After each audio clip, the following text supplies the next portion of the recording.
Welcome to what day is it? Day 3, 2, 1.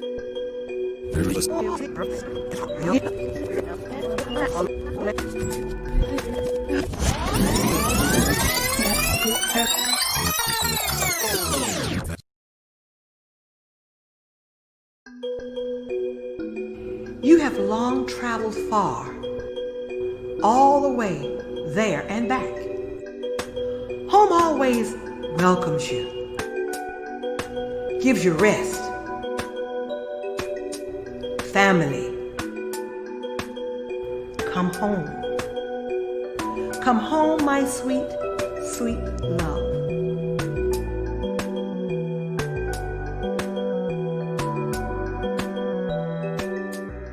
Welcome to Day 4 of the PVAMU 2020 Virtual Homecoming Celebration, where we are here to take care of home.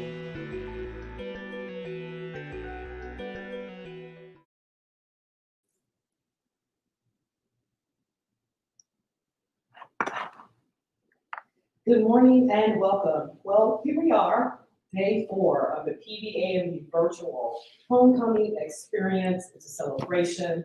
It's homecoming week, so we hope that you have really enjoyed what we've done so far. We've got a couple more days still to get to you as we take care of home this homecoming season. Today, we get our morning started with a roundtable discussion with PVAMU women's bowling coach and two of his outstanding athletes. We'll also follow that up with our conversation with the head men's golf coach and more alumni roundtables and talks with our deans and students from the College of Architecture and the College of Engineering. Once again, Day 4, welcome. It's PVAMU's Virtual Homecoming Experience. I'm your host, Lisa Roseborough. We'll be back in a moment.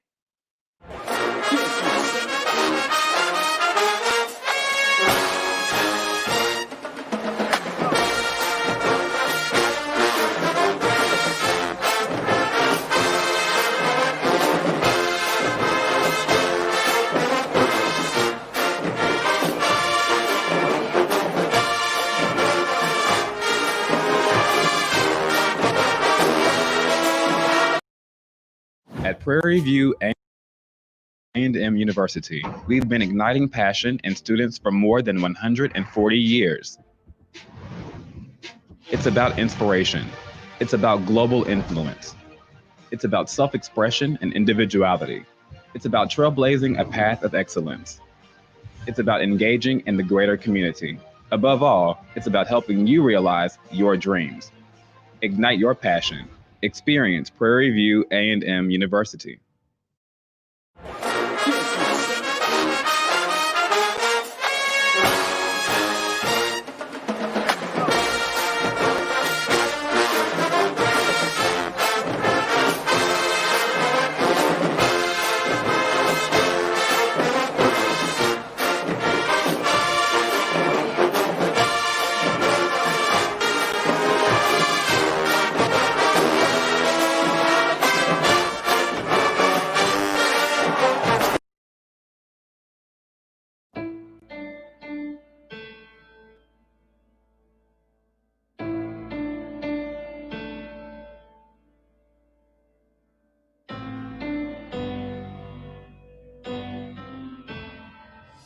This is where you rise, this is where you shine, this is where you become the greatest of all time. History in the making. This is history in the making. History in the making. Vote for your life.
And once again, welcome back to day 4 of the Prairie View A&M University Homecoming Experience. That's virtual this year, of course.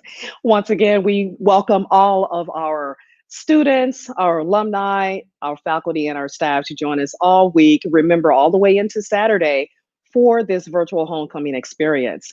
We have a very distinguished guest this morning to help us kick off our show. We have the head women's bowling coach, Coach Glenn White of Prairie View A&M Athletics.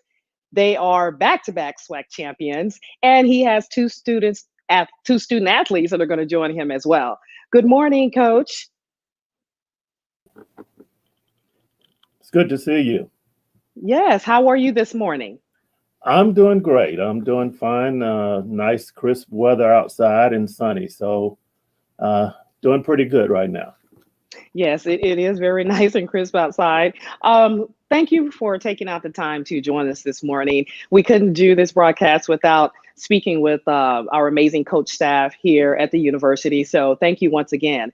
And I understand we have two of your, I guess we could say, All-American athletes that are going to be joining us as well, right? Yes, two of our team members, our team captain, Crystal Klein, and also Evelise Reyes will be joining us today. All right. Good morning, ladies. How are you? Good morning. All right. Good. Hi. Good morning. All right, Coach Glenn White, give us a little bit of background for those who don't know you and the achievements that you brought to the university athletic program. Tell us a little bit about yourself and what brought you to PVAMU to establish the bowling program. Well, I'll try to keep a long story short. Actually, what brought me here was I actually started out just to volunteer to help out with the program with no real intentions of coaching. But as it turned out, that's how it happened. I was part-time coach for 6 years, 6 or 7 years, and then finally was able to come on full-time because it was something that I really loved doing. And we pretty much started to build a program at that point. This is my 17th season here at Prairie View A&M. I am actually right now, I am the national chair of the NCAA Rules Committee. This is my 6th year on that committee, and this is the committee that governs the sport and actually makes decisions on rules for the sport. This will be my final year on the committee. So I've been really blessed and honored to be a part of that and helping to guide the sport of bowling for NCAA. I have recently been inducted into the Hall of Fame here at Prairie View, so I'm honored to have that to come upon me. So it's been a really good experience for myself, and I feel really a part of the PV family. Well, we welcome everything that you've brought to the university, and who knew that you just started out, volunteering and just kind of, hanging around a little bit. And then now, back-to-back SWAC championships later on. That is just, very remarkable. And congratulations on being selected to the NCAA chair for the bowling committee and being inducted to the PVAMU Sports Hall of Fame. So congratulations for that. I did also see recently that the site for the NCAA championships is going to be held here at Prairie View. Well, it won't be held here at Prairie View. We'll Mm, be a host. We'll be the host okay. for a regional competition, and the site will actually be at the International Training and Research Center that is Okay. in Arlington, Texas.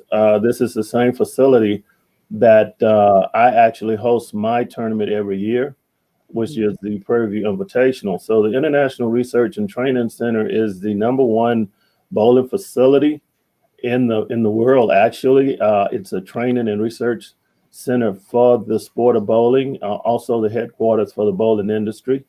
So this will be our initial opportunity to host regional play. It's the first regional competition in our sport. We were supposed to begin regional competition last year, but because of COVID, we were shut down prematurely. So we're excited about hosting. However, this will not be our first, Prairie View's first opportunity to be host. We did host the NCAA championship back in 2004. So, but we're excited about this opportunity and hoping to not only host, but if all goes well, maybe we can be a part of that regional play.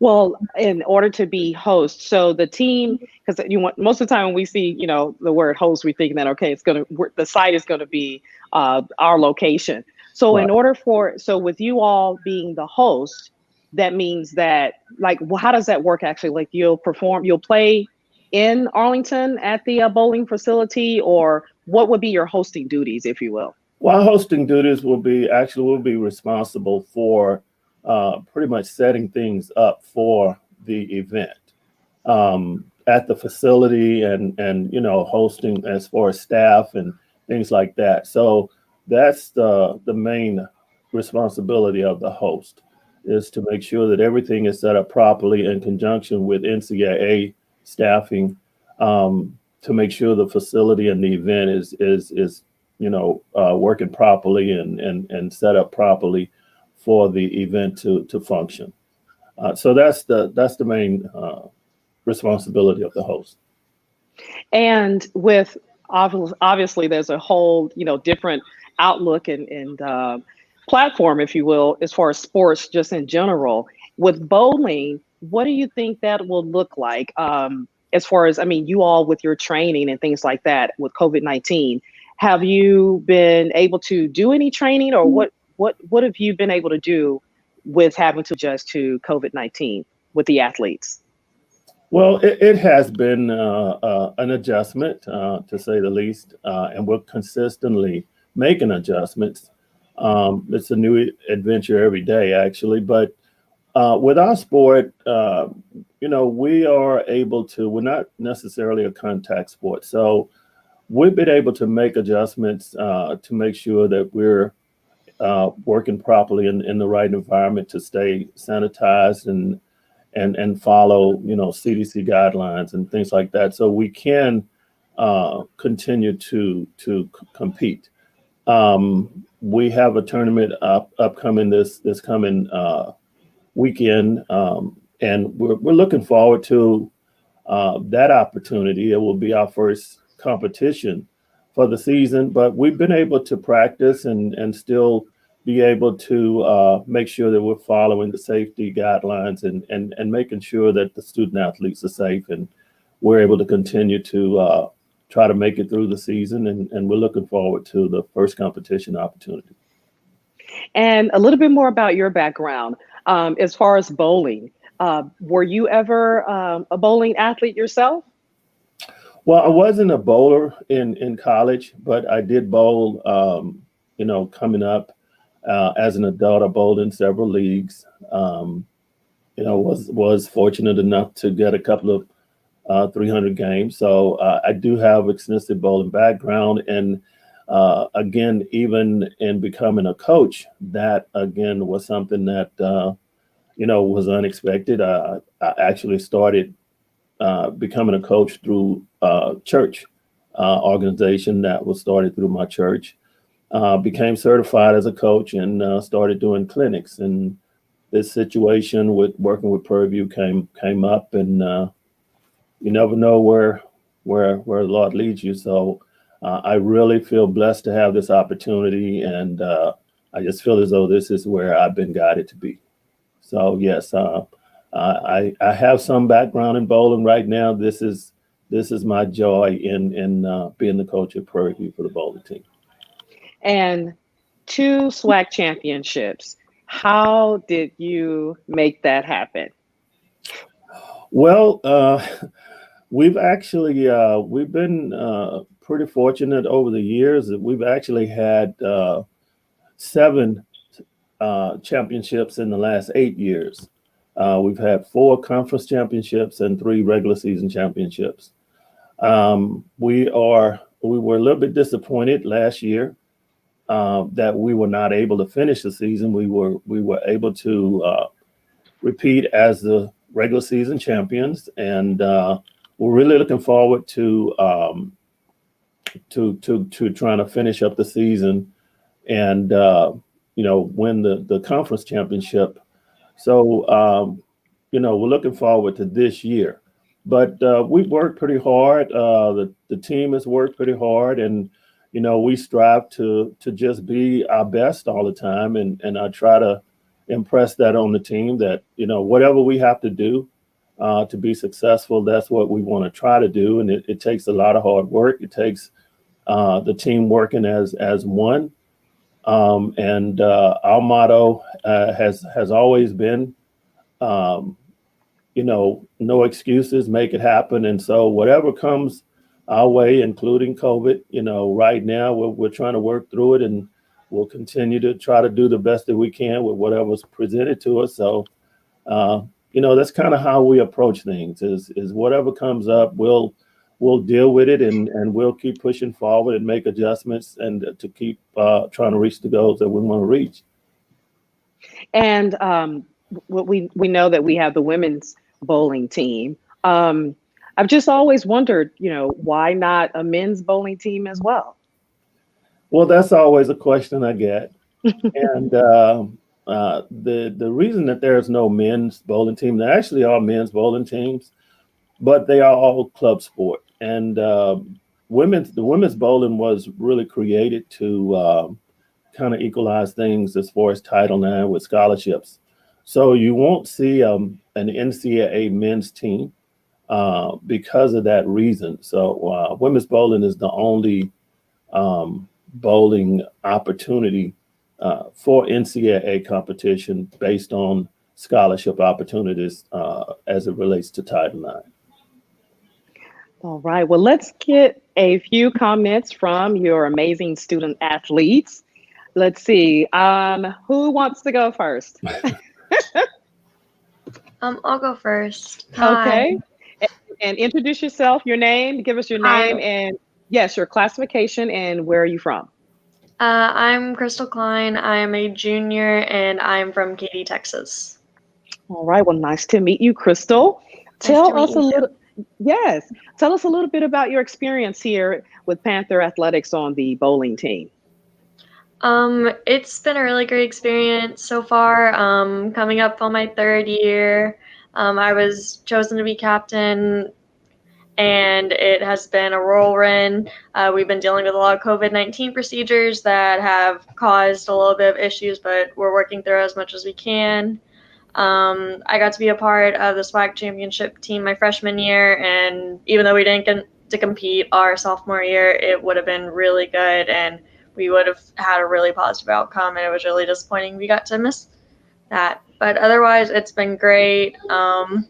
Originally, I didn't even want to come to PV because it was so close, but I'm happy I ended up coming. If you didn't come to Prairie View, where do you think you would have gone? Or what did you want to go? I have no idea. Okay. So this is where you were supposed to be then, right? Yeah. Well, tell me a little bit about your high school career. Were you, I'm not sure if they have bowling in high school, but did you participate in bowling or did you participate in any other sports in high school? Yes, I was fortunate enough to have a high school team. I was state champion my sophomore year, then second place my junior year, and then third. So as my little cousin loved to tease me, she kept saying I got worse. But I was fortunate enough to have a team. I got to bowl all through high school. I played volleyball as well, and yeah, that was about it.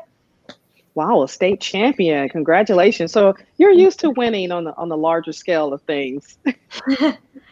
Yes. Now, as I read here in your bio, there are a few words that you live by. You said, "Don't tell me the sky's the limit when there's footprints on the moon." How did Yeah. you come to have that to be your mantra, if you will? It's a quote that always tells you to defy your limits, that there's always something you can reach higher for, and because they always say the sky's the limit, but it's not, because there are things that people are capable of that you wouldn't even think of.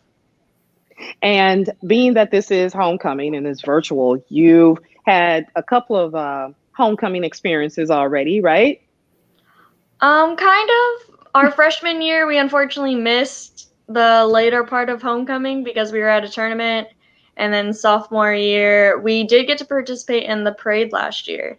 And that was a really cool experience. We got up very early and were told to come later, and it was quite funny. But otherwise, yeah.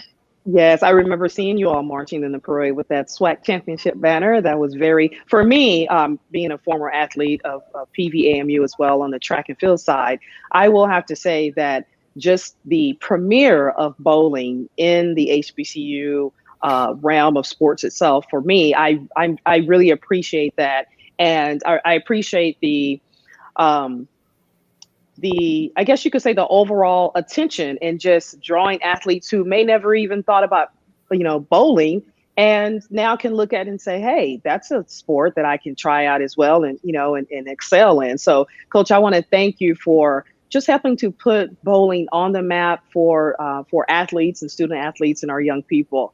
Let's talk to one more student athlete as well. Introduce yourself, tell us your name and where you're from and your Hi, classification.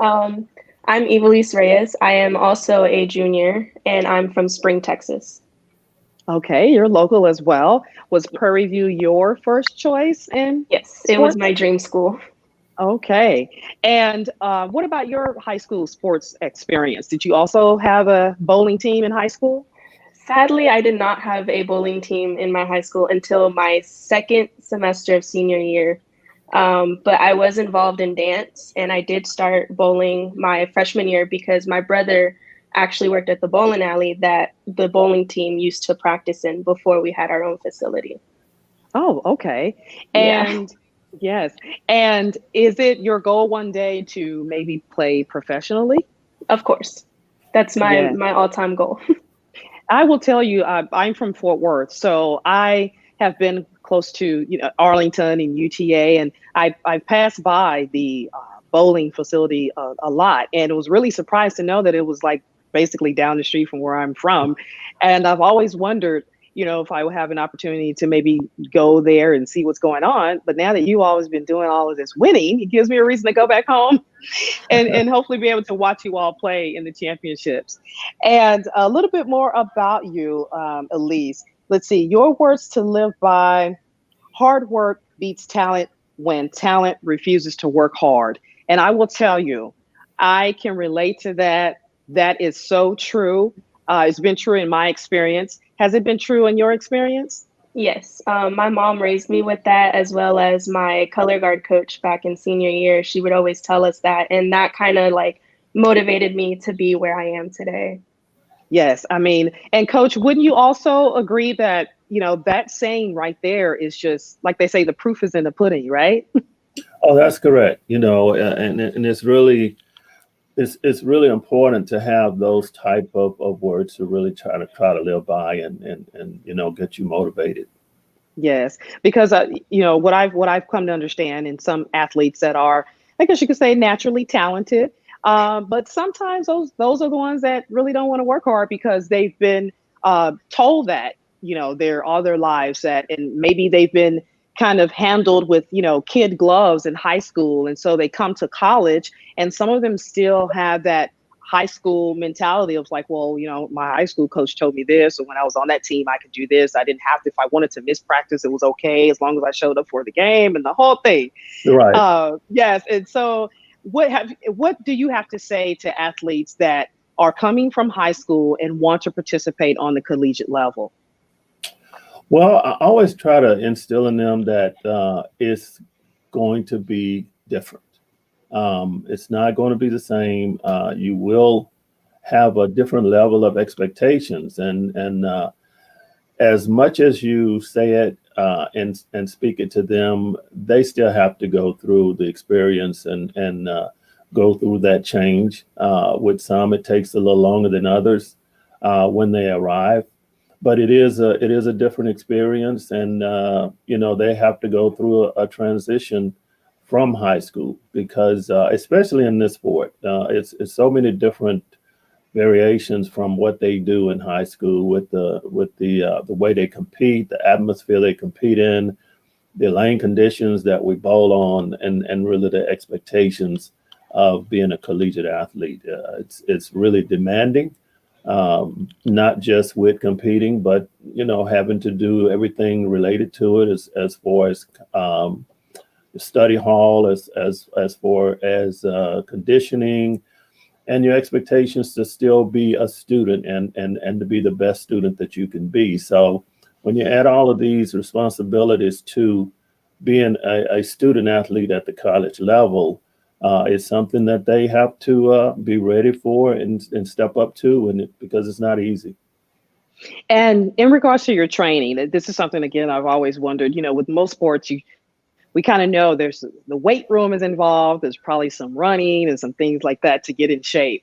But for bowling, what do you all train? Like, what's your practice like? What goes into getting ready for the bowling season?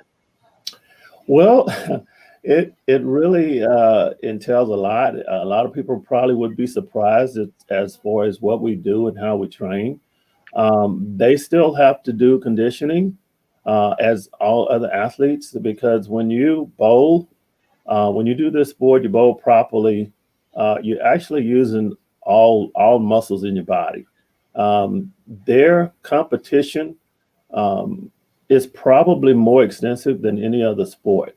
We have tournament when we compete, we're in tournament play every time, which mostly means we're competing 3 days straight. Their day is long. They typically get up around 5:36 in the morning. We're at the bowling center around 8 o'clock to start competition. We don't finish our competition until probably 3 or 4 in the afternoon. We play 5 matches a day, nonstop, no half times. We go from one match against one university to another match. They typically do not get to sit down, whether they're in the lineup or not in the lineup. So their days are long for 3 days of this type of competition. So they have to have endurance. They have to be in shape. They're rolling a bowling ball that weighs 15 pounds all day long. And so it's a really challenging sport that a lot of people may not realize. As far as practice, we have probably one of the best practice facilities in the country with our bowling center on campus. We're one of maybe 2 universities that have a 10-lane facility. Our lane machines, which are GSX, for those who know anything about bowling, we have bowling lanes that give us an opportunity to practice like few others can practice. We have just recently been fortunate enough to acquire what they call a CAT system, which is a computerized automated tracking system that allows us to get information, roll the ball, and track different things as far as ball speed, the revolutions on the ball, the launch angles, entry angles. So it helps us get data that will help us get better and look at where the weaknesses are in their game and the delivery and the physical play in physical games. So this is something that we've just been able to acquire this year and just got started in using it, and it's going to really benefit us. And probably not more than 4 or 5 bowling programs in the country have this opportunity. So we're trying to do everything that we can to enhance this program to be one of the top bowling programs in the country, because our goal is to continue to be successful as far as winning conference championships. But our main goal is a national championship, because in this sport, the way the sport is set up and outlined in our competition, which we compete on a national level all year. So it's an opportunity. The opportunity to win a national championship is there, and we'll do everything that we can to try to take advantage of that opportunity. And there's no doubt that we have that you all won't be able to take advantage of winning a national championship, being that you've had a lot of practice with being a SWAC. So thank you all for joining us this morning, Coach, our amazing athletes. We hope you all are watching the other coaches that we're going to be talking with, and just all of the virtual homecoming activities that we have online for you all. Next, we'll have our outstanding, another SWAC championship coach, Coach Jennings of the men's golf team, coming up back in a moment with more from PVAMU on the Hill virtual homecoming experience.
I arrived in Prairie View in 1965 from Hempstead, Texas.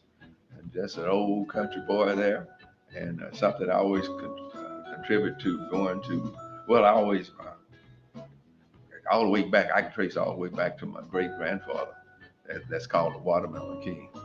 And he might have been one of the first of the 8 that enrolled at Prairie View back in the 1876 when Prairie View was established there, because he was born in 1859.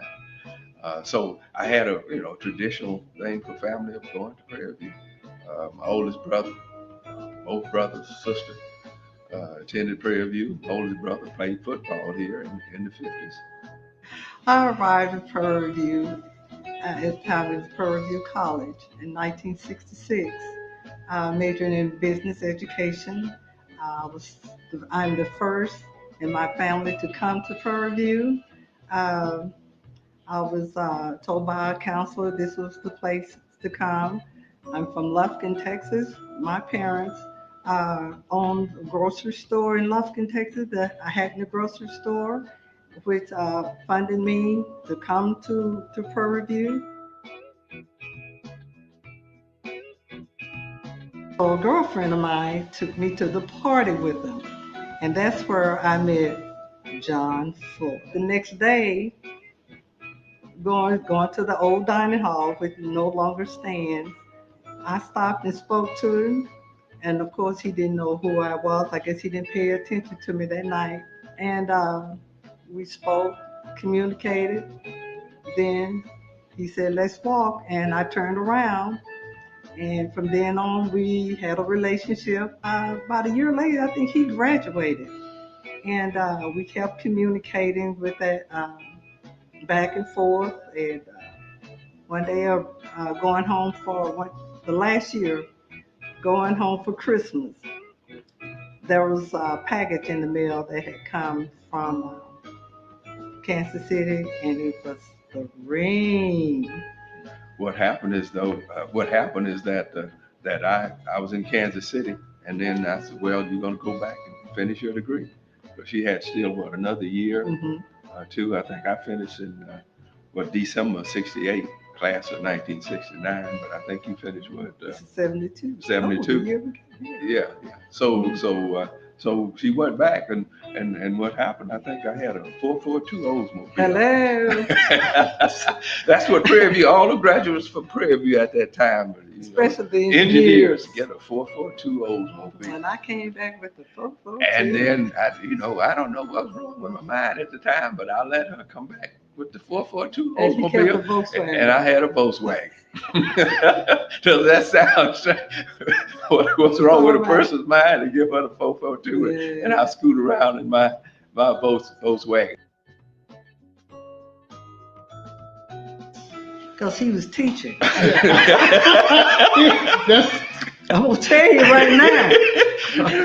You're right, I bought it because there's no easy answer for it. He was teaching. I took care of the children. He taught. You talk about dedicated to teaching at Prairie View. He taught. I guess it's human nature to say, you always look. Well, I guess grass is always greener somewhere else. But then if you look at family, great children, and grandchildren, and then where you are, how are you doing? Well, are you healthy? And I guess if you look at the whole thing, and like I say, it's grass always green. You always say it could be better. You could do this, but no, I'm pretty well satisfied with where I am right now. They love it. I really love me some John Ford, Dr. John Ford. Thank you. Thank you. I love to teach.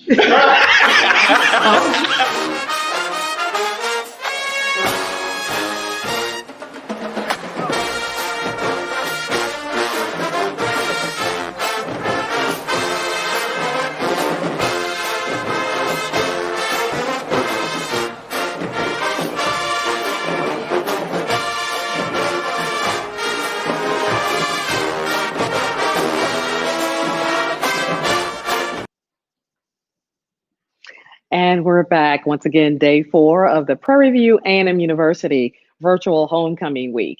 Next, we'll go into another outstanding segment with more Panther athletics. We have our head men and women's golf coach, Coach Kevin Jennings. Hello, Coach. How are you? Hi. How are you, ma'am?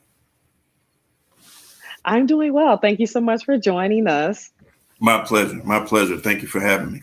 You're welcome. How have you been during this whole COVID experience and trying to hope that, there'll be an athletic season? So what's that been like for you and trying to adjust to that? Well, you said the primary and proper word, which is adjust. That's exactly what we've been having to have to do, with the way that we approach continuing to make the athletes or student athletes that we have better scholars as well as better athletes. So, a lot more meetings and or strategy sessions. Me personally, I have a tendency to want to speak to my student athletes and talk to them a lot. So, it just helped us improve our relationships, if you utilize it correctly. So there is an adjustment period, but hopefully with continuing practice of proper methods, we'll continue to move towards something different where, we can continue to get better and things will improve. And give us a little bit of a background about your athletic experience. Were you also a golf player in high school and college? Yes, ma'am, that is correct. We actually, I grew up in Michigan. I happened to grow up on one of the top golf courses, even though it was in Michigan, one of the top courses in North America at that time. And that particular facility hosted at that time when I was growing up, the third largest and most prestigious amateur event in the world. There was probably the British amateur, the U.S. amateur, and then probably this event known as the Western Amateur. And all of those events are what they consider to be top amateur events in the world. So at that time, the top amateur golfers in the world who basically were going to be the top professionals in the world would play in this event. So I grew up in a small town where every summer you'd have the top players in the world there. And I'm getting a chance from a small kid to just observe and watch these guys. And then eventually I started getting to know quite a few of them, which led to other opportunities and relationships down the road. But that's kind of how I got my influence. This particular course, which is one of the best courses in North America at that time, happened to be my high school home course as well. So I spent a lot of time practicing there and learning from the professionals there and the people that were around there, establishing relationships. Then there happened to be this particular area had other nice golf courses that I grew up. So I was blessed, didn't realize it at the time, but you know, when you leave, you realize what you had growing up. So I was blessed to be in an environment that taught me a lot and allowed me to see a lot of things that prepared me for some things I was unaware of. So a lot of experience you bring to the golf athletic program here, which is amazing. I will say that, again, myself having been a former student athlete on the track and field side here at Prairie View, I actually thought that this was the first golf team ever in the history of the university, but I realized that it wasn't. But apparently there had been a huge gap of the sport, I guess, for a long time. And you were able to come back and contribute to some of the SWAC championship and the winning traditions from the past. And now you brought the sport back to the forefront as well. So how did it feel for you to be able to be the one, I guess, to come here and bring PVAMU golf back to the forefront of the athletic program?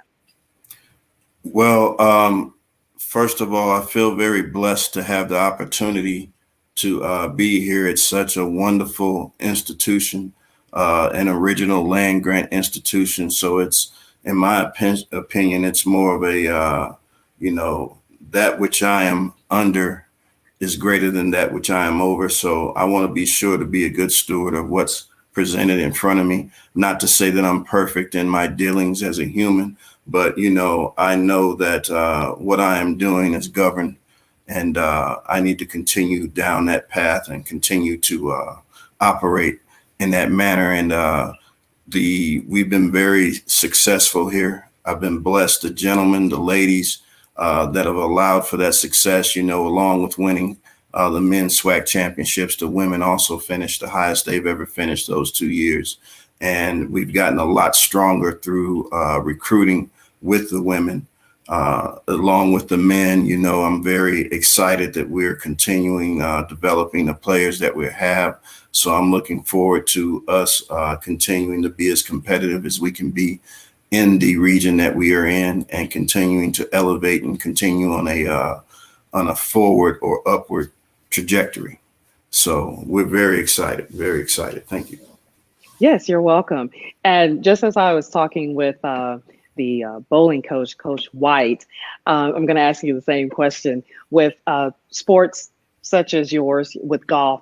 And we always wonder, what does it take to be in shape for golf? I mean, some of the other sports are pretty typical. There's going to be weights and some running and things of that nature. But for golf, how do you all train, and what is considered to be in shape when it comes to playing golf? Very good question. Well, me and my mode of thinking, I'm always thinking a little differently, and I'm a little different as a coach. When it comes to being in shape, number one, there's no substitute for having strong legs. Every athletic function, if you will, or all athletic ability kind of stems from the legs. And so there's no substitute for having strong legs. Typically, when we talk about running, and strengthening your legs, typically you're talking about running perhaps and or bicycling. With that, when you're making your legs stronger, your lungs have a tendency to come along, which is always good because that's going to lend towards endurance and or stamina as well. And when your legs and your lungs have that relationship, typically this will come along as well. And when this comes along, that stamina and that endurance also helps to increase, and the oxygen flow and all these things that are going on, the endorphins that are being released. But the cardio is a very strong part of what we do. Along with that, I request from strength and conditioning that my kids have strong, or what I call elongated muscles, meaning flexibility and strength, not bulk. And the cardio, as I said, along with that. So right now we're in the process of working towards incorporating yoga, which is stretching and strength training in regards to, or in relation to, the body and all of its muscles. We try not to really isolate, similar to bowling and or tennis and or other sports. We want to have a uniform approach to strengthening the body, as well as stretching and elongating the muscles so that they have a full range of motion, not limited or stagnated motion. We also seek to, excuse me, we also seek to incorporate aquatics in the future into my workouts. Yoga, aquatics, strength and conditioning, band training. These are things that, I know will prepare our athletes, as well as limit downtime or recovery time, as well as injuries, which we want to try to keep from when we talk about a good career or a nice and solid collegiate career for our student athletes. So, just basic training, basic strength training, no bulk. Those are the things we're looking for. Stamina, strength, because a lot of people may not realize when we go to a site, a typical tournament, like the ladies, we just got back from Arlington, UT Arlington's golf tournament at Texas Rangers Golf Club. Typical day, they play 18 in a practice round on Sunday. They play 36 holes. That means we're up at dawn. We don't leave till dark. Literally, we're there all day. So they're playing continuously 36 holes. That's twice around the golf course. Then you play another 18 the next day to conclude the tournament. So there's a lot that's involved. Like I said, the mental, physical, emotional, spiritual stamina that's needed, physical, it's a lot. So. Yes, as you just explained, I mean, it is a lot. I'm trying to visualize. I have never been on a golf course myself, but I know there are people that really they love to play golf. I mean, I know it's very, let's see how you can say, it's kind of a calming, like a lot of people play golf to relax, actually. Like I said, having been a track and field athlete, track was never relaxing to me because it's so painful. But yeah. But yes, so with yourself being, head coach here, HBCU, you've got the Black Lives Matter movement, as you've noticed in some of the professional sports, like the NBA and things of that nature, a lot of those professional athletes have taken a stand, decided to speak out about, what's going on in the African-American culture and police brutality. What are your thoughts on professional athletes taking a stand on things like that? Well, in my opinion, athletes have a unique position in society. They're being watched, and, and a lot of times when you do what you do well, people have a tendency to want to hear what you're thinking or what you have to say. So with that, I think if we have an opportunity to alter history, alter time, and affect things in a very positive manner for society, I think if we have that opportunity should be seized. Otherwise, if someone were ever to ask you, what did you do? How can you answer? Or what you can say, I did this, or this is, what we did. So I think that if you have the opportunity to do something or to change things or alter them in a positive way, you should. And in regards to your coaching style, what coaching style would you say that you have? Is it more of a laid back, or you kind of one of those in your face coaches. But I don't know if you could be an in your face coach, because golf is like kind of quiet. But if you're trying to motivate or encourage and inspire an athlete at the tournament, how do you do that actually? Because Well, you can't yell, at at the tournament. Yeah, you can't do that. So what's your coaching style like? well, very good question, ma'am. Me personally, it depends on, part of this goes back to, and hopefully I'm answering this well.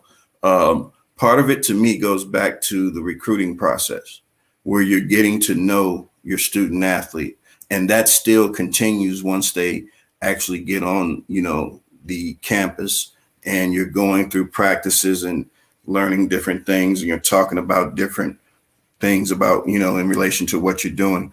But the motivation process comes, again, that kind of starts in practice. You get to know the individual. Some kids, you should, or you need to get them pumped up, so to speak. Some kids, all you need to do is say a couple of words, and you got to learn what those trigger words are, and what their triggers are, to allow them to, because a lot of what we do is mental. And by that, I mean, you want to allow yourself the freedom to perform and at the same time still enjoy it. So forever, all athletes are always attempting to seek that quote unquote sweet spot or the zone. So there are things that you can do to prepare yourself well for that, by working on fundamentals, by training properly.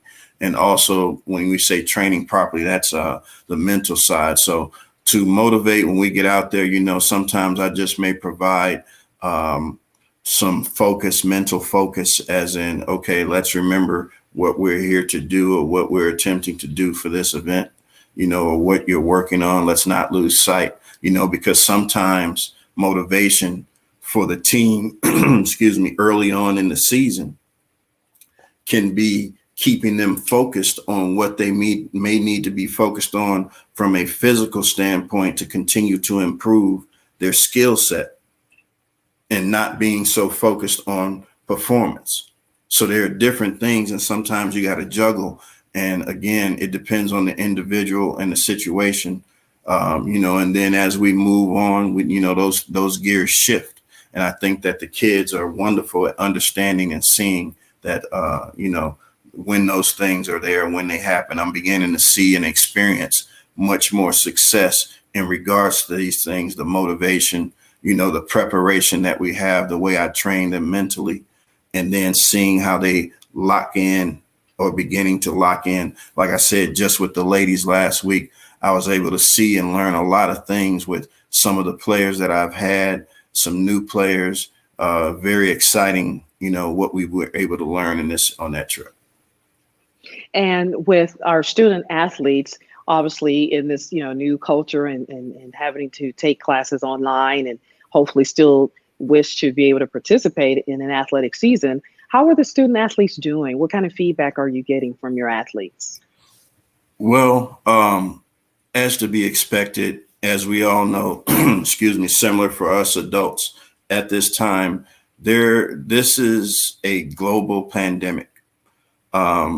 So none of us, most people that are living on the planet at this time, have not experienced anything like this. Most people, very few have, way back, early last century. So having said that, as to be expected, they're experiencing some challenges, as a lot of the adults are. But what we have to remember is that we're not on an isolated island. It's not just us or an individual going through this, that you are your team, your family, your department, your school, your country, your state, everybody, we're all going through this together. It's just that we have to do certain things for the good of everyone. So I think those are the things that need to be remembered and focused upon, and not necessarily perceiving it, from an individual standpoint, but think about the good of everyone. And if we do this right, the more we do this right for a short amount of time, it'll get us towards where we need to be. if we're more diligent and cognizant of what we do and how we do, attempting to move us towards something greater and something better. So I guess so right now the athletes, they don't have any major concerns. They're progressing well in their classes and everything. As a matter of fact, with the classes, we recently had midterms. So I see a lot of good progress. Like I said, that's the thing that I've been stressing to them right now, to make sure that we build and establish a good academic foundation. Coming into beginning my 5th year this year, last year, we were able to see some of my thoughts and stamps on the programs. The men's had the highest GPA in men's athletics last year. The women, they were higher than the men. They just weren't the highest in women's. So again, having those stamps put on the program are very special. And we're continuing to move in that direction. I'm seeing them very focused. Of course, we're always going to have a couple of hiccups here and there, but we're working those out through the efforts of Dr. Reed and Miss Pete and our Mr. Wyrick. They're working through, doing the things we need to do to help the student athletes become better scholars. So, there are always going to be challenges, but I think overall, because I began talking to my kids about this as soon as things began to change back in February and March and April, I began talking to my kids and getting them in the mindset, if we handle this correctly, we should be all right on the other side. Well, that's good to know that you started early on talking with them and just kind of letting them know that things are going to be a little different, but we're going to be okay. And I know that they feel very, stable in being able to reach out to you and have those type of conversations. So thank you so much for doing that for our student athletes. We really appreciate that. One last thing. Who's our superstar athlete on the team? Are we going to see anybody on the PGA Tour soon, or how's that looking? Well, I think, and this is a very solid statement. If things go well and progress the way that I see them, I think we may have for a few different reasons. I think our team is going to be very balanced near the top. I mean, typically we travel with 5 or play 5 and count 4. And I think our top 3 are going to be pretty solid, going to be pretty good. They have potential to play at the next level. I think we are going to see them because they've all seen, have won in college. All 3 of these young men, Jordan Stagg, Zane Brooks, and Lorenzo Elbert. Those are the gentlemen I'm thinking of, the top, who I consider would be probably on average the top 3 producers for us on the men's side. On the women's side, we also have Taylor Harvey, who recently came off an under par performance at a very competitive event and finished in the almost finished top 10 in her first collegiate event ever. Also shot under par and had an eagle. I mean, she's been her upside or her level of improvement over the last month or so has been tremendous. She and I have done some great work, as well as Amon Abraham, both of whom are from Phoenix, Arizona, very strong players. We have some young ladies that we brought in this past year that are freshmen now, 4 young ladies, 3 from California, 1 from here in Texas. I think those ladies are going to be very productive. So I'm very excited about as far as I think we have on both sides a lot of balance. And I think you're going to begin to see that as the season, once we get into the meat of the season, shortly after the event that we host in March at Sterling Country Club at Houston National, March 14th, 15th, and 16th. As of now, we have, if I'm not mistaken, 11 men's teams and 6 women's teams. So a total of 17 teams from all over the country, Chicago State, Western Illinois, FAMU for the men. So there'll be quite a few different teams from around the country. So please come out and support us. But by the time we get around to that time frame, I think you're going to see that the scoring, the team is very balanced. I think that's something that needs to be evident in a consistent producing team. And I think that we will still get, as you said, some stars to emerge, because I got a good feeling about the talent we have, as well as, the recent changes we've made we've been able to secure a different practice facility and similar to Coach White, secure some analytics equipment that will allow us to perform better as well. So we're very excited. Well, great. That's great to know. We'll definitely keep golf on the horizon as the ones to watch. Coach Jennings, thank you so much for speaking with us this morning and helping us celebrate this virtual homecoming this year. We really appreciate it. We're going to go ahead and let Coach get back to doing what he does best, motivating and inspiring our athletes. Coming up, we've got more from our great colleges of architecture and also the College of Engineering. More to come on the PVAMU Homecoming Virtual Celebration here on the Hill.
Even though there is so much against us, you will see me choose to protect myself and my community from the coronavirus by wearing a face covering.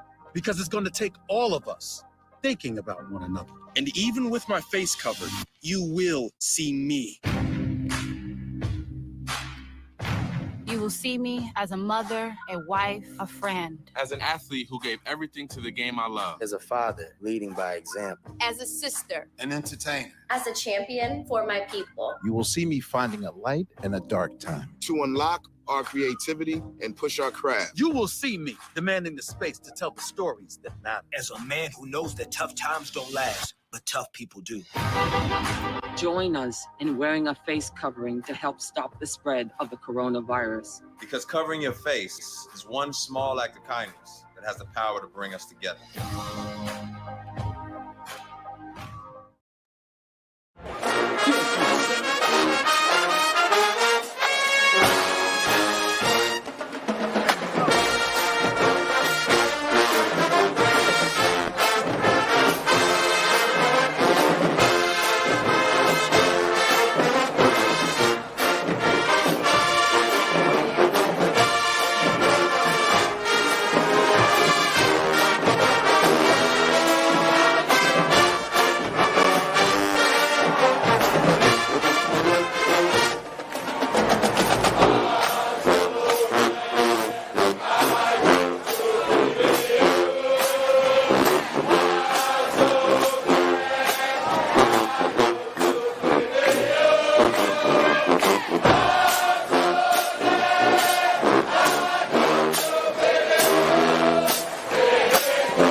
This is where you rise. This is where you shine. This is where you become the greatest of all time. History in the making.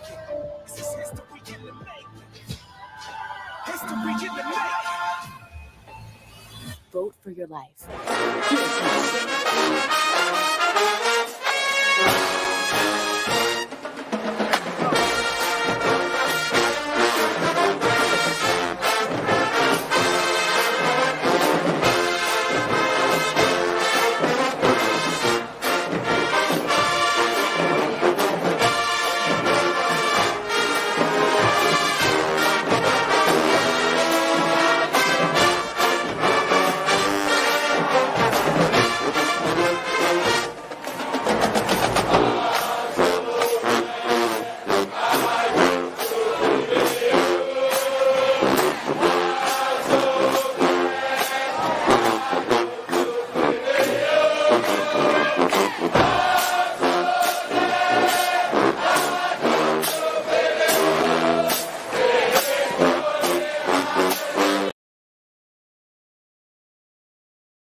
And we're back, day 4 of the PVAMU Virtual Homecoming Week.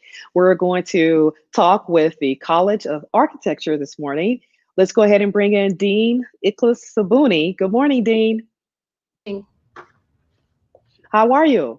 I'm fine, thank you. I'm Thank you. watching the programs. Oh, that's good to know. We're kind of wondering how we're doing over here. Great. Yes, well, thank you so much for taking out time out of your schedule to join us and talk with us about all the great things that are going on over in the College of Architecture. Give us a little bit of background about yourself. How long have you been the professor and dean here at PVAMU? I started at Prairie View as a junior faculty member 1989 when I graduated from Rice University. And I worked through the progress to become an associate professor and a professor and associate director of architecture, associate dean in the College of Engineering and Architecture, and then the dean of the School of Architecture. And the School of Architecture separated from the College of Engineering and Architecture so they can be able to get our accreditation with the National Architecture Accrediting Board. We received that in 1991, and we have been accredited since then. Our last reaffirmation of accreditation was in 2018, and we have the full term for until 2026 when they will revisit us again. So we're doing great. We are actually the leading in all the School of Architecture nationwide in producing African American architecture undergrad and grad. We're #1 in the number we graduate for many years, including as of the last survey that Diverse Magazine did in 2019. We are increasing enrollment, even that it is COVID-19 and maybe students might not want to go to school. we increased our enrollment this semester, this fall, by 11.9 from last year. And while we started with 100 students several years ago, we are now close to 500 students in the School of Architecture.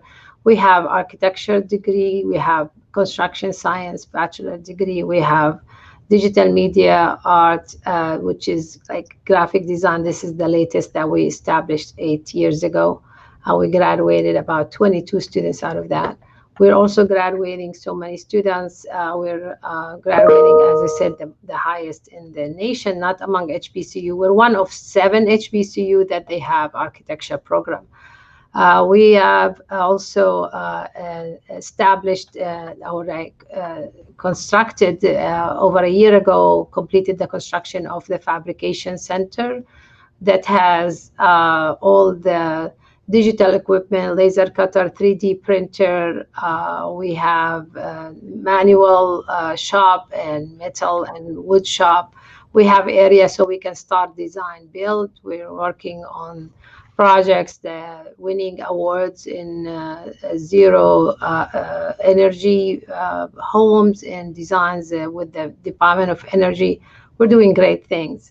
And we are also, our students winning lots of awards regionally, locally, and nationally. Our faculty the same, doing lots of research and projects. I don't know how much you want me to talk. I mean, I can. Yes, well, no, you're doing great. I mean, I'm just in awe.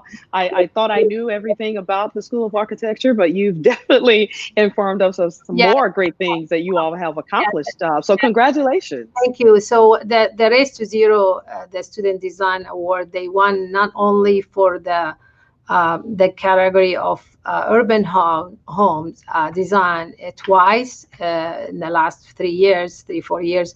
They also won the Grand Award, and this is among majority schools, at least 35. We were the only HBCU that participated in that.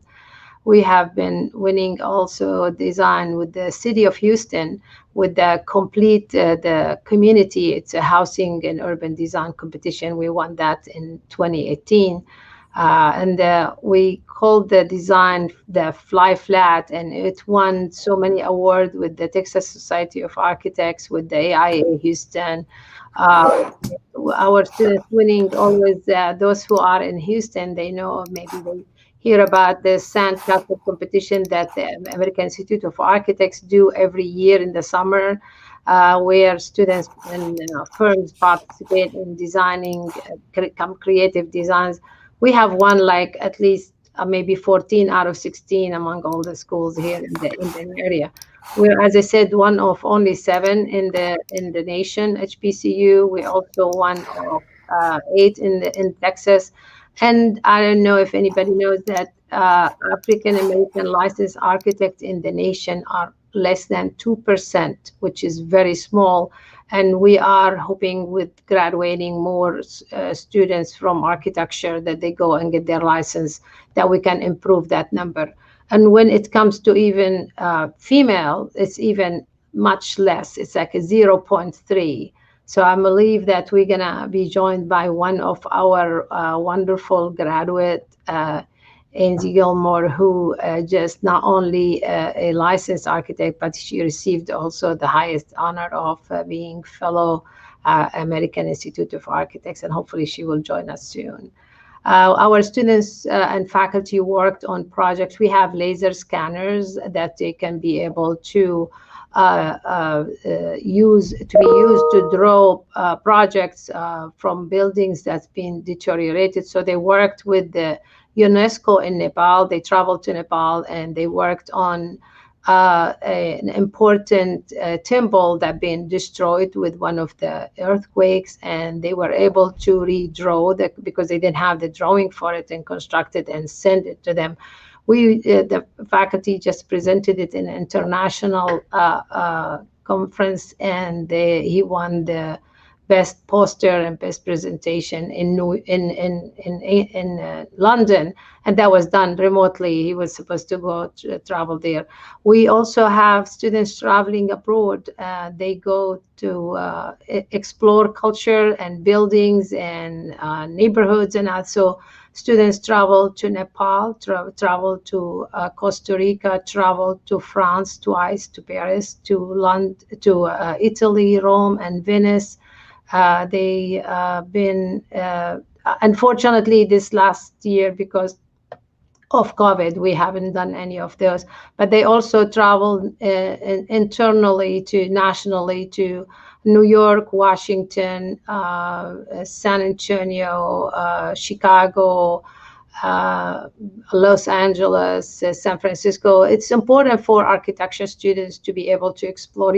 Prairie View A&M University, which we love, it's a very small school, a very small city. So we want them to be able to explore and go out and find information and learn about design and about community and about culture.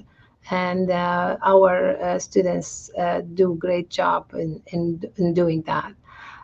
We have two centers for research and service, the Texas Institute for the Preservation of History and Culture, and the Community Urban and Rural Enhancement Studies. And that the cures, we call it Cure Center, to cure problem in the community. And this is where they worked on that project in Nepal. They worked on also slave cabinet in Louisiana, that they were able to reestablish some of those that need to be redone. So they are working on lots of projects in the community. We also are trying to not only preparing them to be our graduate to be wonderful architects, construction managers, and graphic designers and community developers. We also prepare them to be able to lead not only a community, but lead cities. So one of our graduates with a master's degree, Yolanda Ford, is the first African-American mayor in city of Missouri in Fort Bend, and not only the first female, the first African-American too. And also we have Tiffany Thomas, who was supposed to be joining us on the program, but she is with the councils in Houston, attending the funeral for the police officer who was killed lately. She's assistant professor in the community development and also a graduate of our program. And she was elected to be a Houston City Council member representing District F, I believe. And she's first also African-American female to be in that position. And I think one of our graduates also and faculty member with us is Rose Courtney Johnson Rose, and she has won so many awards. She's going to join us soon, and hopefully she will share some of that with us. So we are preparing our students to be leaders and making a difference in the community and in the life of people. So I believe that one of our graduates with community development degree also is running to be the mayor of the city of Prairie View. And I think we'll find out if he will be, and one other who is running for council, also a graduate from community development. We have so many faculty presenting nationally and internationally, and we have artists like Ann Johnson. She's awarded the Artist in Action by the Community Artists Collective, hosted at Rice University last year. She's always she's always making presentation and attending exhibition and exhibiting her work. And Clarence Talley was also his work. I think many of the alumni might know Professor Clarence Talley. His work was exhibited in India. Lots of wonderful visibility and marketing that they bring to our university and to the School of Architecture. I'll stop here and see if are the faculty or students gonna hopefully join us also to share some of their information.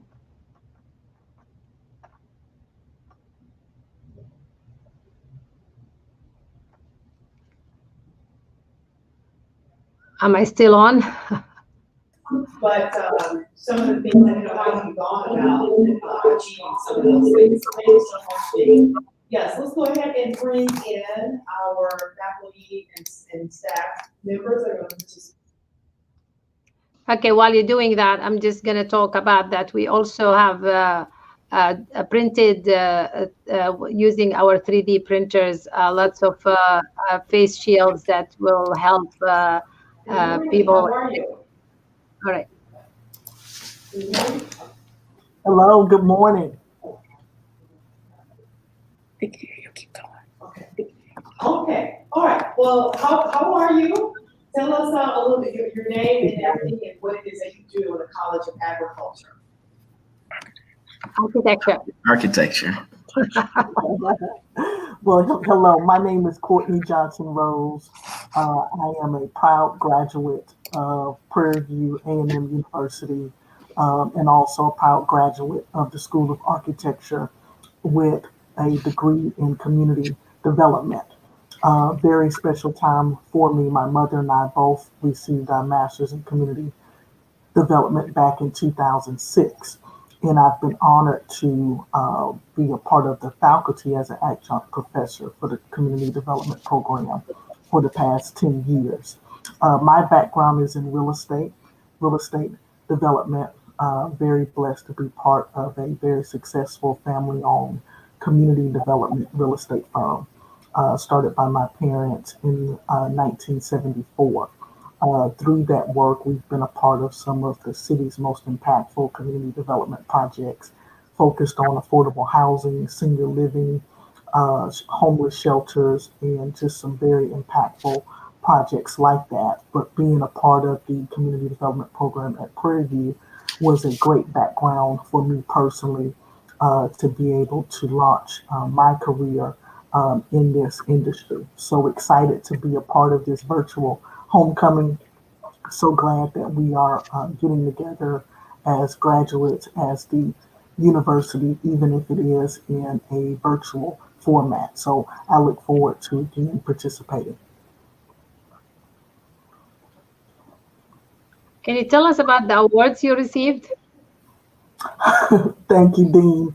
Well, I have been very, very blessed in real estate and community development. Early in my career, I was able to be awarded an award from the National Association of Realtors called the Top 30 Under 30. This highlights the top 30 realtors across the country, and I was very blessed to receive that award. I've also been very active in the Houston market and have been able to receive awards here for my work in the real estate industry. One award that I'm very proud of is being a part of the inaugural class of Prairie View's A&M 40 Under 40 a couple of years ago. So very blessed to be recognized by the university for the work that our company does. So thank you again, Dean, for that. And you served on many boards also, right? Yes. Currently, I serve as chair for the Texas Association of African American Chambers. When it comes to economic development, chambers play such a critical role. TAC has 25 African American chambers across the state that we support as part of the Texas Association of African American Chambers. Last year, I was appointed by the governor to the Texas State Association for Affordable Housing. This committee does a tremendous amount of work developing affordable housing communities across the state. TSHAC issues revenue bonds and other financial instruments that make affordable housing happen. So that has really been a very insightful board to actually be on, and truly an honor to serve on behalf of the state. I again have served a lot in economic development and real estate, in all of the things that I have been able to learn and glean from being a part of the Prairie View as a student and now as a faculty member has definitely been extremely helpful in that. All right. Well, thanks so much for talking with us. And I understand we have another faculty member from the College of Architecture. Introduce yourself. Tell us what it is that you do for the college.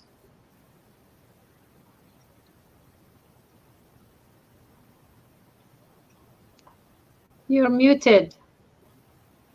Unmute yourself, please. I'm sorry. Okay, my name is John Okello. I am an assistant professor in the School of Architecture. I'm also a proud graduate of the architecture program. I have an undergraduate degree in architecture and a master's in community development. And so for the last 14 years, I've had the pleasure of serving as the coordinator for first year design. I also serve as the assistant director for the Texas Institute for the Preservation of History and Culture. I think Dr. Saboni spoke at length about the Institute. And so I'm really glad to be here. I'm glad to be an alumni. It prepared me for service in the architecture industry. I worked for a firm primarily designing hospitals after I graduated. So I did that for 5 years before coming back to Prairie View and starting my career as a assistant professor. And what has your experience been like being a professor here at the university? Well, with the challenges, obviously, now with COVID-19, for the two of you, your experience teaching, how has that changed a lot for you? Was it a smooth transition for you, or was it something that you was a little bit in shock of, but now you're doing okay? What was that like in the beginning, anyway? I mean, it was obviously a bit of a shock, but I think we acclimatized pretty well. We're able to adjust fairly quickly. It wasn't as easy for some of the students with the technology issues, but overall, I think we ended up with a very successful semester. I did have summer program as well, which was extremely successful, even though it was online. The students were able to replicate a lot of the atmosphere that we have in the studio setting, which is an important part of the architecture practice. And so I think we've been able to transition fairly smoothly, all things considered. All right. And what about you, Professor? What has it been like for you? You know, it has been very smooth. One of the beautiful things about the Masters in Community Development program is that we were already virtual. You can achieve the Masters in Community Development online. And we have students from all over the country currently that are part of our community development program.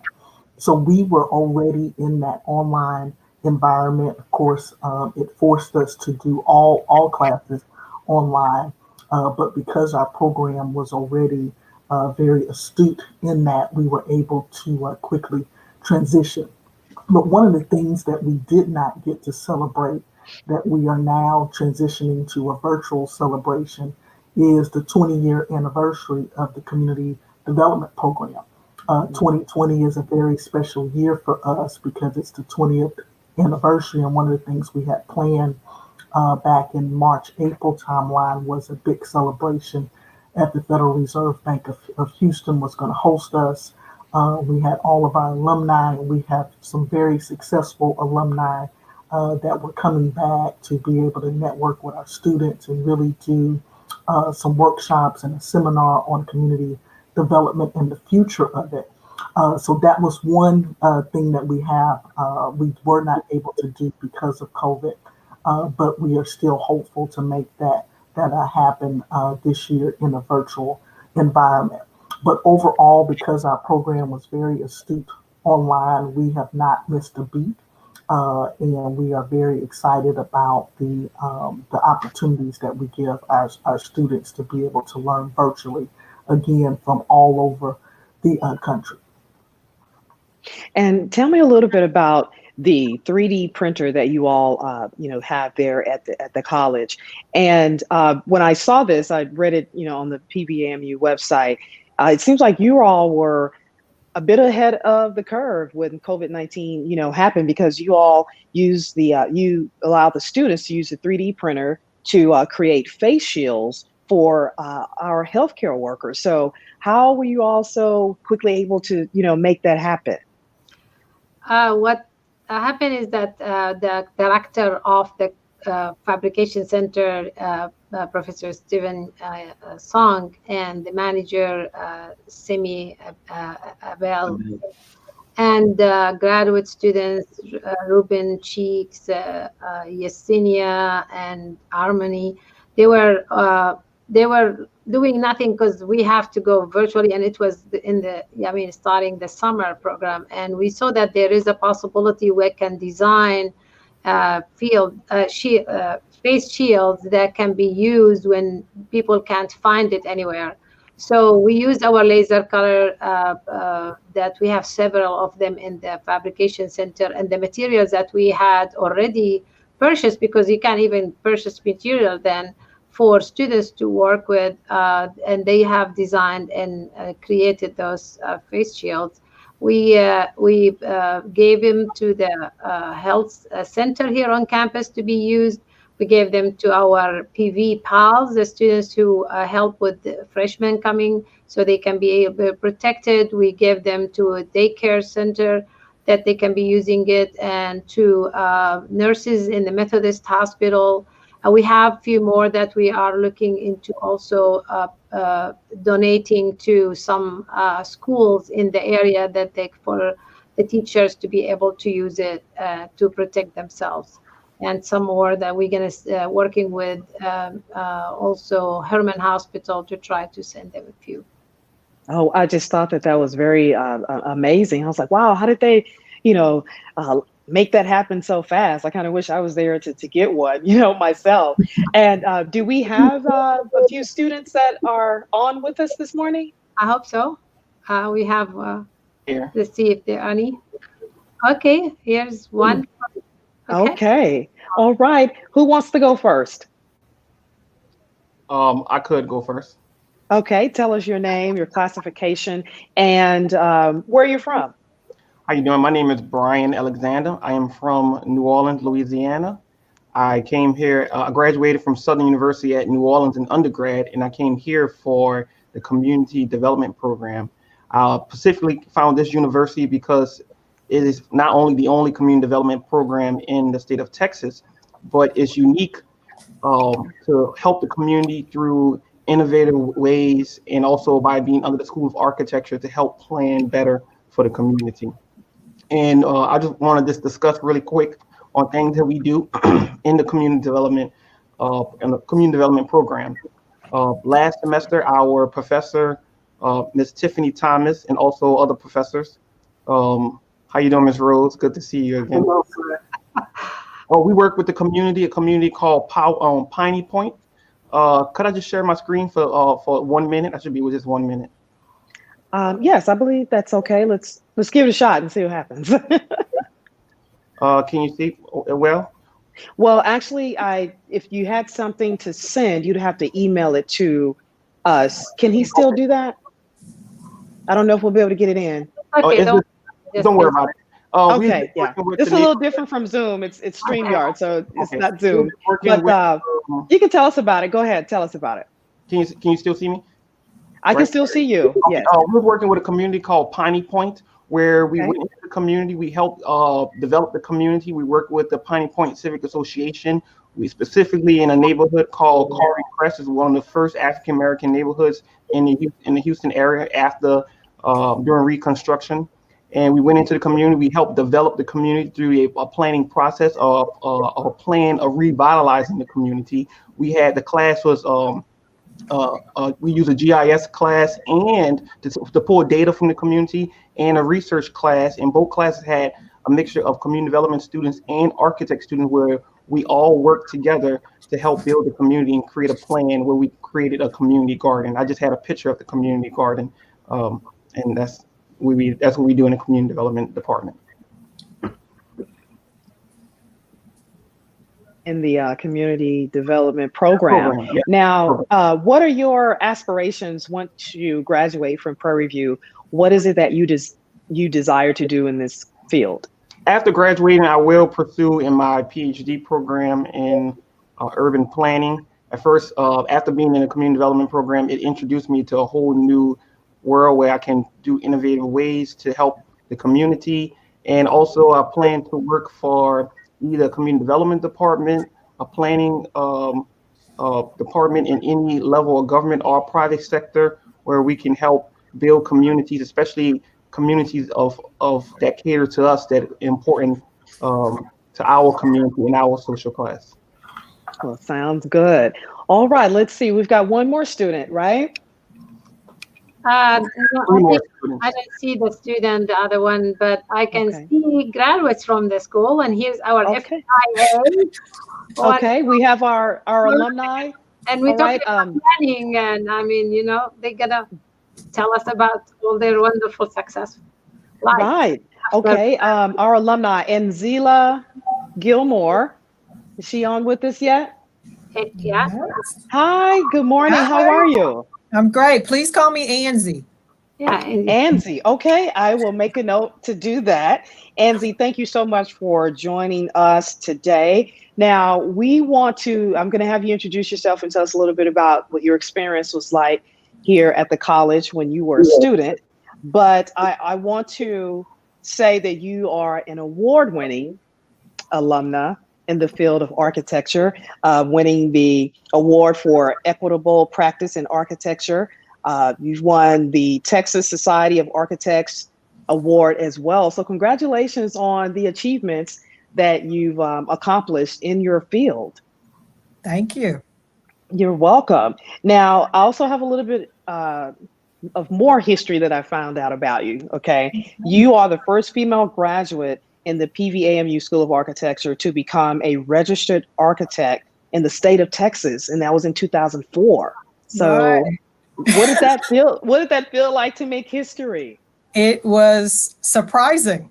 Honestly, I was not aware. I guess I should have been aware because I had actually never met a Black female architect. So I don't know why I was surprised, but I was. It was 2004. And I instead of being proud, I think I was just shocked and a little concerned about it. And I think that's one of the reasons why I have become so active in the architectural professional community, because I wanted to make sure that no other graduate from Prairie View came out like me without ever having met a Black female architect. I know Dr. over the years has brought Black females to the School of Architecture. There weren't a whole lot to choose from when I was there in 93 to 97. So, and I've actually been invited to come back and speak to the students. But it was surprising. Yes. So she's one of the 0.3 African American female licensed architects in the nation. Yeah. Wow. We have 500 now. We hit 500. Wow, wonderful. Yep. Wow, that is amazing. And you're a member of the class of 1997. Now, I was here as a student athlete from 92 to 96. We may have crossed paths. I don't know. Do you remember me? Do you remember in the architecture engineering building? I was not, but I was either in two places, either on the track competing and training, or in my major in the mass communications department. And then on the weekends, I was at the parties in the Baby Dome. So I probably missed you. We were at the Baby Dome together. Oh, okay. Okay. So awesome. I just noticed that. And then, so some more accolades, just real quickly. I mean, you're also the first Black female in the city of Houston to become a registered architect. You're fifth in the state, and then the first Black female architect in the city of Houston to be elevated to the AIA College of Fellows, being the third in the state to do that. And that was last year in 2019. So, I mean, it's just the accolades just keep coming. I mean, how do you feel about, you're a trailblazer, I guess we could say, right? And it's all happening too late, honestly. I'm happy to be a trailblazer, and I am really, really happy that are more people joining my very small club.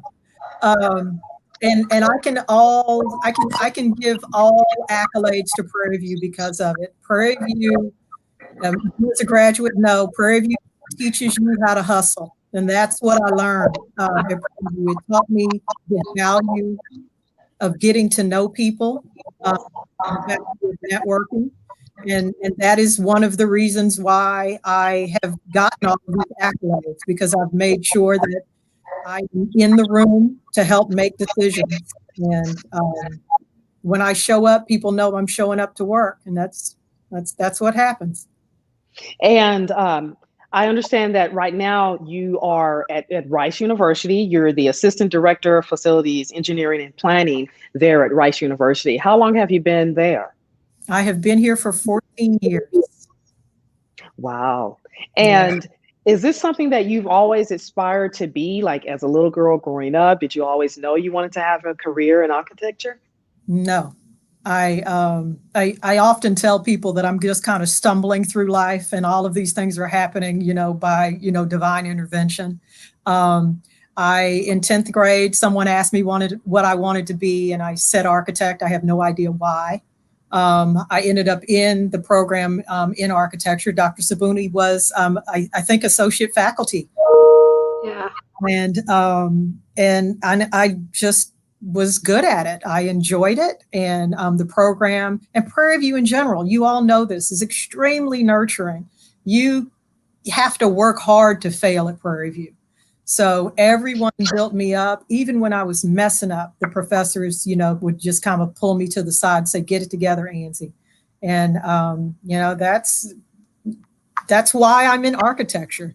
I ended up in project management, again, stumbled into it and realized I'm really bossy and I like to tell people what to do. That's why I'm a project manager. All right.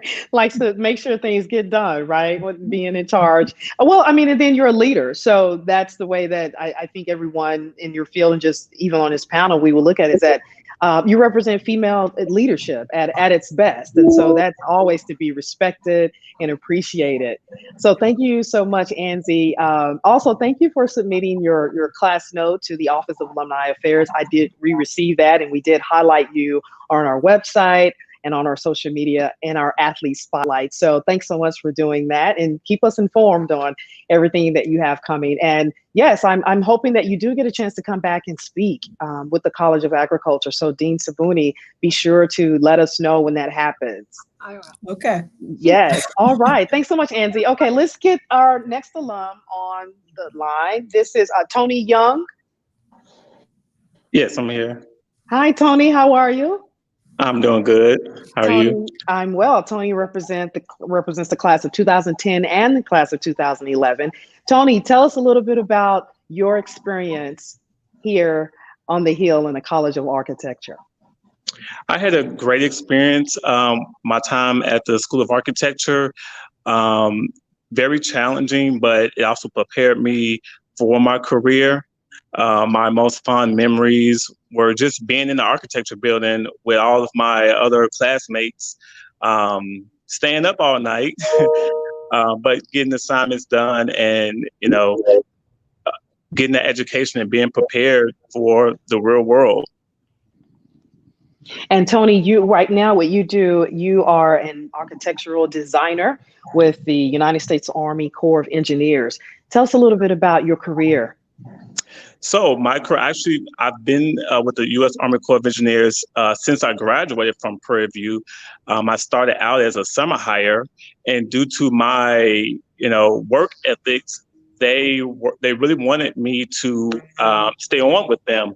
And so I've been there for 10 years now, almost 10 years now, I work on major military vertical construction. I've had the opportunity to work on hospital projects, dental clinics, barracks, any facilities that the military needs to successfully complete a mission. And what would you say that has been, I guess, the most inspiration, the most motivation that you were able to take with you from being a student here at Prairie View into that career field? I just think that I was really prepared when I first came out, into the workforce, and I was, in there with other starting to work with other graduates. I started to get comfortable. Like, hey, I am prepared. Like, I'm very prepared. Prairie View really prepared me. One thing I'm going to say is I'm going to tell Anzi that, like, I was there last year I met her last year at the NOMA conference, and I was there at her fellow installation, and I was just proud. Like, wow, like, this is a Prairie View graduate is becoming a fellow. And at first I had no aspirations for that. And I said, okay, I need to make that aspiration of mine too, to become a fellow. So that just wanted to, let her know that it was a very proud moment for me, being at the NOMA conference and seeing her get that award. Awesome. And I guess, and Anzi, let's go back to you real quick. What is it that you would say to a young lady that also, wants to transition into the field of architecture? What motivation or inspirational message would you send?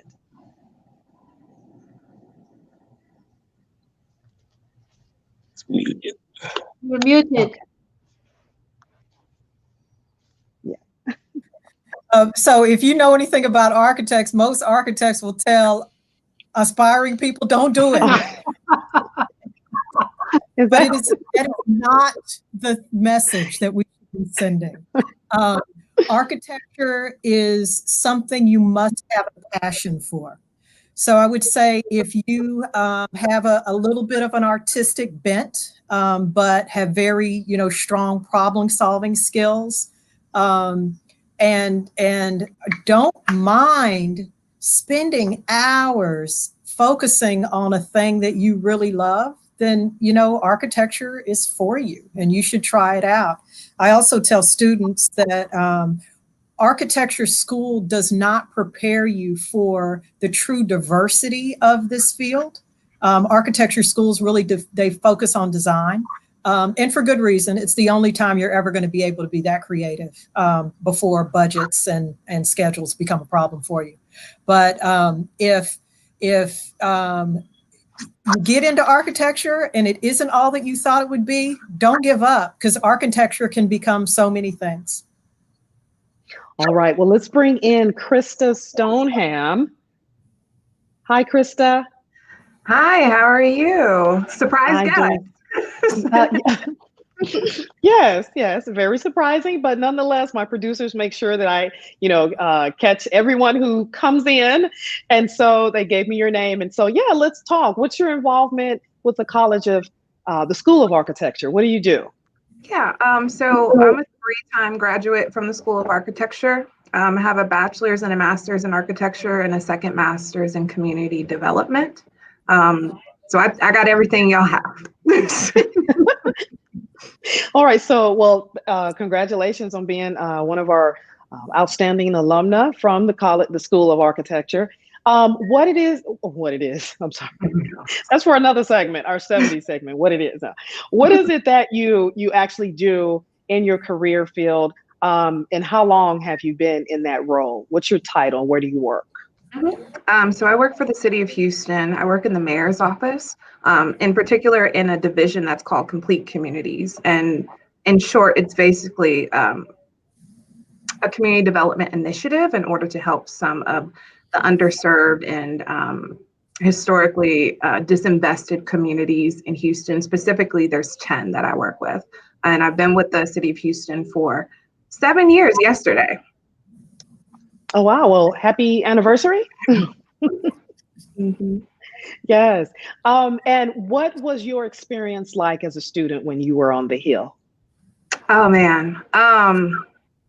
It's very interesting because, like Angie was saying, I didn't really go looking for architecture, kind of found me. What's funny is I remember my freshman year, my counselor, was trying to help me gauge on what I was interested in. And she suggested architecture. I said, absolutely not. Not going to do it. It was, at least the way she described it, it just seemed overwhelming. And I went into the old architecture and engineering building, and I was like, no, that all these little wood models and such, it didn't all the way click to me. And it wasn't really until the new architecture building was constructed that it just made sense. I was like, oh, this is what they meant. Okay, I can do this. And as I would go through, my different studios and whatnot, I think I really realized that my favorite part was always the site plan, because I really loved the analysis and how all the dots connected of, not just where the sun is, but also just the people and the demographic. And I didn't realize that was really planning and community development, but I also appreciated the skill set that I built, on the architecture side, because I transferred them into community development. And, this is something I've always wondered. Do you have to be great at math to be successful in architecture? What's the highest level of math? I mean, maybe some geometry. I'm not good at math, but now that I've been working here at Prairie View for 2.5 years, and my background is in communications, and I was a public affairs chief for the military and things like that. But I will say that since I've been working here, I've been just so exposed to the College of Agriculture and the designing of the buildings, and then this whole part of campus planning and community development. And so now I've kind of, I have an MBA degree already, but I've been kind of looking over there and saying, this community development program it must be like just the greatest thing, because I know a lot of people, like my friends, and they're working here, but they're also studying community development. And so, but I'm afraid, I'm like, well, I'm not good at math. I mean, what if it's math? I'm like, I can't do it. You know what I mean? So what would you tell a person that is looking to go into that degree program of community development? What kind of background should you have, I guess? To be honest, especially with community development, I'll just stick on that side. It is what you make of it. What I do here at the city is several jobs into one. But I also, build in different architecture techniques that I've learned, right? So I do a combination of fundraising, right? Talking to partners, putting together a proposal, the budget, aligning the needs of the community with the corporate social, structure of that particular organization. I do community engagement. So, working with residents and making sure that their voices are heard and empowered.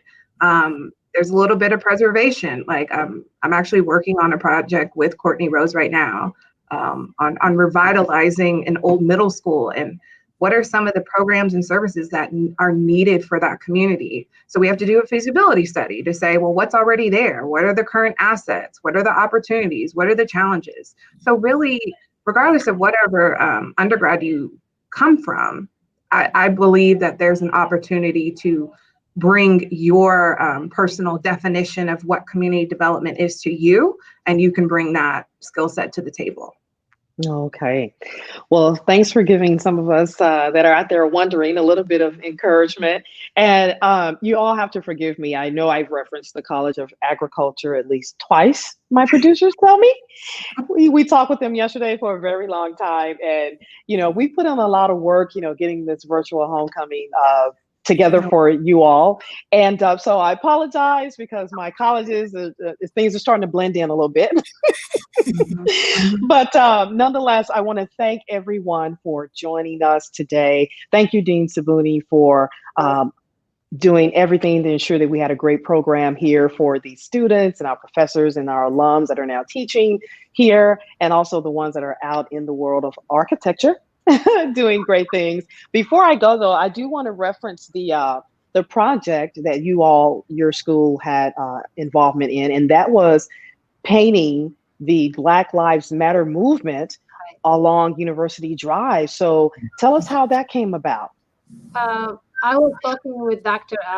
Mayor Allen, and he was talking to the deans about the possibility of doing that. That was just before homecoming. So what happened is that I told him, yes, we can help you with creating those letters, that we can draw them, plot them, and cut them with laser cutter and be able to come and measure the street. So we did that. So we have, again, the director of the fabrication center, Stephen Yansik-Song, and Abel Simi, who's also the manager in the fabrication center, and several of the graduate students that we worked on it. And then we went and measured the streets, and there were other students from other colleges who were very helpful in being able to help us put those letters on the street and line them. And they went and painted. Mayor Allen went and bought the paint, and we did it on one side, and we stopped there because we needed to celebrate Juneteenth. So it was there, and I understand that several alumni came and took pictures there. And we are now preparing to do it on the other side. And it was done in a way where it's centered in front of Bland's memorial that being created there. This is where she was arrested, Sandra Bland, and took to jail, and then later on died in jail. So we need to memorize her, and we decided to put it in that area. And it was Mayor Allen, the idea that came to him, and he asked, and I jumped on the opportunity, and our students and staff were very creative in doing that. And hopefully soon it's going to be on the other side. So anybody coming to campus or leaving campus, they will know that Black Lives Matter. Yes, and thank you all so much for doing that. After sitting and watching that being done in other places throughout the country on television, and then to actually see and know that now it's right here, in front of my eyes, and just driving down the street and seeing that, it really made me feel, and I'm pretty sure everyone else here in the community, that we all are in this together. So thank you so much for coordinating that, and congratulations to all of our wonderful architects out there doing big things. Thank you all for joining us today, and happy homecoming. Thank you. Thank you. And You're welcome. Thank you. That we recruit you to our community development program. I tell you, I'm thinking about it. By the way, thinking about it. You need to know that you don't have to come with a degree in architecture. You don't. Any degree. So no, it's not just for architecture students. That's why it's very popular, unique. You can come with any degree, and you can build on your background in that first degree. And like as was mentioned, you can do whatever you want to do with it. Become a mayor or a councilman, or become a planner in the city or something like that. So yes, and that's what I'm seeing. So your recruiting tactics are working. So I may have to pay you a visit. All right. Well, once again, we have scholarships too. So okay, and I'm a veteran, so maybe there's some veteran benefits in there too. I don't know. Yes. Well, again, thank you all. It was so great talking with you. I love you, my kids, all of you. The four of you are my kids. You graduated from the school, and I'm really appreciative for all the success that you and visibility and marketing you bring to the school. Hopefully see you soon in person. Yes. Yes, this was awesome. It's just a great roundtable. We got the dean, the professors, alum. Dean Sabuni has the opportunity to see you all again, and know that you went on to become just successful in your career. So awesome roundtable there with the School of Architecture.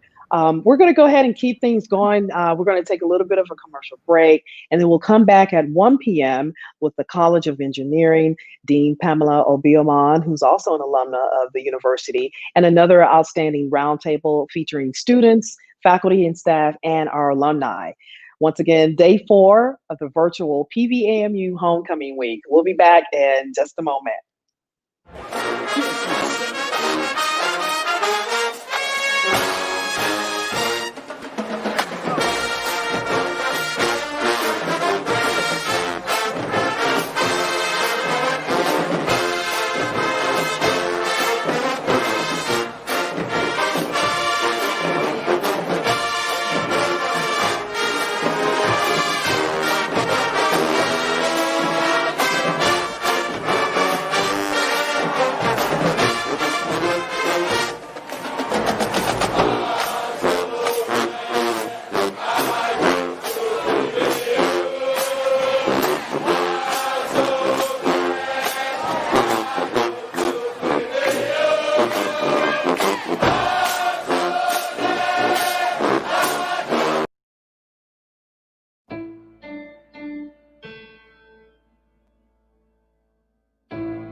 This is where you rise. This is where you shine. This is where you become the greatest of all time. History in the making.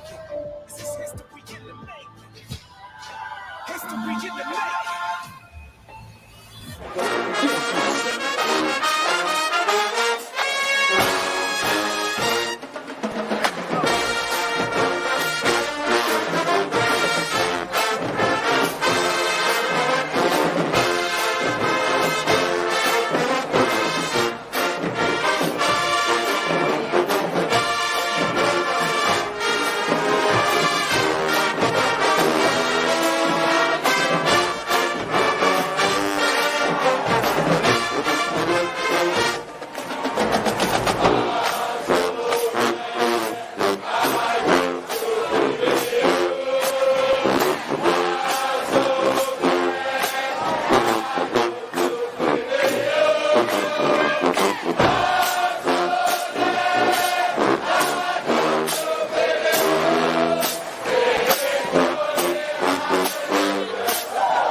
Even though there is so much against us, You will see me choose to protect myself and my community from the coronavirus by wearing a face covering.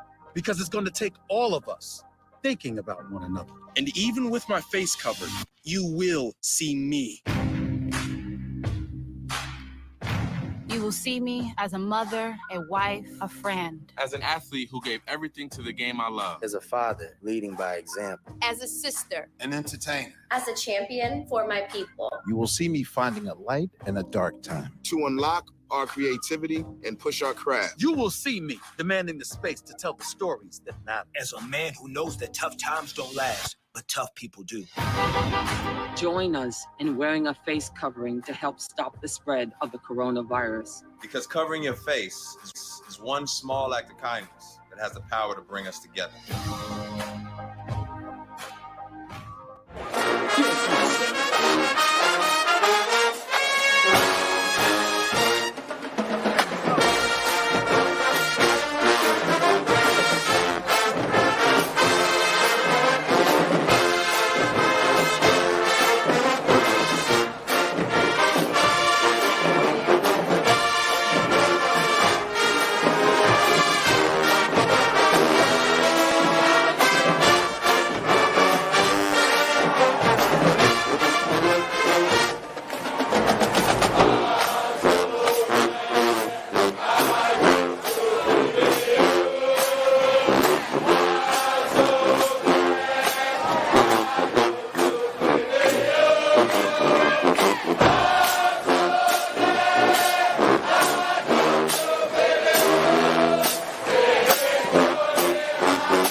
Okay. The file after we're done. Okay, perfect. Okay, thank you. So I'm gonna we'll begin with introductions. Good afternoon, everyone. I'm super excited to welcome you to our Purdue University Office of Development virtual homecoming, focusing in on philanthropic support from Greek-lettered organizations. I'm excited to have some of my alumni friends here with me today, and we will dive right into it. And let's do introductions. Give me a little bit about yourselves, your hometown, your class year, and what you're currently doing to make the world great as Prairie View produces productive people. Let's start with Miss Gant. Why did I know that you were going to do that to me? Hello, everybody. I am Antoinette Gant. Most people know me as Tony. I'm class of '94. I am a military officer, so left PV almost 26 years ago, and have continued to serve as an engineer officer, being able to do some extraordinary things in some extraordinary places. I am a member of Alpha Kappa Alpha Sorority Incorporated, Zeta Gamma chapter, and was initiated in spring of '91. So really happy to be here and be a part of this. Thanks, LaShonda. Thank you. Mr. Clay? Yes, ma'am. Good afternoon. My name is Joe Clay, class of 95. I arrived at PV in 90. I was classmates with most of everyone here on the Zoom call. My major was mechanical engineering, originally from New Orleans, Louisiana. Moved to Houston while in junior high school time frame. I am currently working in the chemical engineering field. I'm a member of Epsilon Gamma Iota, as well as Alpha Phi Alpha, Epsilon Tau Lambda chapter. Great to be here, and it's great to be able to be in a position to give back to my university and to the undergraduate members there on campus currently. Fantastic. I'm super uber excited. Ms. Moore? Good evening. I'm Tracy Moore. I am class of 98. I'm from a little bitty town outside of Beaumont, China, Texas. Yeah, I am also a member of Delta Sigma Theta Sorority Incorporated. I was initiated at Eta Beta at Prairie View. So right now I am the Digital Media Arts Coordinator at Prairie View A&M University in the School of Architecture. And yeah, I mostly teach juniors and seniors, and I run a center called the Design View Media Center. Oh, wow. Fantastic. Mr. Jones? Hello, good evening. I'm Kevin Jones. I graduated in 1996. I have a bachelor's degree in computer engineering. I'm also a member, like Joe, of Alpha Phi Alpha Fraternity Incorporated. Currently, I'm in technology. I'm also a real estate investor, and I'm also the CEO of Jones Inc., which is my family, my household. I think that's very important that you are the CEO of your household and managing your own family. I have two sons, a wife, and we now we're back in Houston now. So we're excited to be closer to Prairie View University, and I'm excited to be here on this call. Thank you for inviting me. We are so excited to have you. And last but definitely not least, Mr. KB. Good afternoon. I'm Kevin Barnes. I got this little virtual background. I tried to get rid of it. Don't worry about that. That's my son's school. He's a freshman at Yale University. I graduated from Prairie View in 1993. I pledged the Zeta Beta chapter of Kappa Alpha Psi, and I actually work as a acquisition associate for a real estate investment firm. My degree is in engineering, but I got an engineering about 10 years ago. So glad to be on the call. We are happy to have each and every one of you. Prairie View produces productive people. That's our motto. That's our mantra. And all of us share something very important in common. Not only Prairie View, but we're all a part of the famous Divine Nine. And so I'd like to kind of start by having you take a moment to think about what it was that led to you wanting to pledge your particular sorority fraternity in no particular order, because, you know, sorority life is a major part of the undergraduate experience. And as we're talking about homecoming, we can't mention homecoming without talking about Greek life. So who would like to go first? I'll go All first. right, I'll go first. Oh, go ahead, Joe.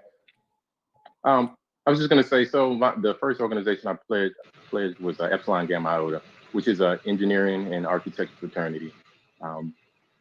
What led me to the decision to join Epsilon was because it was incredible to be around. Most of my mentors were members of Epsilon, and it was incredible to be surrounded by like-minded individuals, a group of engineers and architects, engineering technology students who, again, were like-minded, were moving in a direction that I wanted to move.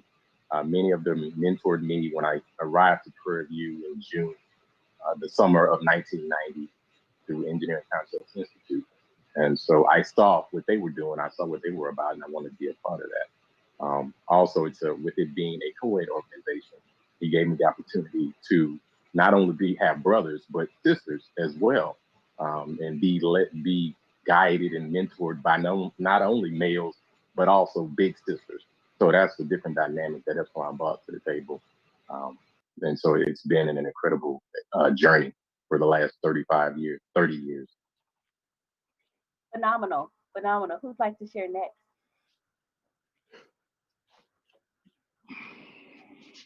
I can go. I'm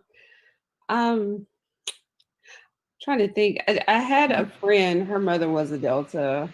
So she was always talking about, she was a teacher at one of my schools. So, you know, she was always visible, always talking about the service that they did. And then when I got to Prairie View, I mean, it just kind of seemed like everywhere I went, I saw Deltas doing work, Deltas at the chapel, and it just struck me as a place. I mean, I had known about Delta for a while, and it just seemed to fit just what I was looking for in an organization.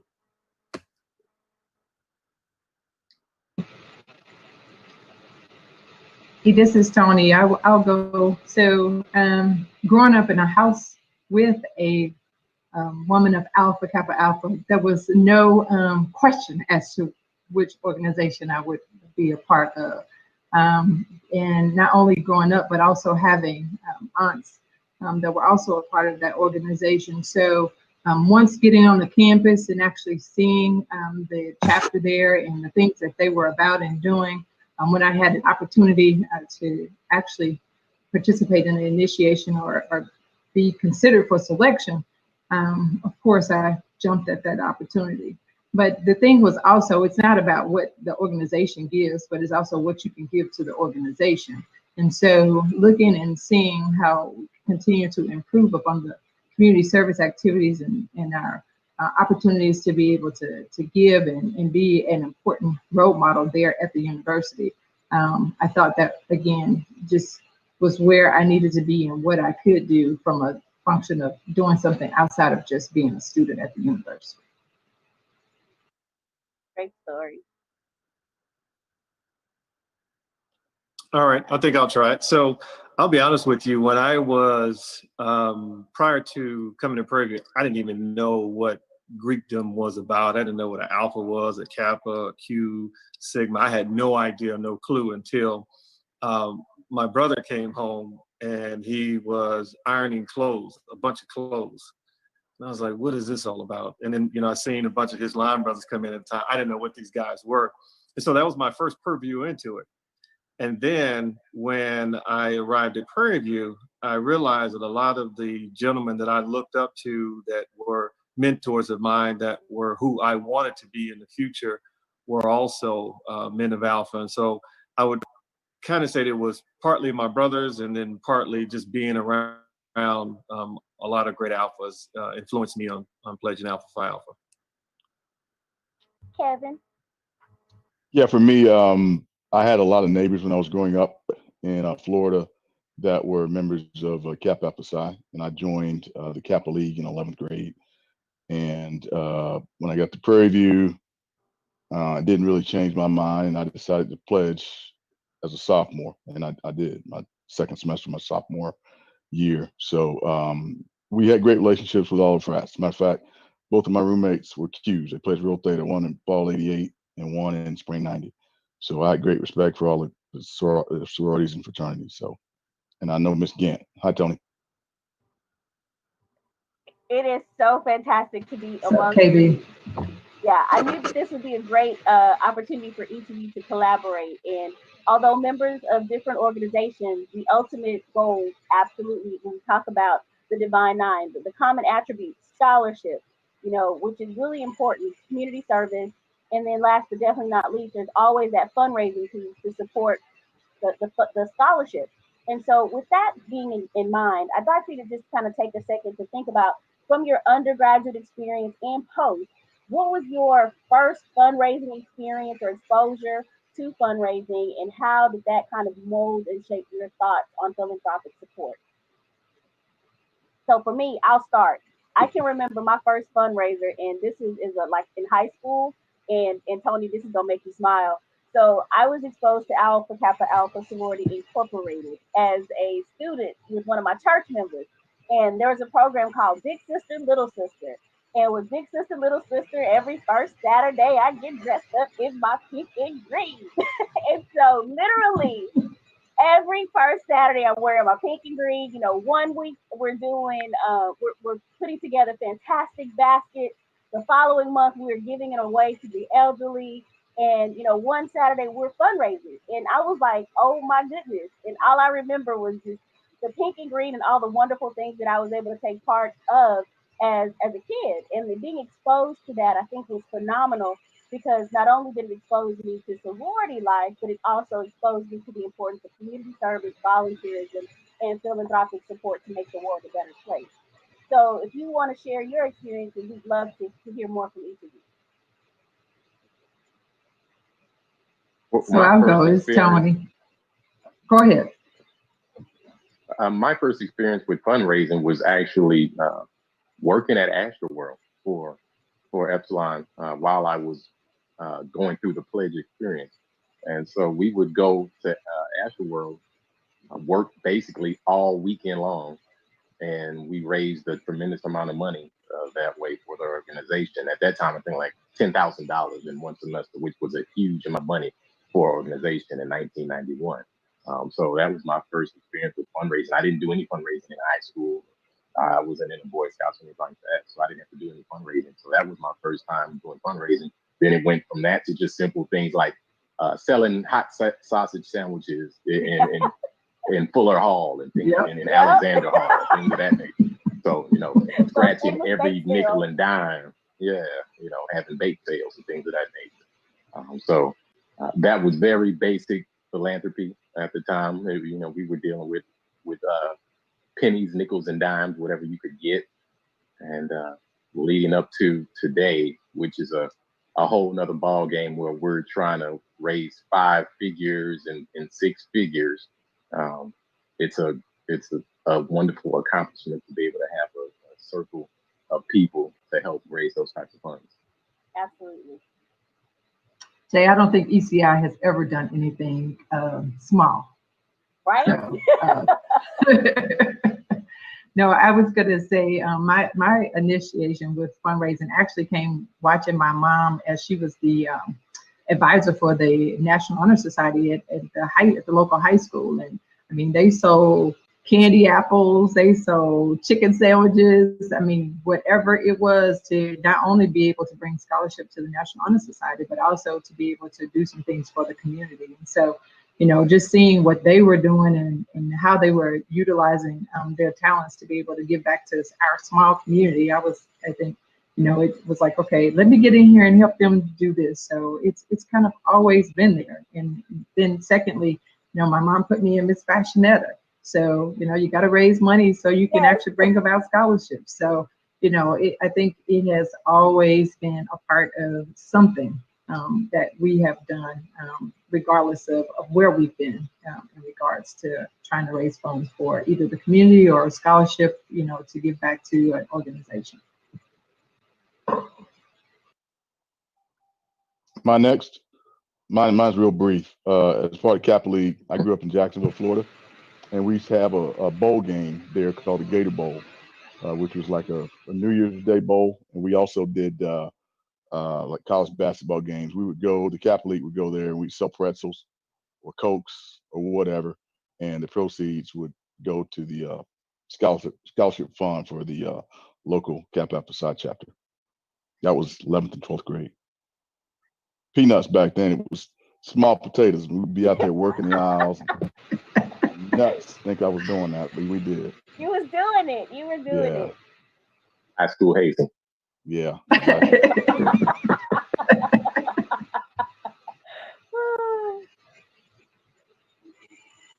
So if I could chime in, I think I've been fundraising my entire life in some shape, form, or fashion, whether it be at church, selling dinners on the weekend, or when I was in high school, I was in band, we had car washes.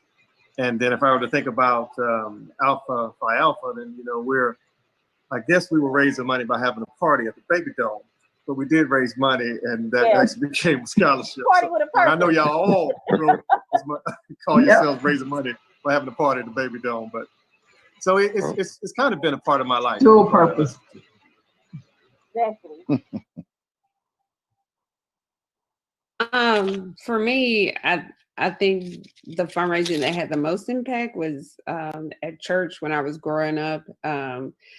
we had the youth did a lot of things, so we had to raise our own money to do these things. And some of the money that was raised would help kids that were less fortunate maybe go on a go to church camp or something like that. So we would be out in the church parking lot on a Saturday washing cars, and all our moms and grandmas would make baked goods for us to sell. So it was a lot of work.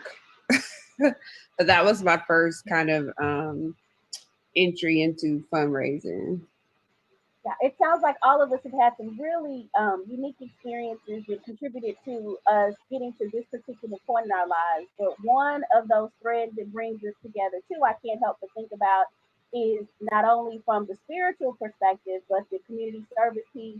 And then we all come back every homecoming to celebrate on campus at Prairie View. And it's a fantastic time for us also to reflect on our undergraduate experience and say, you know, we have definitely come a long way. And a part of that reflection period every year is those fondest memories. So I'd like for you to kind of think about that one moment that you think from your undergraduate experience was a pivotal aha moment that has had the most significant impact on your life as you think about where you are professionally today. And that's a really robust question. So I think I will start with the answer because I had time to think about it. We talk about PV being our home on the hill, and we talk about having our whole extended family. Well, I'm an only child, and so coming to Prairie View, I inherited a huge family. And being a Marcom major, I had a chance to bond with my professors. And the one professor I think that had the greatest impact on me of all times, I would have to say, is Maurice Hope Thompson. And when I tell you Hope Thompson did not play around, he held me accountable in many regards, but the icing on the cake was not only was he my professor, but he was our newspaper sponsor, and he was our dad on campus. And I can recall so many fond opportunities to engage with him, so much so that post-graduation, not only was he my professor, but he became my photographer when I threw some surprise birthday parties. So the relationship with him was very formative. It was very familial, and everything that I can think about with TV that happened with my undergraduate experience, I shared it with him, and he was able to be a fantastic confidant and advisor and mentor. And so I'd love to hear your stories as well.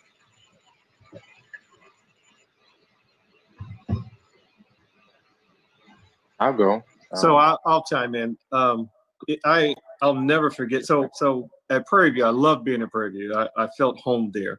The reason why I ended up at Prairie View is in elementary school, my teacher was Miss Porter, and I took Texas history from her.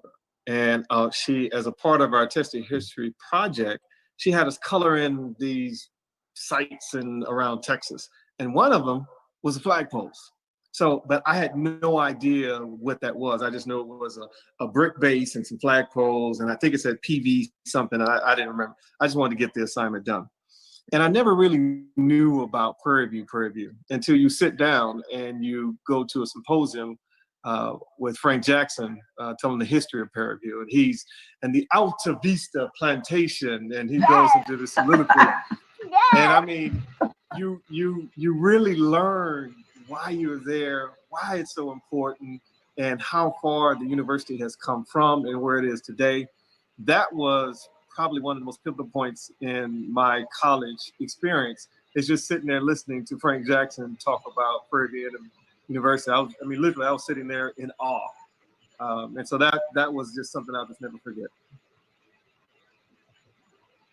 Yeah, for me, the aha moment about concerning philanthropy was I thought about, I guess, about fall '96, when the first time a small group of us bought an RV on campus for homecoming. It was a couple of frat brothers who were Epsilon members and Alpha members, Kenyatta Gaville, Alan Williams, Ed Drayden, a couple other bros. We remember being the only RV on campus that homecoming. And then forward, 15 years later, then we looked up and we realized it's got to be over 100 RVs on campus. And so at that point, we said, well, how much money's being spent? How much money are all these alumni on campus spending with all the food, the RV rentals, drink, what have you? And how much of that is going to the university? How much money are we giving to the university when we come back here? This once, many people only once a year are on campus. How much of this money is the university thing?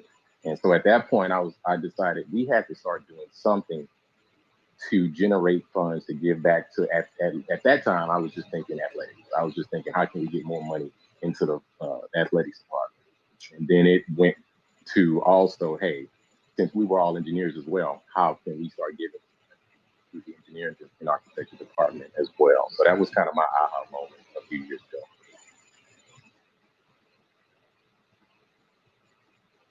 So I'll chime in here, and I think while at Prairie View, even during my undergrad time, it wasn't something that really.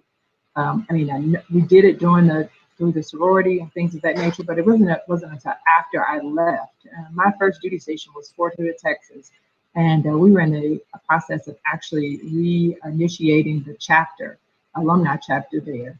And so in one of the things that we actually did, and it was people like Ed Drayton, Eureka Drayton, Charlotte Jefferson, we brought over 250 kids every year to PD on the Hill Day.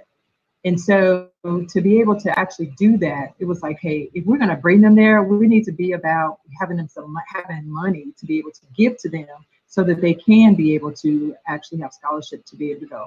I mean, we were a very small chapter. James Woods is another guy that was there during that time. And it was like, even if it's just a book scholarship, but to reinitiate a chapter and then find ways to actually raise money so that once we actually took these kids there, we could come back and say, okay, now you've seen the campus, and if you're very interested in going there, we may not have a lot of money, but we got money we could actually give some money that we can give to you to be able to provide for you for books, whatever it may be, so that you can be able to go and have a great experience like we did. So yeah, that's kind of where it started for me.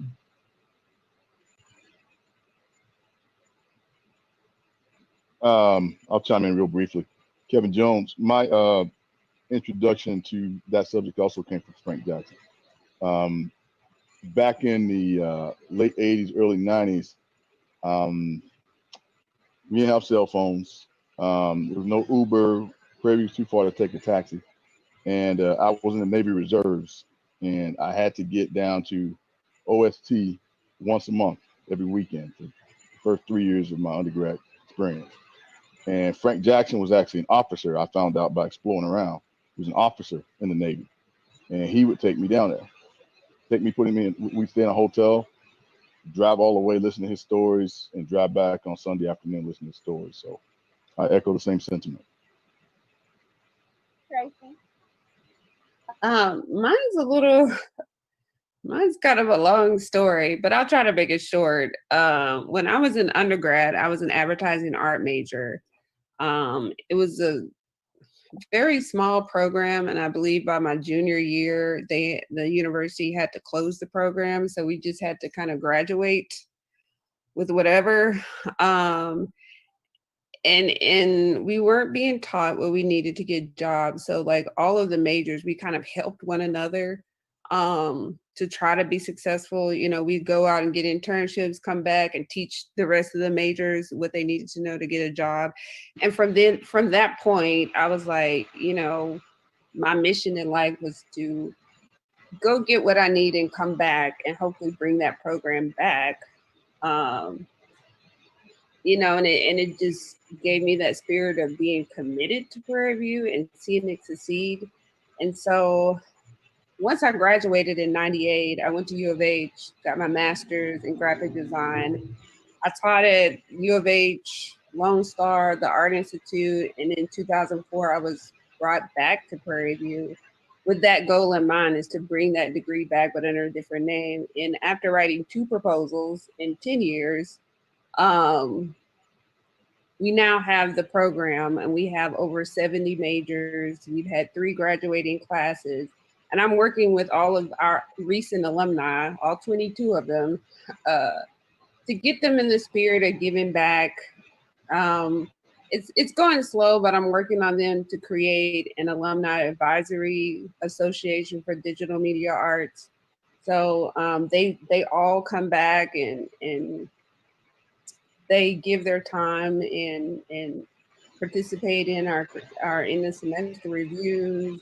So yeah, I mean that one kind of bad experience just kind of spurred me to think that no student at Prairie View should ever go through that again. If alumni are here to support, then we should help keep Prairie View great. So Absolutely. That's kind of where I am. And so, yeah. So I did develop a center called the Design View Media Center, which the students provide graphic design services for faculty, staff, student organizations, departments, whomever, and they get that professional experience. And most of my students who volunteered or worked for the center, they've all either been accepted into graduate school or they've gotten jobs in the industry because of that center. So, you know, my heart and my life's purpose is Prairie View. Yeah, all of the stories, all compelling. And I know, right? And it's like, you know, I tell people, you know, working outside of Prairie View was great, but I tell people all the time, it's like, this is not a job for me. It's my passion. It's my mission. It's my purpose. And, you know, I have fantastic days where you're able to just make everything go great for a student. And then you have your challenging days. But at the end of the day, I think that Prairie View provided a fantastic foundation for each of us in our own experiences that make us gravitate to that place that we call home on the hill. And although we may not physically be there together all the time, there are ways that we can be present through our spirit, through our service, and through our philanthropic efforts that help benefit current students. So, with that being said, each of you share another common attribute. Joe mentioned earlier the reason why he decided to select Epsilon Gamma Iota was because he wanted to be a part of a group that included like-minded individuals. And each of you are when it comes to philanthropic support because each of you has played a pivotal role in creating endowments that will be perpetuated at the university for the longevity of the institution. Working with your groups, I'm certain was challenging at times, and then there were times that it was relatively easy. So, with that being said, I kind of want to get some insight on that. What was the precipitator that led to you wanting to create an endowment? And many of you were at a point where you were approaching a 25th year reunion, but how did you initiate that conversation and were successful in garnering the support of your fellow line sisters, your frat brothers? How did that process work with you in your group? I can start. In 2000, at our 10-year reunion, the university was having, the Office of Development had its first ever capital campaign. So I was over my line's 10-year reunion, and a part of the reunion fee was a donation to the university. So that's kind of how we started. We have our little name on a plaque in the MSC. It's wonderful. But this latest effort, which we're still in the middle of, and we're coming to a close, is because one of our line sisters, Melissa Scott, passed away 5 years ago. And we created this endowment in her honor. It's just something we felt like we had to do, and we wanted to kind of keep Melissa's memory alive and do something that would be ongoing. So we're still in the midst of fundraising. We only have a little bit left to go to fully endow the scholarship. So yeah, me and a couple, we're gonna probably call people and bring some, you know, twist them Bring them all arms on board. There you go. Right. Schedule some Zoom calls, some virtual happy hours. Yes. It's a wonderful way to leave a long-term legacy and to have the name there to be here forever. Yeah. And the beautiful thing about the endowments with each of you, you'll have and receive the benefit of those matching funds, which really double the impact of your gifts.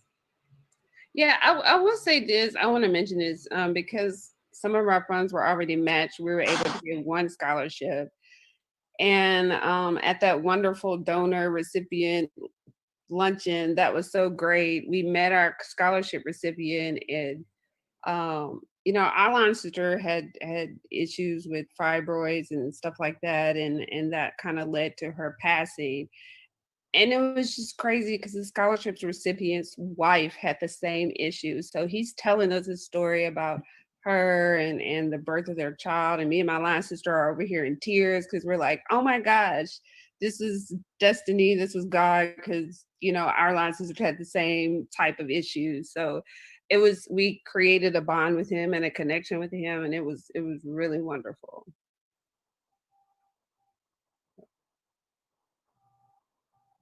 So I think back in, because we are approaching our line is approaching our 30-year anniversary. So probably was about 10 years ago at our 15, our chapter decided to actually do a small, we didn't do an endowment, but we did do a scholarship fund. And lo and behold, I had no idea, nor did my line sister Lisa, but our line decided to actually do a scholarship for an ROTC scholarship. A person that was in ROTC. And it was like, wow, y'all, doing this in our honor, we were just really thrown back. And so as we approached our anniversary this past April, we just talked about it and say, hey, it is time. It is time for us to establish this foundation. Our sorority as a whole, we already have one foundation for AKA in general at Prairie View. So we wanted to do something specifically for our line of Spring 91. We were the largest line that had come through at that time, and it made no sense to have that many people on a line. Of course, I was probably preaching to not be able to give something back to the university, of which, you know, we all got our start. And I remember, I don't know what program I was at, but when we first started trying to actually do the football field, and they talked about, hey, you know, we're asking other people outside of Prairie View to give, and then we don't have our own alumni giving. And so again, it was like, okay, we've got to do something ourselves. If we want companies to give to our university, we have to show that we're able to actually give as well. And so, you know, once we brought up the idea, it really took off. It was like, okay, make your pledge, call, you know, we had a person to call, make your pledge, tell us what you're going to give. And then, you know, and our thing was, we don't want this to wait for 5 years. We want to do this in 1 year to be able to come around to our 30th and be able to give a significant donation to the university. So I think it's always been our blood, but to be able to give on this type of level, you know, we understand the importance of it. We're all getting seasoned, not old, but seasoned. And in that, you know, you think about things in a different way. And as you said, you know, PV is all about productive people. So, you know, you got to have your purpose of helping those that come after you to be just as great as you are or were during the time that you were there as well.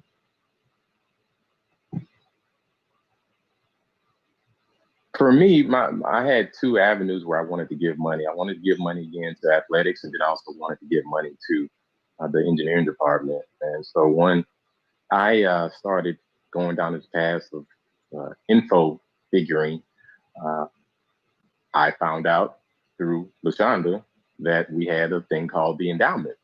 And so, which was a more powerful, impactful gift than just giving money to create a scholarship fund. So it just happened to be coming upon Epsilon's 35th anniversary. So I decided that we should wrap that in fundraising and presenting, gathering and presenting funds to the university and to the engineering department via Epsilon. It just made sense. And so when thinking about engineering, the people who walk out of the engineering department are among the highest earners of anyone on campus. And I'm in an organization that's full of nothing but engineers spread across the country, working for Fortune 100 companies, making six figures all across the board, men and women. So it made no sense. It made no better sense than to create this endowment that not only would allow us alumni who already gained both intellectual and financial resources to give back to the undergraduate members who need it, members and non-members who need our support, who as alumni, it's incumbent upon us to give it back to them.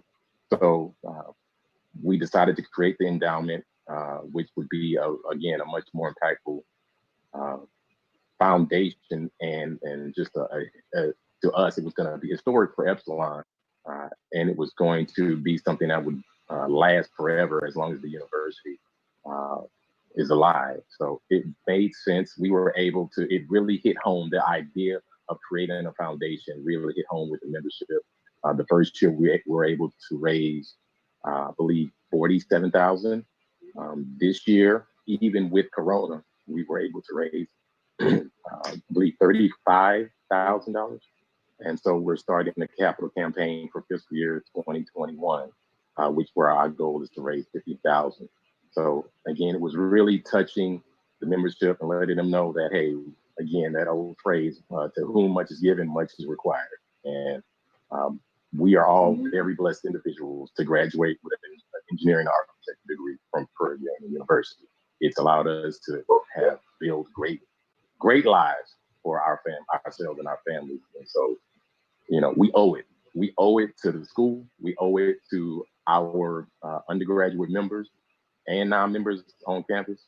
And it's been a great experience. And I'm very proud of men and women of Epsilon Gamma Iota for the challenge that they met, and we'll continue to meet. We're not stopping. This is going to be a yearly thing. Every year, we plan on giving a big check to the president. The one thing I love about this group is you all recognize that you had slack hours before you could pledge. And I tell people that all the time. You know, I'm so excited that you have your endowment for your organization, but before you became a member, you were a Prairie View student first. And so it is wonderful to know that each of you have your alliances in order. But with that being said, I also want to chime in with what Joe said. One of the things with those that work in specific industries, technology as well as engineering, is that, you know, a lot of company matches were made available as well. And so it's incumbent upon us to make sure that we're inquiring with our employers if they offer matching opportunities, because with your company match plus the university match, that can sometimes triple, if not quadruple, the gift and the impact of your gift. And without saying any more, I'm going to yield to the last two gentlemen. Tell us more. So we started our endowment. It was based on our line celebrating our 25th anniversary. And I think it's in the fiber of every Greek letter organization, which is to give back. And I will echo Joe's sentiments: to whom much is given, much is required. I remember arriving at Prairie View, and the most money I'd ever made was less than $20,000. I was a specialist in the Army. And when I graduated, I made a lot more than that. And then when it came time for us to decide on what to give, I said, wait a minute. You know, we've got doctors, we've got lawyers, we've got, you know, military folks. Y'all have money. Wait a minute, military people don't have any money. We work for the government. No money. I'm trying to let you know. Tony said she has benefits. She has a lovely benefit package. Bruh, I know what Tony makes. I used to work. That was my first government job. So don't let Tony fool y'all. Tony says she has a lovely benefit package. One thing about her being in the military right now, she doesn't have to worry about her health care. You're covered. Oh man. So long story short, I mean that was the driving force for us coming together, celebrating our 25th year anniversary. And I think after that, then we followed that up with, I think we raised $50,000 the first time, and then we followed it up the next year with 100, and we'll see what happens the next year. But it was great to, you know, one of the greatest gifts in life is to give. And when you're able to give, it's just a rewarding experience. And I'll just leave that there at that. Yeah, makes you feel good. Y'all gonna have me tearing up. Go ahead, Kevin. Okay, Brett Washington established a capital stewardship award for the Zeta Beta chapter, the undergraduate chapter, in concert with the Prairie View alumni chapter of Kappa Alpha Psi. And we've had that in place probably, I guess, maybe 7 or 8 years. Fred's not handling that for us anymore, but we're in the process. The Zeta Beta Alumni Association is in the process of a giving campaign. That's our goal. Our goal is 500,000. So we're in the process of establishing that right now. My line last year for our 30th anniversary with matching funds gave, I believe it's somewhere around 54,000. Mm-hmm. So we inspire some other lines to do the same, and it's the least we can do, as most of you echoed already, with all the benefits we got from the university. Yeah, all of you, you're legendary in your own right, and your legacy will definitely be remembered. It's always appreciated. And you're right. There is nothing better than the feeling of when you're able to give and to help someone else and to see the impact of your gift. And so one of the things that we're really working towards with the Office of Development is just kind of increasing awareness across the board with all of our alumni and the power of numbers. One of the things that people often do not remember or don't think to do is those small gifts, because small gifts collectively can make a big difference. And like Kevin, all of you have alluded to, that, you know, we have doctors, we have lawyers, we have nurses, educators, you know, military professionals. We have a gamut of alumni across the board. And one of our small challenges, and I tell people all the time, it's a small challenge because it's a work in progress, is that, you know, people want to give, but then sometimes they say, well, I'm not sure how to give, or my gift doesn't matter. You know, I have to give thousands of dollars. And that is so far from the truth. All gifts matter. All gifts matter, all of them. And I tell people all the time, it's just like your church. If you are a person of Christianity or any religious faith, that the number of members, and then equal sacrifice, it may be a different dollar amount, but all sacrifices are greatly appreciated. So with that in mind, as we interface with our fellow alum across the board, if you run into someone, hypothetically, that's a little bit reluctant to give, what is your elevator pitch to encourage them to give back to PV, our home on the hill? I think Kevin should go first because he put together a bunch of videos to share with you all.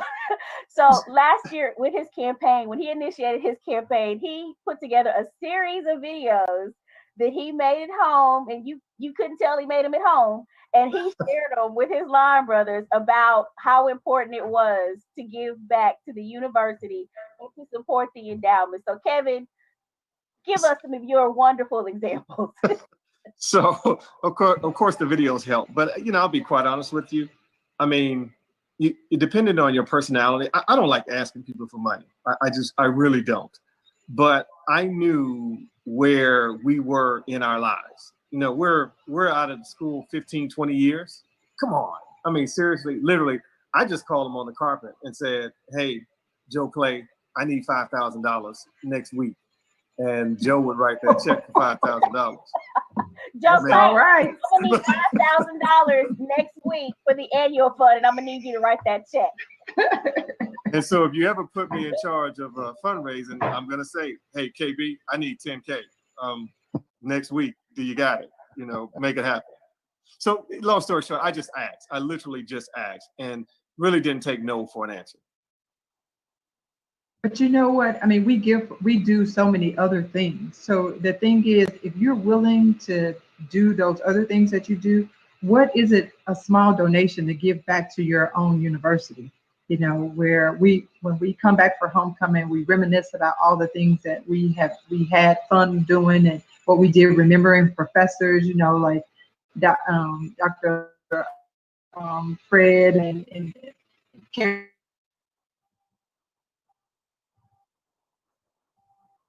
You know, Dr. Stewart and people like that. So the fact of, if you expect others to give to your university, why don't you give to your university? Because it's who made us who we are. I always say it's, you know, that starting foundation. HBCUs are forever, you know, in my heart of being a place where we can feel as if we have professors and faculty that push us to be the best that we can be. We are not just a number. And in that, you know, I just feel like, you know, it like Kevin has said, it should be in everybody's heart just to give because of what our university has done for us. I think from an organizational standpoint, I kind of leaned on the desire to support our undergraduate members.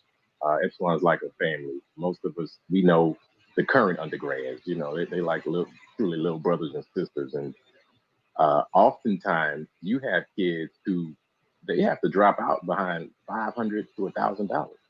And with us making all this money, that's crazy. So there was one particular time where we had to literally pass the hat for a member. And so when thinking about that, I kind of leaned on the emotions of the members, thinking about going back to when they were in undergrad and when they needed money and there was no one there to give it, because at that time, Epsilon was only 6 or 7 years old and we didn't have many members out in corporate America. The ones who were out there, they just started working. They didn't have money to give. Well, we're 35 years later. And so again, we've got members out there doing great things with the money, the discretionary income to give, and members really took to that.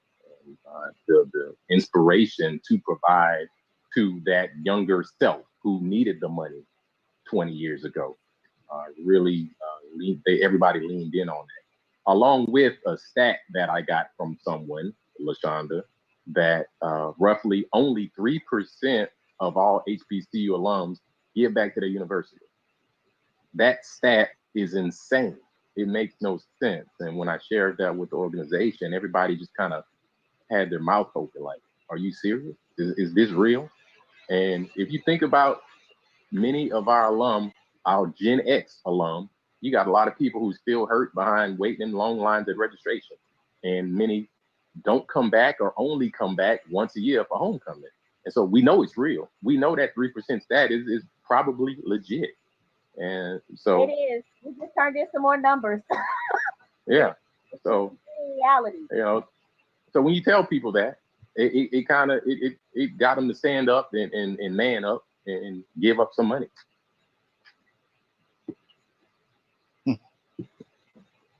For Zeta Beta, it's not as easy as what you guys say, I'll be honest with you. Some of these guys would rather buy a 6-pack of beer than give $6 to the university. But by that same token, this is we bug them. Yeah, that's right. We bug them and we bug them and we stay on their mind and we bug them. And, you know, it's not really equal in giving, but equal in sacrifice. That's the way we look at it. So over time, we can wear people down and get them to contribute.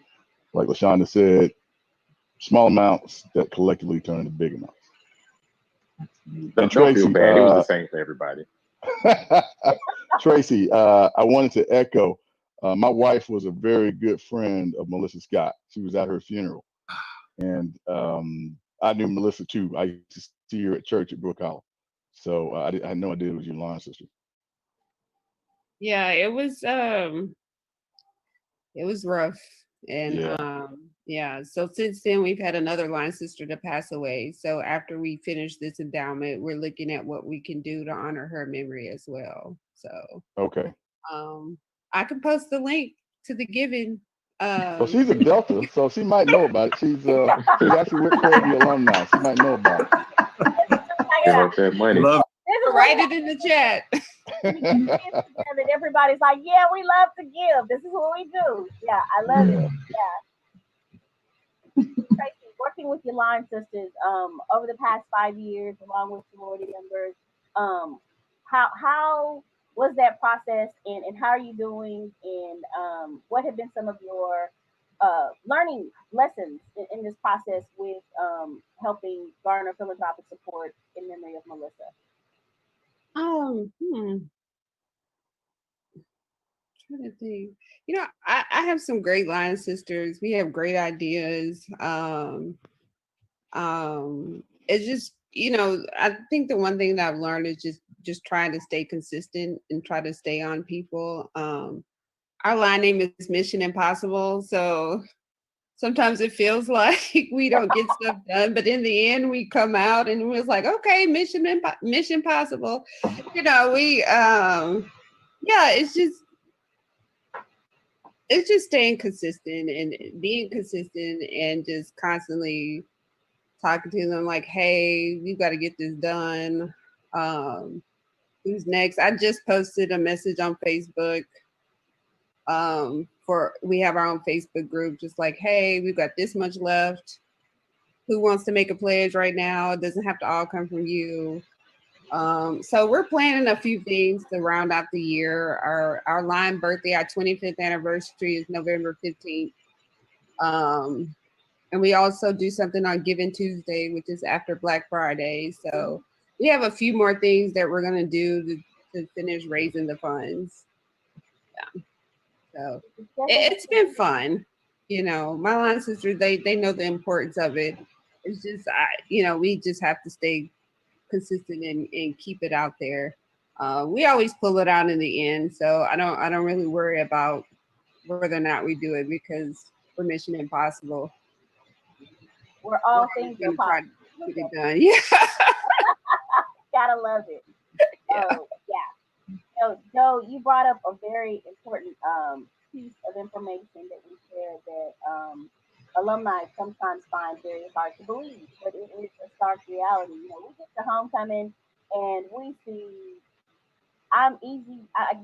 there's not been an official count, but I would say a minimum 20,000 people during homecoming weekend, if not more. And 25, 50,000, and I could go with that. And, people are on campus, we are reminiscing, we are having a fantastic time. And I tell people all the time, wouldn't it be great if at least half would just make a gift of $10? You know what I mean? Just $10. Right now, currently, our giving percentage is roughly 50% when we talk about alumni support. And I see a lot of chat in the various groups on Facebook talking about some of the recent large philanthropic groups from individual, very wealthy heirs, celebrities, business owners. And one of the things that I like to reply back to every once in a while when I see some of those posts is, yes, it's fantastic to have these factors. What's even better is that when we, the alumni, come together, then that will be even more powerful than what anyone gets from a corporation would mean to our students. And today, it's literally 2020, and Fergie continues to be the place. Are like 90% of our students are first generation college students. So Joe, when you're talking about $500, $700 making a difference, it really does. Because just kind of thinking about your undergraduate experience, each of us come from different backgrounds, but we all know someone who was first generation if you weren't yourself. And knowing what it's like to not necessarily have that strong financial support from your family. And so our students come to PV, one, because they know they're going to receive a quality education. But the second part of that is that they are going to be among a family of thousands. And so this homecoming, we're encouraging all of our alumni to stand together with our virtual celebration and think about helping further the next generation. There are a variety of different ways to do it. You all have done a tremendous job with not only bringing awareness to youth, but also maximizing on those opportunities, matching gifts, reoccurring gifts, no gift too small, no gift too great. And so with that being said, I want to just kind of open the floor for you to kind of share some final thoughts as we were thinking about the philanthropy at Prairie View, our home on the hill. And what would you say to your scholarship recipients? Very soon, in the next 2 or 3 years, each of you will have some recipients, and you'll have the experience that Tracy had with being able to meet that student that you are impacting. I'll say putting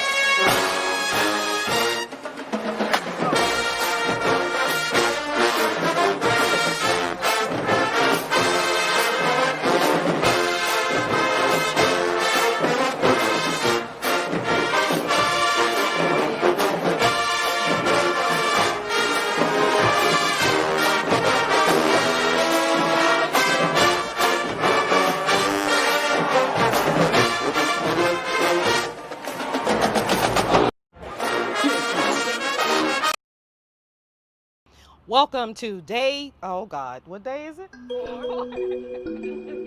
Day 3, 2, 1.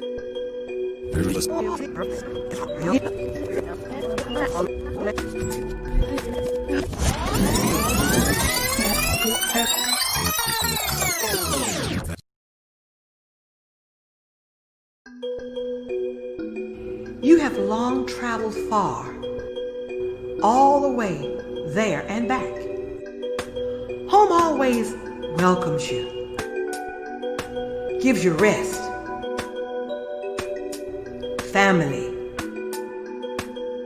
Come home. Come home, my sweet, sweet love.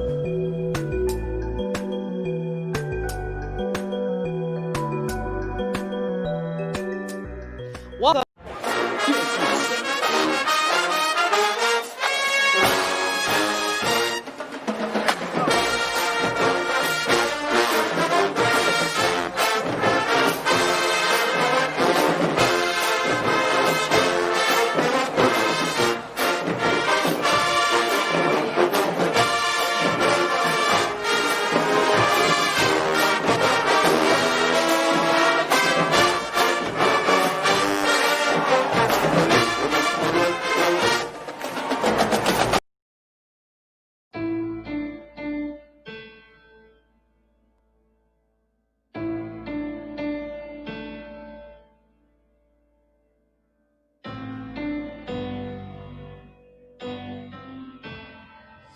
This is where you rise, this is where you shine, this is where you become the greatest of all time. History in the making.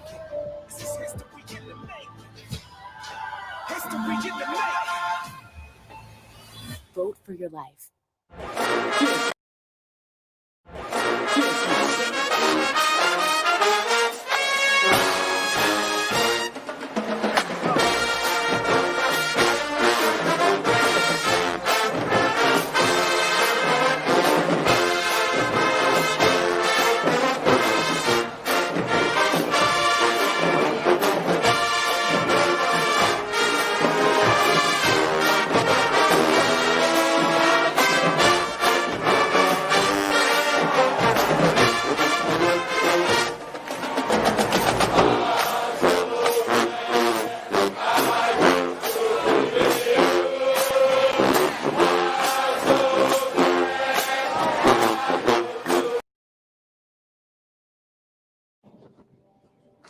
America, land of the free.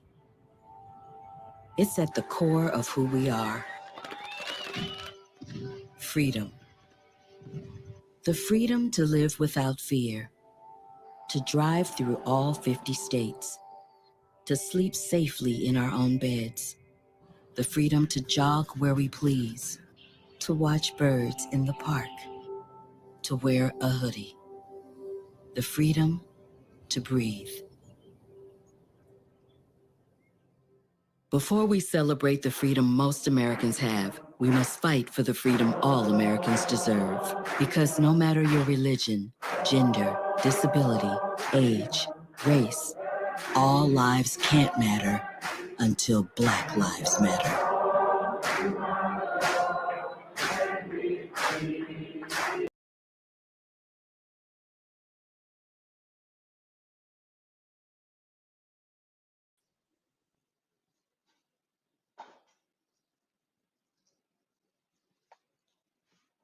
And welcome back to day 4 of the Prairie View A&M University virtual homecoming experience. We're going to get our afternoon segment started with the College of Engineering as we welcome Dean Pamela Obiamon. Dean Obiamon, welcome. How are you?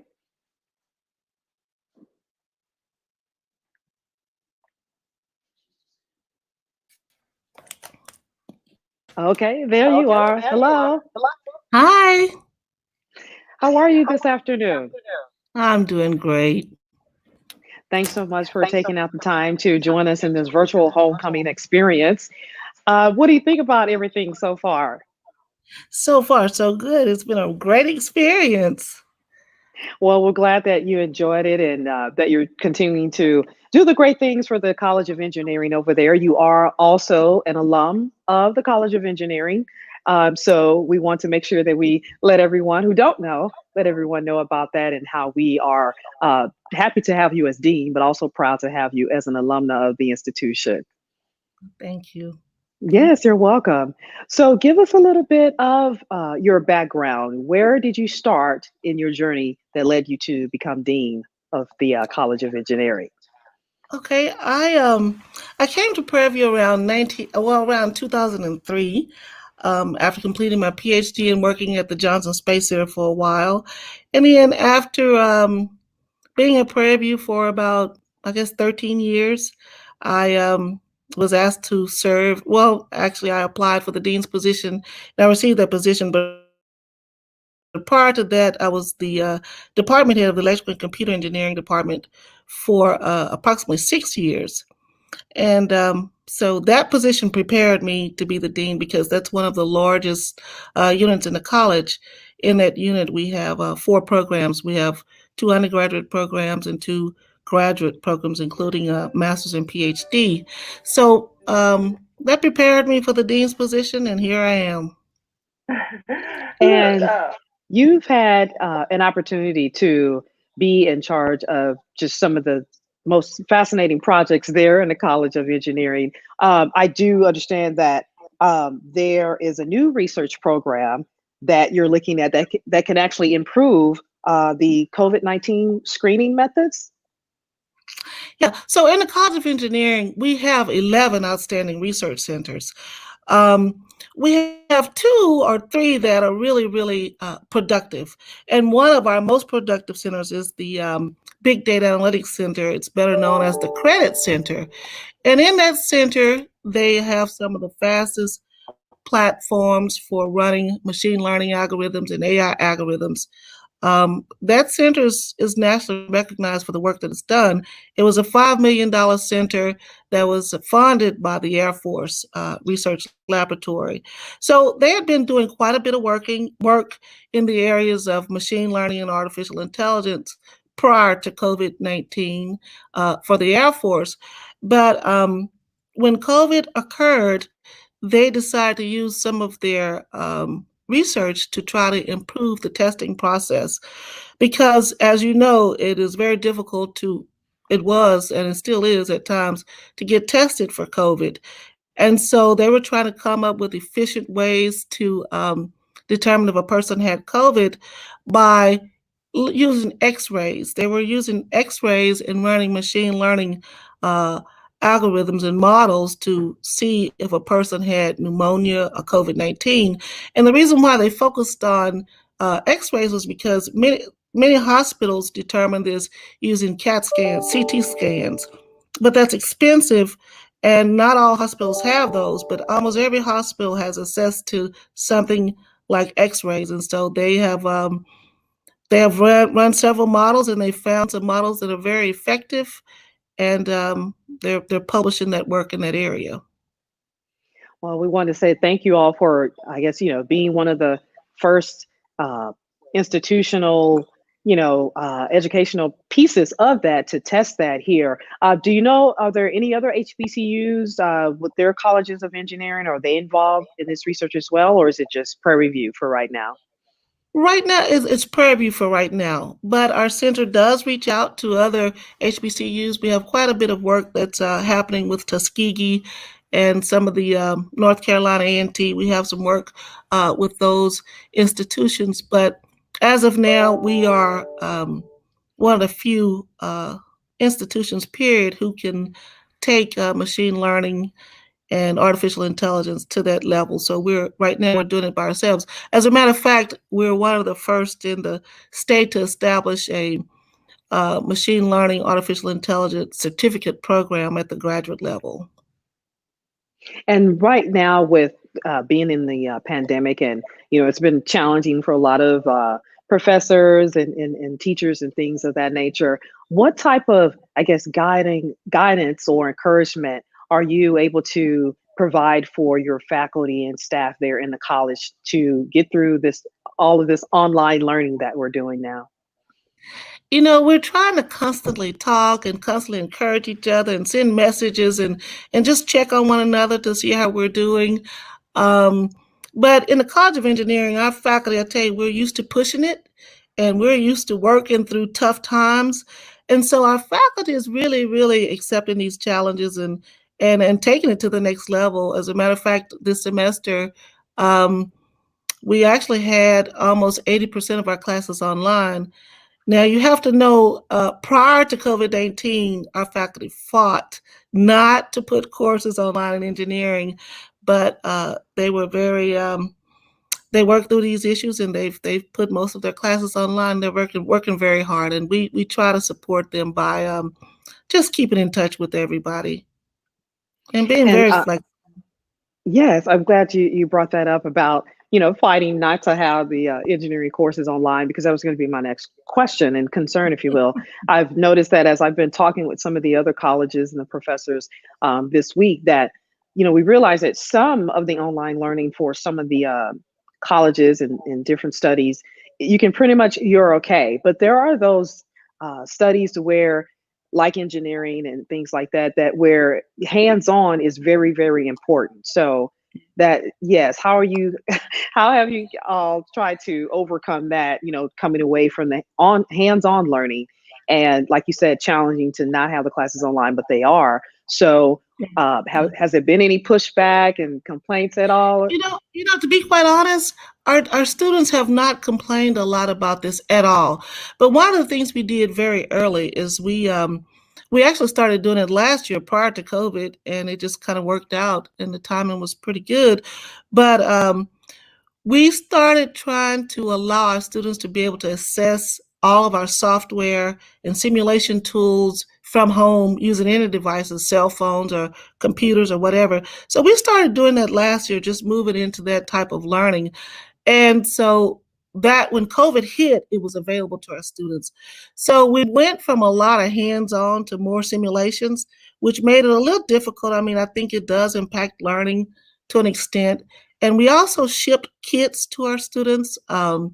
We shipped educational kits and boards and circuit boards to our students so that they could conduct the research. And we established videos where our faculty would conduct the experiments and then have our students analyze the data. So we put a lot of things in place to make the process a whole lot better and to try to keep a decent quality of learning. So our students for now have not complained a lot about this, but we do know in engineering, it's very, very important to have that face-to-face communication. Engineering is a tough area, and to have to learn it at a distance is even tougher. So we're looking forward to this passing and us seeing the students face to face. Now, I also saw that the College of Engineering, along with the College of Business, and I believe you all both are part of this, the new NSA grant that will provide cyber security courses for students now. Tell me a little bit about that. Okay, so we have a $5 million cybersecurity center here in the College of Engineering. It was funded by the Chancellor Research Initiative that from Texas A&M. And in that center, they're doing phenomenal work in the areas of cybersecurity. So that team worked with the team in the School of Business. And I think actually the School of Business might have had a professor who took the lead on this grant, but our center actually worked with them. And their goal is to allow and to help create courses so that every major can use cybersecurity, because cybersecurity does not just impact engineering and STEM, it impacts everyone, as you know. So they're promoting cybersecurity in areas that are not just in the areas of engineering and business and all the other areas. In addition to that, we received another NSA grant, and our computer science actually received that grant. And in that grant, they developed modules for teaching cybersecurity, and that became nationally recognized. They actually posted, I believe they posted it on the NSA website. and we've had several schools come here, and we had a workshop to promote those modules. And in addition to that, we established a cybersecurity concentration in the computer science department. So yeah, we're really taking cybersecurity to the next level here. And the NSA grant, actually, what does NSA stand for, and what is that organization? What's their mission? So that's the National Security Agency. That's the top governmental agency in the nation that keeps our nation secure. So yeah, we wrote a very competitive grant, and we actually won it. Of course, you know, we can compete with any school in the nation, any school of engineering, any university in the nation, and win big grants and make changes, impact our society. And earlier this year, you were involved in a very huge initiative there in Washington, D.C., where there were several engineering deans that gathered, and you were one of them, to discuss the priorities in engineering research and education there at the U.S. Capitol. Elaborate on that experience. What was that all about? Yeah, so every year the American Society of Engineering Education, the deans from various universities, ranging from UT Austin to all the schools around the nation, we get together in Washington, D.C., and we discuss policy and policy that impact our engineering schools and which we want to change. And after we discuss those policies, we actually get together and we go over to the Capitol and talk to representatives and senators and basically make our case for where we want the funding to go. As you know, the president gives his budget out, I guess, around February, so that we do this in February, right before the budget. So this past year when we went to DC, we talked about the need to give the National Science Foundation more funding. Over the years, the funding for the National Science Foundation had been reduced, and more funding had gone to the Department of Energy and NIH. So we pushed that because the National Science Foundation is the major supporter for engineering research, and 43% of the funding in engineering for research comes from the National Science Foundation, and 83% of funding for computer science come from the National Science Foundation. So we were pushing for Congress to please support and give more funding for the National Science Foundation so we can continue this great research. You know, engineering is the backbone of society, and so we really need this research to make the changes. In particular, you can see the work that we're doing here with COVID-19, and it's really impacting the way that we can save lives. So yeah, we went and we promoted that research, as well as I had a personal, I guess, what do you call it?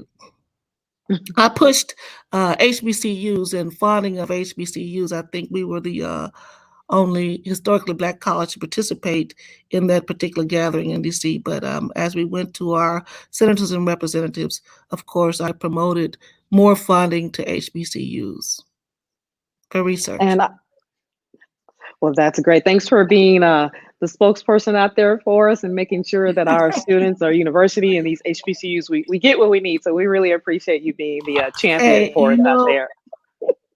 You know, we only have a small portion of the population, but we produce a lot of students and people of color who makes an impact. So we need that research. People are coming to us looking for affordable schools and accessibility, and HBCUs are unique in providing that. And so we want to be able to continue, and we need funding at the highest level to make that happen. Yes, and can't get any higher than the U.S. Capitol, right? So now I also see that we have some great things happening with the students there. I see where the Transportation Research Board selected 3 of our students to join the 2021 class of the Minority Student Fellows. So congratulations. And can you tell us a little bit more about the selection process? How did that, come about to have our students be selected as fellows? Well, you know what? As the dean, I really should know more about that process, but I really did not play a role in that process. I just saw the results. But I can tell you here at Prairie View, we have excellent, outstanding students who compete and win competitions, and they just are well prepared, hands down. So I'm not at all surprised that our engineering students were selected for that particular organization. But I wasn't a part of the process, so I don't have enough information to share on that end. Well, yeah, that's okay. Hopefully, when we're going to move into our section and speak with two of the outstanding faculty members that that you're over there in the College of Engineering. So maybe they can give us a little bit of insight on the program. But thank you so much, Dean, for giving us the insight and the background on what's going on there in the College of Engineering. Okay, thank you. You're welcome. Okay, Dr. Let's see who we have with us. Tell us who you are and what's your role in the College of Engineering. Hello, my name is Sheena Reeves. That should be Dr. Kumlapati. Oh, can you hear me? Yes. Okay. I'm an associate professor in the chemical engineering department. So yeah, I'll tell you a little bit about Dr. as he's coming in. He's a faculty member in the civil engineering department, and he's been in that department for a very long time. He served as the interim department head. He runs a very successful center, and it's called the Center of Energy and Sustainability. He should be speaking on that, the work that they're doing in that center shortly. Oh, great. Well, welcome to the both of you, Dr. Reeves and Dr. Kumlapati. Hopefully I'm saying that right. Forgive me if I'm not. Perfect. That's really? perfect. Oh, on the first try. Okay. Thank you. Well, welcome. Dr. Reeves, we'll start with you. And you were introducing yourself and telling us what your role there is in the College of Engineering. So what's your special area that you focus on there in the College of Engineering? Well, I'm actually also a part of the center that Dr. Kumlapati runs, but I'm an associate professor in the chemical engineering department, and I've had some opportunity to create or update and renovate our teaching labs for the chemical engineering department. And I'm also the freshman advisor for the chemical engineering department. So I've updated some of the equipment that the students are using, trying to make sure they're safe while they're in the laboratory, and also managing some of the students or overseeing some of our graduate and undergraduate research assistants here within the department. But for the C Center that Dr. Kumlapati will tell you about, I'm actually the education and outreach director for that center as well. But I'll allow him to give you more information about the C Center. Right. It seems like you're wearing several hats over there. Doing a great job, I'm sure. Tell me a little bit about the experience now. We're in this online, 100% online learning now with COVID-19. What has your experience been there as a professor? How have you adjusted to this new way of doing things? Well, we were able to go through training over the summer. So the university provided us with the opportunity to do what was called Quality Matters training and online teaching training. So we were actually more prepared for the fall semester than, of course, with the spring where we were just rushed into trying to put everything online. So we actually had time to prepare for the fall semester, which actually improved some of the outcomes that we wanted to create with the classes. And basically throughout the summer, several organizations, so the American Society for Engineering Education and other societies developed workshops and teaching materials to help us this fall. So I believe that this fall was a much better experience than the spring could have been because, of course, no one could have predicted what happened. So we're getting feedback from students of how we can improve. We're working with students. Students are working with us. And I think for the most part that everything, just like the dean says, has been running smoothly. There are, of course, always going to be room for improvement. But I think the formatting, the new online format that we have at Prairie View, which is Canvas, that we switched to this year, is actually helping. The students are able to create content as well We are missing the wonderful face-to-face interactions, and the students are missing their hands-on experiences. But hopefully, we could get back to that sometime next year in order to improve their experiences in class. And Dr. Kumalapati, what has your experience been like so far? I share some of the same experiences that Dr. Reeves mentioned. I am generally reasonably good with the technology, so I was able to switch very quickly in the spring semester. But we switched to Canvas starting in fall, as Dr. Reeves mentioned. We got the training, and so far I feel we are able to meet the challenges. That doesn't mean we don't have more new challenges, but our students are doing good, and I think most of the faculty, at least the faculty that with whom I am in contact with, we are coping with the challenges reasonably well, and I think our students are coping with it as well. At least from my interactions with the students, they seem to, they don't like the format, let me be clear. So they rather be in the classroom, but with what is going on, they understand, and they're coping with these challenges pretty well. And that's, I think that shows the character of our students. Yes. And what is just the outlook on the engineering industry right now? Do you have any insight to that as far as I guess African Americans in the field of engineering? Sure. I may not be like our dean, who has a much broader perspective on the whole engineering industry, but I can talk to you more about the kinds of work that I am doing and where I see.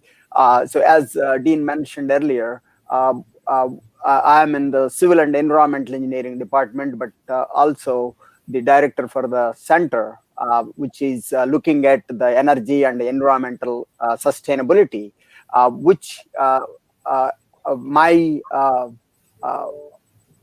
thinking or my overall assessment of this area is, this is where we are going to be. It doesn't matter which political party is in power. The energy is the topic, at least for the near term. And there is a lot of opportunity for folks like me to do research, and for our graduates who are looking for jobs. It doesn't matter whether they're civil, mechanical, chemical, electrical. The jobs that are going to be there in the near future, there are going to be a lot of jobs are going to be in this energy, broader energy area. And I'm so fortunate to be in the right area at the right time, where we are able to get a lot of funding from the National Science Foundation. As Dr. Wabiman mentioned, we are running our phase 2 of our center with a $5 million grant from National Science Foundation. As part of our center, we do a lot of things to help our students. Of course, we do research. We employ graduate students, undergraduate students, and postdocs to do research in our center. But more importantly, we also work with the academic departments to offer energy-related courses. We offer scholarships for students to pursue energy engineering minor and energy research in our center.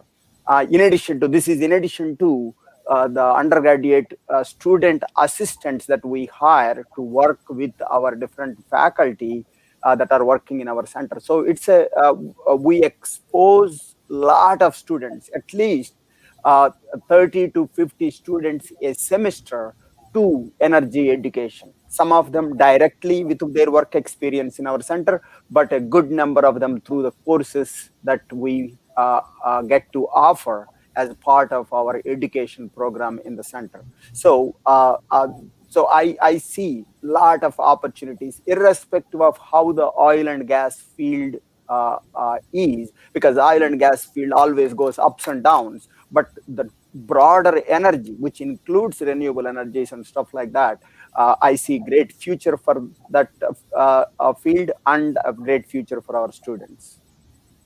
Well, awesome. Thank you for giving us that positive, very positive introspect and what's on the outlook for the engineering field.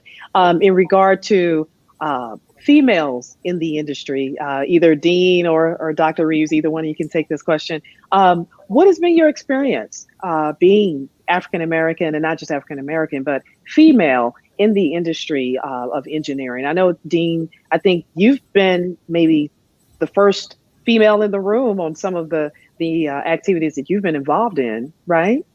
Right. So there are some challenges, but I'm a firm believer that everyone has challenges, whether you female, whether you male, whether you have a speaking challenge, and so and then you need to identify those challenges and overcome those challenges. And so, as a female, I think being in this field for quite some time, I've understood some of the challenges that females are impacted by, and after trying to understanding and identifying those challenges, I just try to overcome those challenges. It's like trying to jog a marathon, right? You got to get through the first 3 miles, and then you got to keep running and building and getting better to get to the end.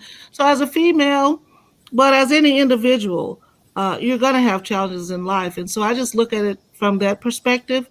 And whenever I see those barriers, I look at the skills and the tools that I need, and I build on those skills and tools and just overcome those barriers. I mean, we can't get around those things. So, but yeah, it's been challenging, but again, life is challenging. Yes, indeed. And Dr. Reeves, what has your experience been like? So I actually have a very interesting perspective here. So when I graduated from Mississippi State with my doctorate, I was the first African-American male or female to graduate with a doctorate degree in chemical engineering from Mississippi State. And I always explain to our students that, especially our African or Black females, that they may end up in a room one day where they are the only minority or they're the only female, because in chemical engineering, that is something that's actually quite occurs regularly, that you are either the only female within the room or you're the only African American within the room. But I also explain to them that that's exactly where they need to be in order for a change to occur and not to run away from that particular experience. So throughout their career, there may be that opportunity to be that only individual, but that's a great thing, because you're number one, which means that then number two is going to follow you soon if you were number one. So those are the types of experiences we actually want our students to have. We want them to infiltrate into the areas that we are probably not seeing right now. But as an overall, the actual outlook is actually pretty good, because of course, going to conferences, seeing people like you, and also interacting with them. We know our numbers, we know how many of us there are. We interact with each other all the time. But the current classrooms that I'm seeing, the undergraduate students that I'm seeing, our outlook is actually great. So our numbers are really growing, especially within chemical engineering that they are. So to answer your question, I believe our outlook is actually great, but we're going to have those situations where we are maybe the only one that is in the room at the time. Well, thank you for mentioning that. And speaking of our students, I know they were very inspired to hear that. Let's bring two of our students in. I understand we have Johnny Turner and Devin Allen. Yes, ma'am. Hello. Hello. How are you? How are you? I'm doing well. Yeah, look, we're both doing outstanding, right? Yes, ma'am. Absolutely. Devin, you're Devin, right? Yes, ma'am. Okay, just want to make sure. You're the young man that you just created something very special over there in the College of Engineering, right? Yes, ma'am. Now here's the deal. I work for the Office of Alumni Affairs, right? So when we saw that you created this, a database or website, if you will, to highlight, alums. I mean, we were hoping to meet you. I was like, God, I wish we could meet him. And I'm meeting you today, virtually though, right? Yes, ma'am. Yeah. So talk a little bit about where you're from. What is your specialization there in the College of Engineering? Yes, ma'am. So I'm Devin Allen once again. I'm from Austin, Texas, and my specialty or degree is computer science. So, yes, ma'am. And the project that you just created, tell us about this fabulous alumni Sure. website or database that you Yes, have now. ma'am. So the project that I created, it's called POPV 1876. POPV stands for Products of Prairie View. So as you know, once you graduate from Prairie View, you are a product of Prairie View. And the purpose of this website is to simply highlight and showcase current students and alumni and all of the accomplishments that they've accomplished. So yeah, that's pretty much it. And when did you decide that you wanted to take on that project? So I decided during summer of 2019. That was when I interned at Apple. So I interned at Apple as an Apple HBCU scholar, and with that opportunity, I was able to have a roommate. And my roommate, he went to Morehouse, and he had this idea over at his school to create something very similar. And I was like, yo, like this is very cool, and they can help out a lot. So he was the one that actually inspired me to build it over here at Prairie View. So that's how I got the idea. And with that, what is it that you hope the next step is? Like I said, we would love to talk with you in the Office of Alumni Affairs. So when we're done with this, let's talk some more offline. Yes, and find out how to collaborate. Yes. I think long term, well, right now what I really need is help, because right now it's just me doing it. But I will say that I don't have too many alumni on here right now. It's just current students that I know of.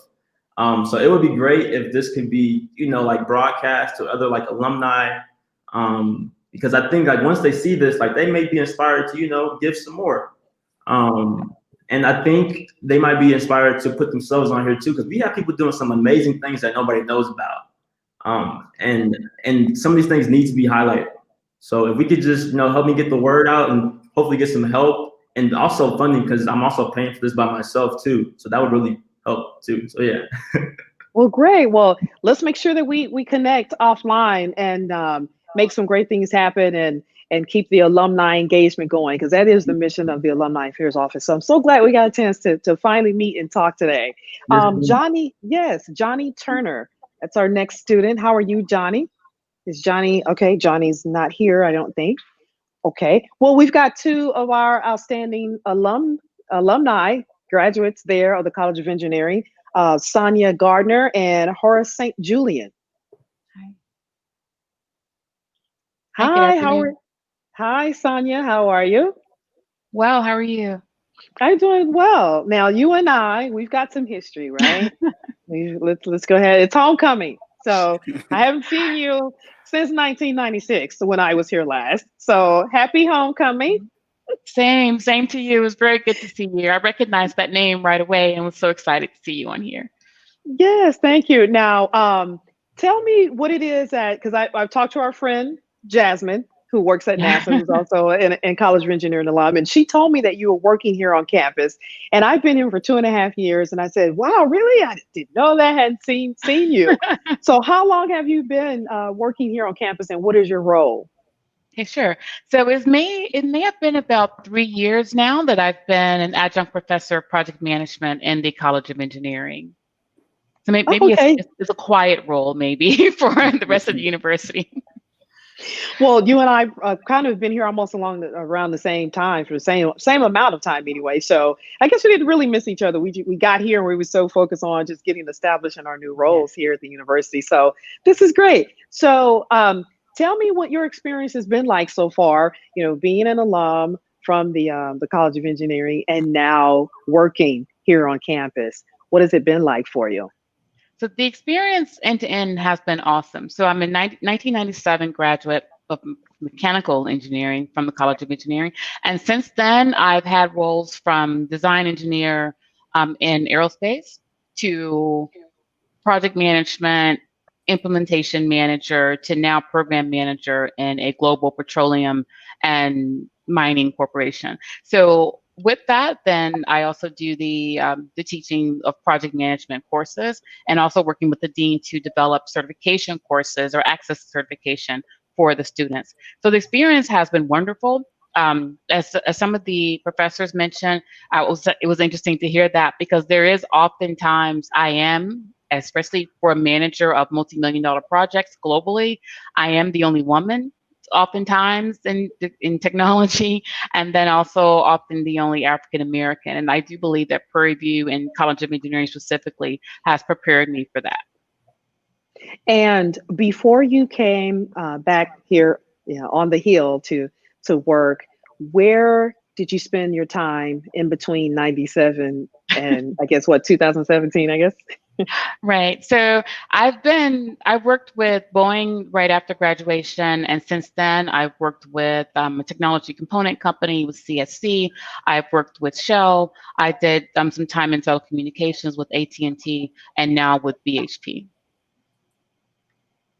What was it that drew you back to say, I've been away from the Hill from all these years. My desire is to go back and experience the Hill one more time in real life this time as an adult.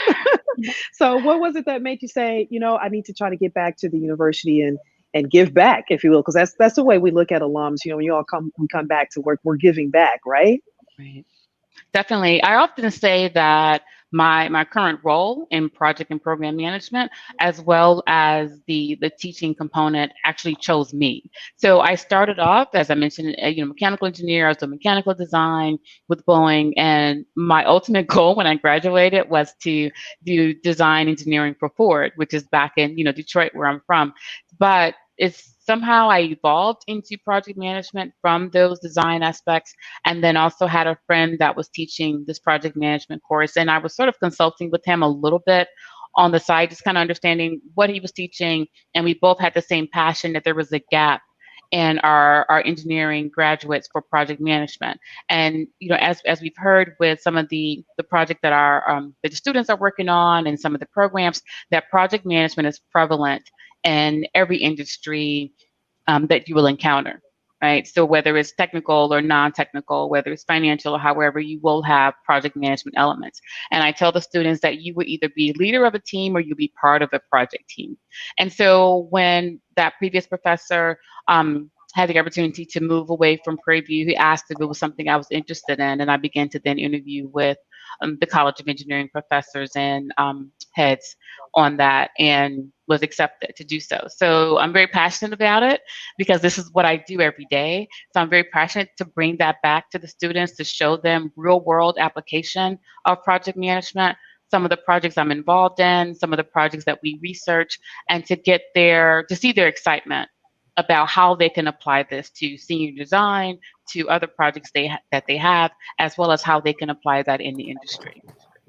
And what do you think about all of the new changes on the campus? I mean, it's amazing, right?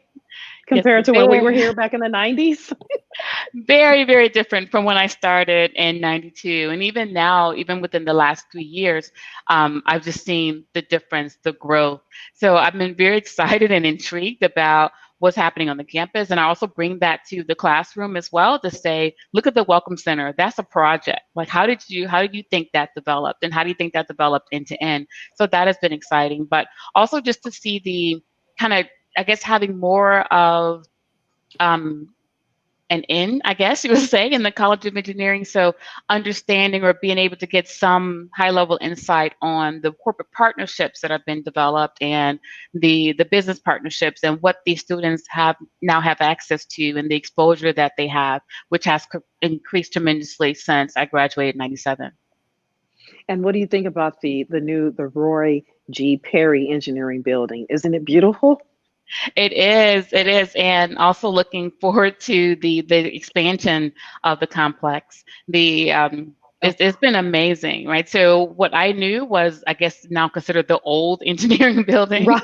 And so even coming to campus for the first time and being able to teach in the new electrical engineering building, it's amazing the technology that's included in the buildings that the students have access to, not only just in the labs, but even in the classroom. Something as small as, USB ports, or kind of seeing that the university is very in line with the technology that's used in industry. So students are now accustomed to that when they graduate.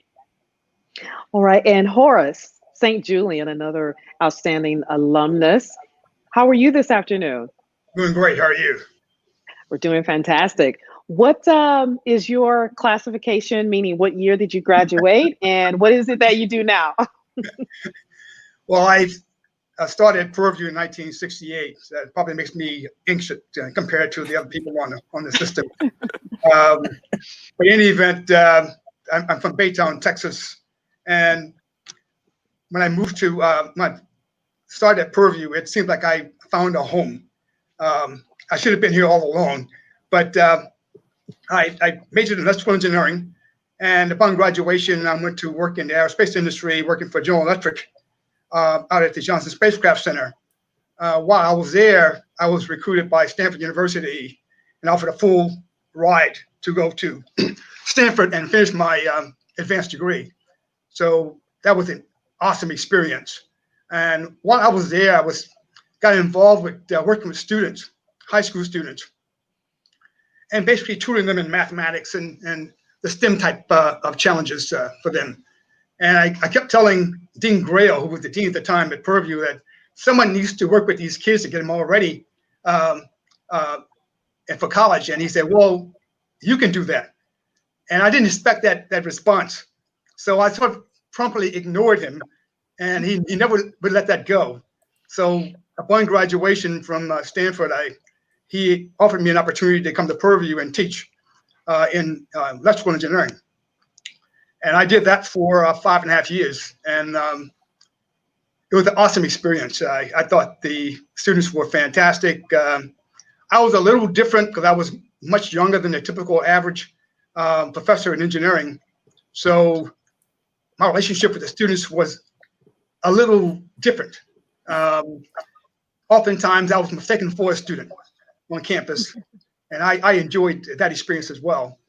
But after 5.5 years of teaching, I decided to, well, I had worked on my PhD, and then I decided to switch gears, and I went to law school instead.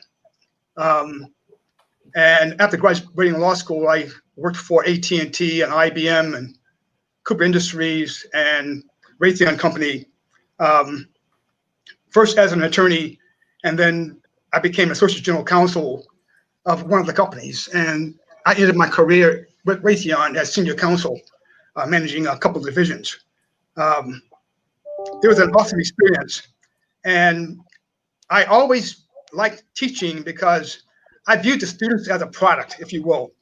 As a lawyer, your products were paper, documents, various kind of instruments. But students are human. They give you immediate feedback. And when you do something well, you can see it in their responses. With the COVID, I missed the face-to-face opportunity because you missed that energy from the students that drives you to work a little bit harder. But after 35 years of being in corporate America, I was offered an opportunity to come back to Purview. I'm now an adjunct professor in electrical engineering, and I'm starting my 3rd year here at Purview. Well, awesome. We're so glad to have the both of you here back on the Hill and giving back in your capacities. Sonia, I want to just make sure that let Jasmine know that you and I finally caught up with each other. And I mentioned Jasmine. Yes, Jasmine Keaton, another outstanding alum from the College of Engineering who's over at NASA. And Dean Obiama, maybe you've received some emails from me. She's forwarded some job leads that she's had. And so what I've been doing is I've just been, as she sends them to me, I forward them to you and also to our career services office. So hopefully you're getting those. And if there's I am getting those, and thank you so much. Keep them coming. Yes. Okay, great. And feel free to reach out to Jasmine directly. She's open and wants to do whatever she can to help recruit and get some more amazing Panthers over there at NASA. So okay, thank you. Yes, and thank you. Yes, you're welcome. Just for our alums right quick, Sonia, what's one of your most memorable moments of homecoming when we were here back in the day? Oh, back then. So the homecoming back experience, back then is much different than my homecoming experiences now. So I think my most memorable really was seeing the alumni come back. right? So kind of seeing that energy they had, that excitement they had to see each other, and that togetherness, I kind of longed for that when I was undergrad. So seeing that, and then now being on the other side to experience that is definitely exciting. And it's something, it's almost like now we kind of just sit back and watch and go, wow, I remember when. Right. Right. And Yeah. and we Yes, look at go the ahead. students saying, you'll be here soon. You'll be in these Yeah. RVs one day. Exactly. Okay. And Horace, what's one of your favorite moments of homecoming when you were here? I probably would say the same thing. It's the alumni, but as I grew older, the opportunity to see classmates we haven't seen in years is amazing. I think PV is like a family. Wherever you go, if a person finds out that you're from Purview, it's as if they went to class with you. They oftentimes ask me, "Did I know a certain person?" I said, "No, I don't know that person." Well, he was there in '52. I said, "Why? I'm sorry, I'm not older than '52." But I appreciate you telling me that. But it's a family, and it's a very close-knit family. So I enjoy being around the alumni. Yes. And Dean, I mean, you didn't do your undergrad here. You did get your master's degree here, right? Yep. Yes. You And know, so, do you have a homecoming memory? I do, but I like the parties, man. Okay. I enjoyed the homecoming parties. Right. I didn't want to say that part. Yes. Oh, Sonia, you know, I mean, I'll say it for us, the Baby Dome. We were in there like I didn't even have a car. Every weekend we had a party in the Baby Dome, and they don't even do that anymore. Can you imagine? It was about the parties, but because engineers don't get to party a lot anyway, so we took advantage of homecoming.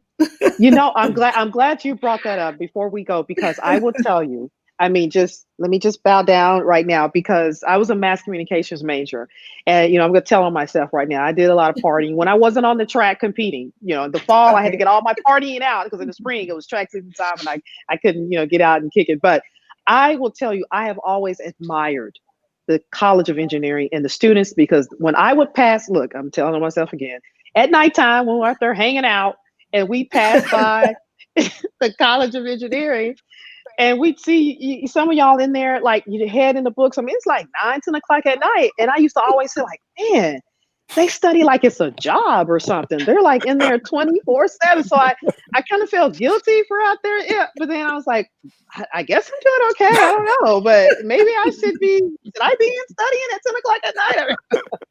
So I've always, some of my best friends, as Sonia knows, Jasmine Keaton was my roommate. So, we all, hung out, and I just always had so much respect for the engineering students. So thank you all for, inspiring me to be more disciplined and happy homecoming to everyone. Thank you all for joining us, and make sure you all stay safe and just keep doing all that you can do there to inspire our faculty, inspire yourselves, and also our students. We've got a little bit more that we're going to get into in a few minutes. Before we leave, I do want to give out the question of the day. We do have our winners from earlier this week. So our new question of the day is, before the Alumni Hall was the center where was the cafeteria, where was the first cafeteria on campus?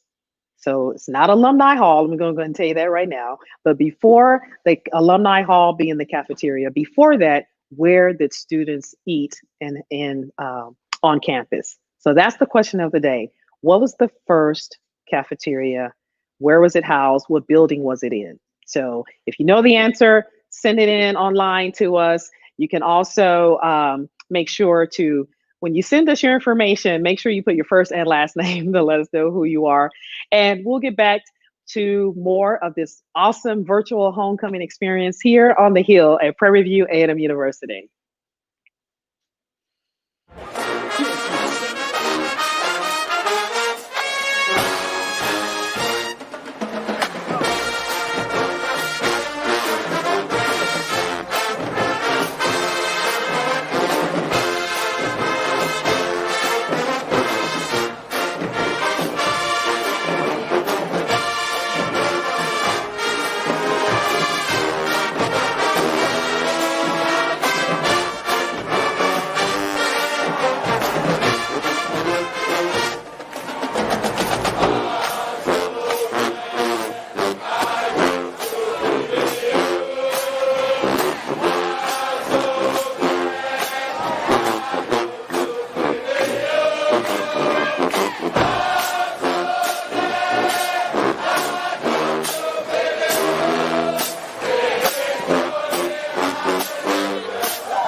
STEM is the discipline of hard numbers, precise, no margin for error. Dare to forget that. Dare to have fun with it. Get weird with it. Dare to get messy or just mess it up. Dare to program something internet breaking, record breaking. Dare to blow their minds. Dare to try. Dare to fail. Dare to keep daring. Dare to learn the difference between organic, sedimentary, and non-foliated metamorphic rock. Get outside, find those rocks. Dare to be homeroom famous, a high school fable.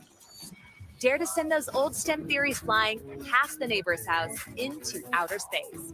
And for the love of STEM, dare bigger. Dare to code, dare to invent, dare to explore, dare to STEM. Check out She Can STEM to get started.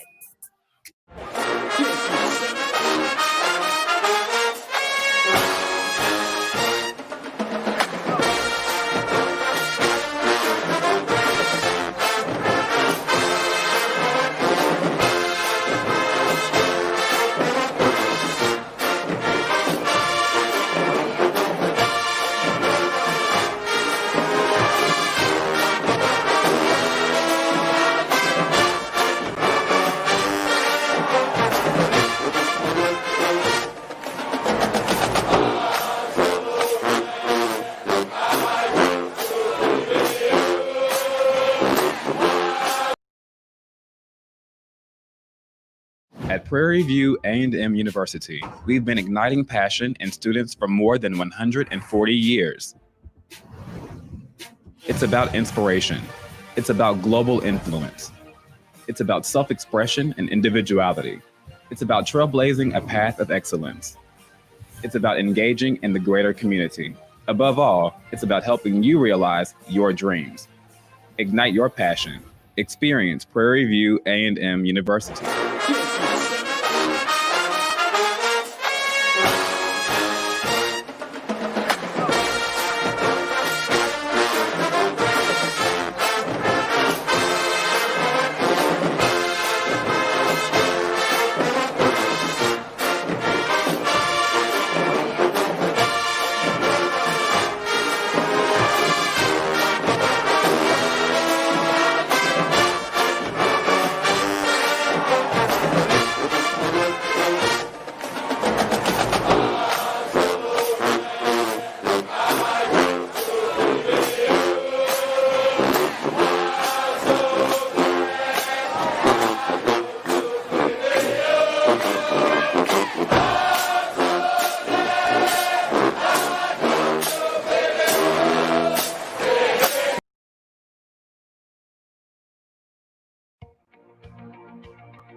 America, land of the free.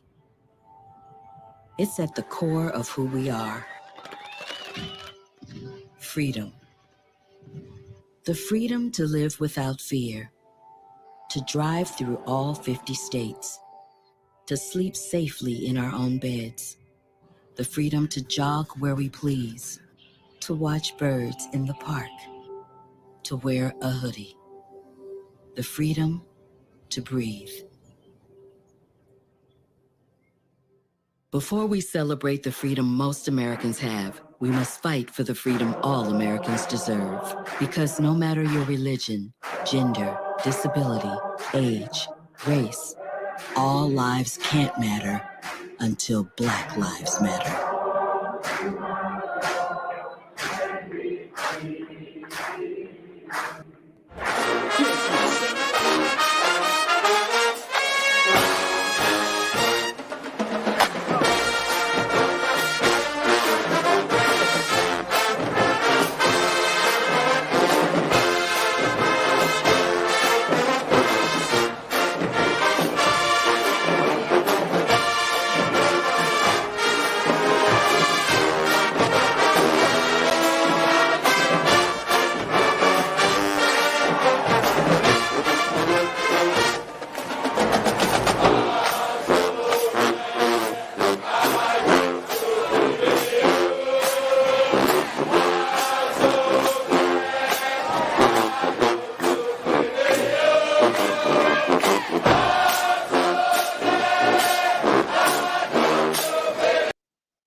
All right, welcome back. You kind of saw me moving back and forth there. I love the music that we're playing. You can never get tired of hearing "I'm So Glad I Go to PVU." So that's a very good song to kind of keep us in the mood of this homecoming spirit that we're bringing to you virtually and live via the PVAMU YouTube channel and also on the where else are we live? We're live on Facebook as well, on the PVAMU Alumni Affairs Facebook page. So we hope everybody out there is checking us out.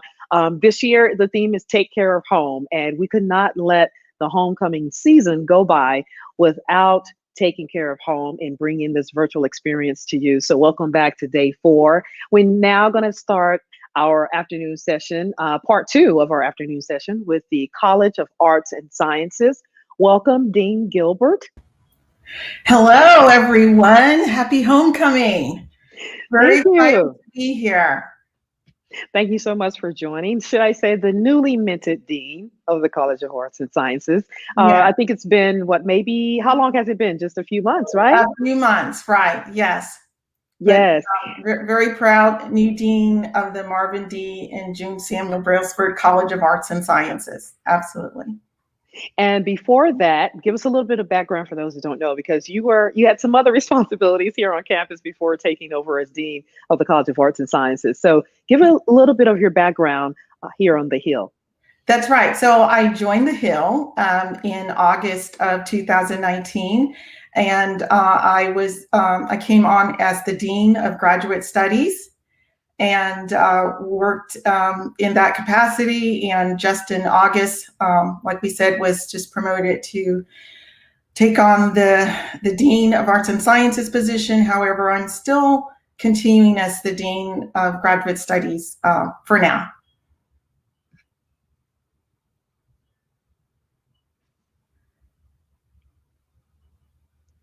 So we All also, right. So, yes. Yes. So you've got a couple things going on at the same time. You said Yes. you're still Dean of Graduate Studies, is it? Yes. Right. Okay. And Yeah. then also trying to be Dean. Wow, being Dean 2 times. What is Yeah. that like? Well, I would say that I'm quite busy, but there are so many exciting things happening right now at Prairie View. So in both areas, but particularly in the College of Arts and Sciences, we're excited for the future. We're working on research visibility of our faculty development, and we're also working on being more involved in the community. We have a new initiative to have a college level career fair and internship fair for our students. So a lot of great things going on. I'm happy that all the alumni are tuned in. We definitely will be calling on you to help us with some of these new initiatives. Well, I know that they love to hear that, because we do have alums that want to be involved with the university. So thanks for putting their invitation out there for them. Yes. So what's up first with the new initiatives? What's the first thing on the plate for you?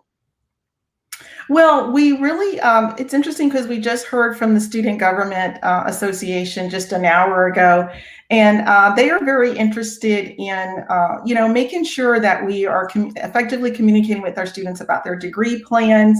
They're wanting to get in and get out and help do their part in graduating on time. And one of the ideas that they had was also around, particularly in arts and sciences, having our own career fair and helping students with internships. We obviously have the university-wide career fair, but sometimes our arts and sciences students feel like they need to have their own. And so I have several faculty members who are very excited about that and will be helping me to do that. We also have several internal and external funded faculty. A couple of them will maybe join us here later, but we're excited about the research that's going on in the college. We're obviously hoping to be engaged in more of that. I particularly am interested in post-COVID, right? Making sure that the College of Arts and Sciences is known in the greater Houston and even larger community. I want folks to know what's happening. I want us to be able to invite middle school and high school students on campus to engage with our STEM faculty, our writing center. So lots of exciting ideas around how to increase our footprint through service learning and other community engagement events. Well, I'm glad you brought up the career fair in regards to the College of Arts and Sciences, because I will say that is something that I've noticed with the career fairs that we've had here on campus, is that and I want to say our industry, because I'm a product of the College of Arts and Sciences myself. I was a mass communications major, radio, TV, and print journalism.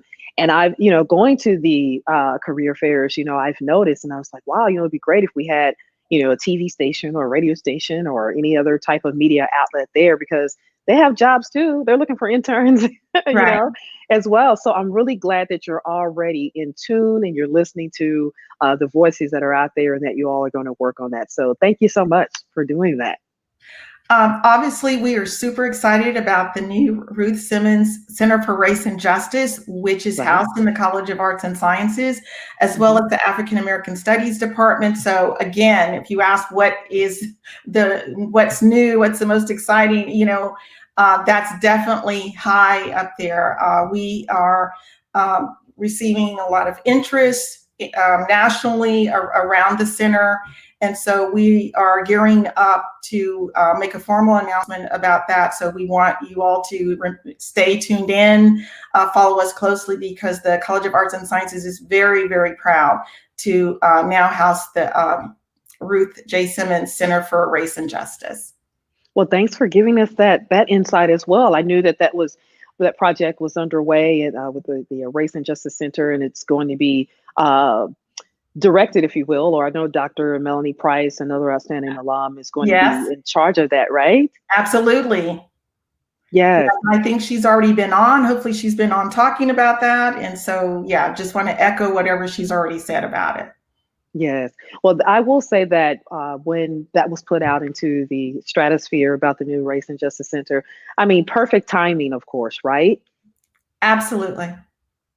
And for President Simmons to even just to have that, type of foresight, to say, you know what, we need this. We probably should have had it, but the timing is it's no time like the present, right? To just go ahead and say, let's start teaching our own. Let's start educating them in the real world, bring some esteemed professors and just individuals that can bring that intellect and that knowledge to our university and to our students. Right.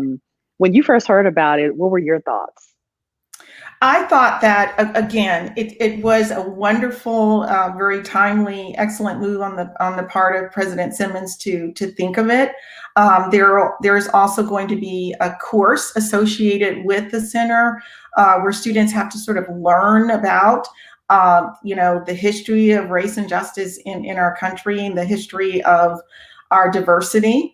And so there will be obviously an educational part about it, where we are focusing on bringing in experts nationally. We will have activists in residence as part of it, visiting scholars. We'll have a student group, students who will be also involved with the center. So I love the multiple facets of the center and the fact that we hope that folks will be looking to Prairie View for some of the answers and for consulting on what we can do to help address the issues around this. So I'm very excited about it.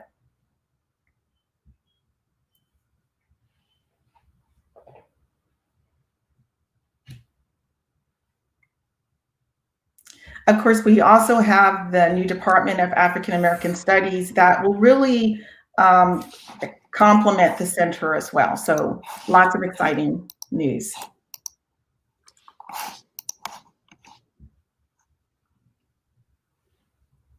Okay. Yes.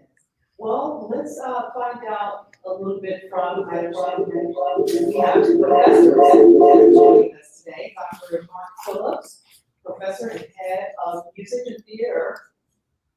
How are you? I am fine, and how are you today? And thank you for allowing me to come and participate in the homecoming festivities. In music, when we're with the band and the choir, we say, set it out, set it out, set it out. So thank you.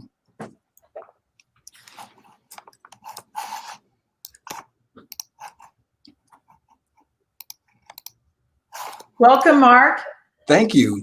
I was just waiting for the host to see if she had any particular question in mind that she would want me to entertain. But you know, this feels so strange for homecoming because we usually will have the homecoming parade, we will have the pep rally, the various activities each day leading to all of the festivities that will take place on Saturday. So instead of doing that, we have a lot of activities that the band and the choir have been doing to prepare throughout the semester using the internet. Because many of the classes are online, we've been having the choir to be able to meet in all of their various locations and having the faculty work to put together the end product when all the students are performing either from their rooms or from their home. So that when certain selections are needed for various activities at the university, we can do those things because of the technology. The band has been here practicing, but the band has had to break into smaller groups because we couldn't have that large group together because altogether the band has about 400 people in it. So it was split into 4 different groups that meet on a different day each week. And when meeting, they all are working on the same things, but we're just trying to be as safe and positive with this COVID situation as possible to make sure that we keep everyone in the best frame of health and away from the virus as best that we can. We're looking forward to the day when we can go back to normal, and there's so many people that are just so excited to see the band and to see the choir, to see the Gilpin players when we're able to present plays and things of that nature. So everything is slightly different, but life has not stopped because we're still working so that when we do get the opportunity to come out, you'll be as happy with us as you've been in the past. The band was also working on a Netflix program, and as we get closer to the time for that to air on Netflix, we're going to let everyone know about it because we want to make sure that you'll be able to tune in and see what we're doing at Prairie View A&M University, because I think Prairie View is very much alive, and there are many other HBCUs that look to us and look to what we're doing in music to help guide them to what they will be doing. So we're trying our best to be the trendsetters. Thank you. This is really, really low. And thank you. Okay, and let's see. Thanks so much for giving us the update on the band and everything, because I know that we had hoped to have a live 6 feet socially distanced mask wearing performance, Yes. live performance from the band this week, but we understand that, it was not safe to do that. And so, but as I told my producers, I said, the Marching Storm is so fantastic. They've got plenty of video footage out there that we can pull, that we can incorporate into this virtual experience. So thanks for giving us the update on what's going on with the Marching Storm and there in the music department. Oh, you're very, very welcome. And I'm sure Dr. Zachary is pulling something together, because he may be going through some of the video from the past year or the past 2 years and see what might be appropriate for homecoming. Thank you. You're welcome. Thank you. All right. And do we have Dr. Regisford, the professor of biology? Welcome, Dr. Regisford. Good afternoon, and thank you for having me. Yes, you're welcome. Dr. Regisford, give us a little bit of your background on what it is that you do and the courses that you teach there in the College of Arts and Sciences. Yes, I am a full professor in the Department of Biology, and I'm a mainstay really at Prairie View A&M. I've been here, I think this is my 23rd year. Wow, time flies when you're having fun. And obviously I've been having fun, enjoying working with the students and engaging them. My passion is really engaging them in research. I actually teach general biology and a course called Topics in Genomics. This year, the Topics in Genomics course has taken like a different avenue or a different path, because with COVID-19 and the pandemic and having to adjust, evolve, we have struck up a collaboration with Stanford University, where we're engaging the students in silico or online research in RNA, and more or less looking at RNA molecules and how these RNA molecules can be used to develop vaccines, maybe even for COVID-19. So it's really, really exciting. I'm also quite passionate about a new grant that we received. It started in January. It's an NSF STEM grant, and yes, I'm very, very excited about it. We have our first cohort this semester. We actually started the grant and we say, hey, COVID-19, you can't stop this. It is actually called Scholars in Undergraduate Math and Science. And this program, funded by NSF, targets academically talented, low-income students.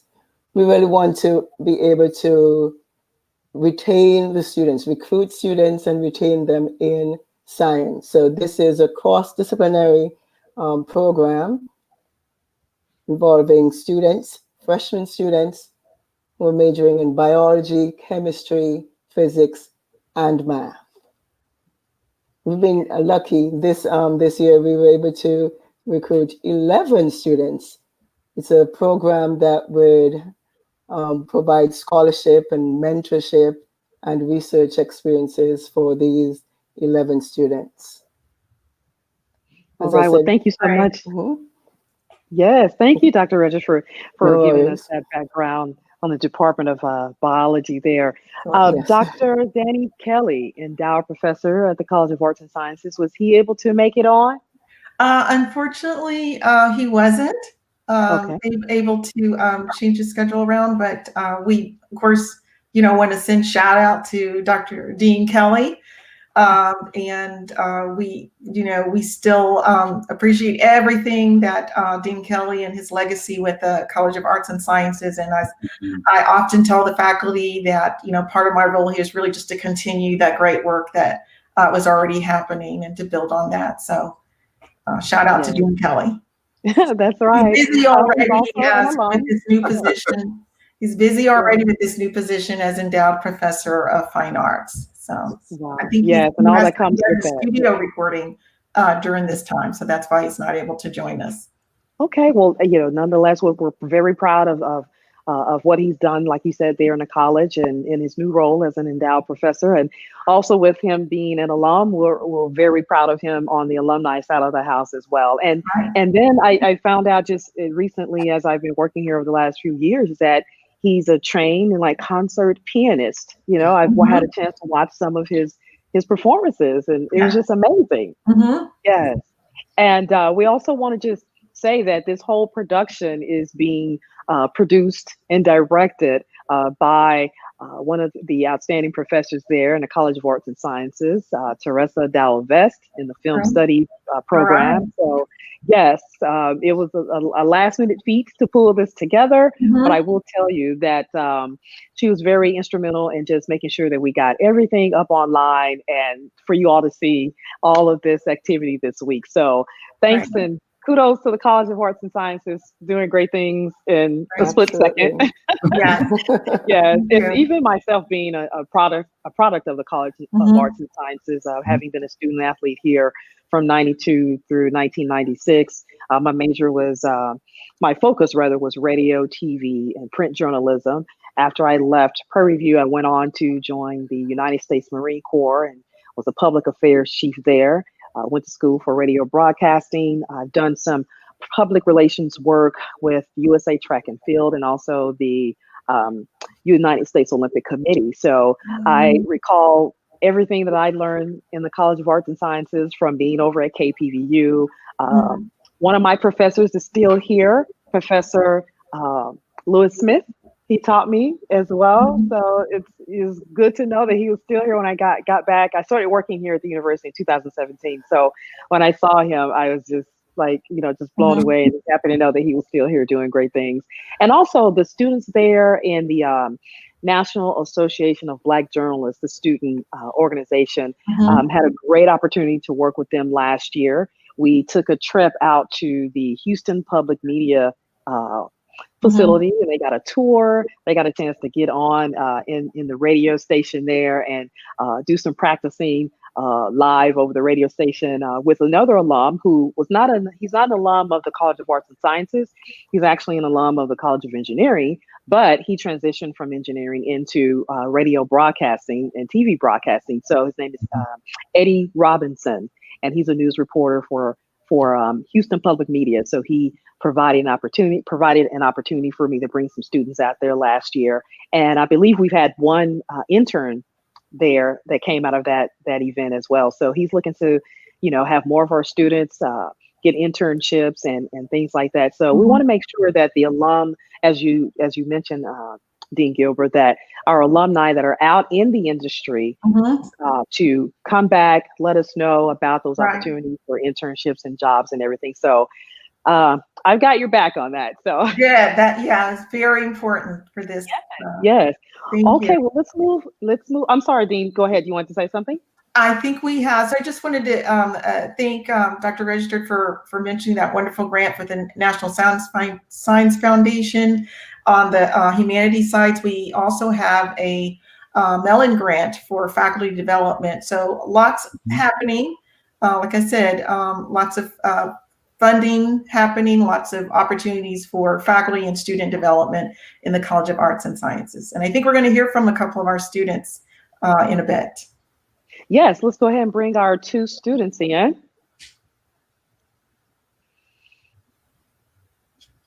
Hello, everybody. Hi. Thanks for joining us. Hello. Hi. Okay, we have Kayla Watson, who is a political science major, and Taylor Baker, a biology major. How are you ladies doing this afternoon? I'm doing great. Thank you for having me today. Yes, I'm doing well as well. Thank you. You're welcome. Okay, we'll start first with Kayla. Give us a little bit of background. Where are you from and what's your classification? Well, I am from Kyle, Texas. It's right in between Austin and San Marcos. And my major is political science, and I am a senior graduating in May. Thank you, Jesus. I'm so excited. All right. And what was it that made you choose to come to Prairie View? Well, my family had a lot of history here. My dad used to be a professor here. My sister went here. My mom went here. She was actually Miss Drew Hall back when they had Drew Hall. And it was funny because she came my first homecoming. It was like, oh, where's Drew Hall? I'm like, girl, they tore that down, girl. But, there's a lot of history here. So that's why I decided to come here because my family went here. Great. That's a great story. Taylor? Yes, ma'am. Would you like to introduce yourself? Of course. So my name is Taylor Baker. I'm also a senior biology major. I graduated May of 2021. I am actually originally from Augusta, Georgia, but my parents have moved my junior year of high school out to San Antonio, Texas. That's where I've been since. And then I basically, what had me interested in PV was the undergraduate medical academy. And I believe that it really gave me a good, strong footing in helping me pursue my dreams of becoming a doctor. So that's actually what kind of caught my attention and brought Prairie View on my list of colleges to apply to. That's great. That's wonderful. So we're glad that you guys were able to join us. Thank you so much. Thank you for having us. What are you guys missing about homecoming? Everything. I think I miss just having people on campus, just having just meeting new people, and being able to do, to shop and eat. Eating. The food. Oh yes, the food. Right. Music and just everything about it is just wonderful. There's nothing like a HBCU there's nothing like a PV homecoming, okay? Right. So it's a little sad that we don't get to, celebrate it how we normally do, but this will be for now. Right.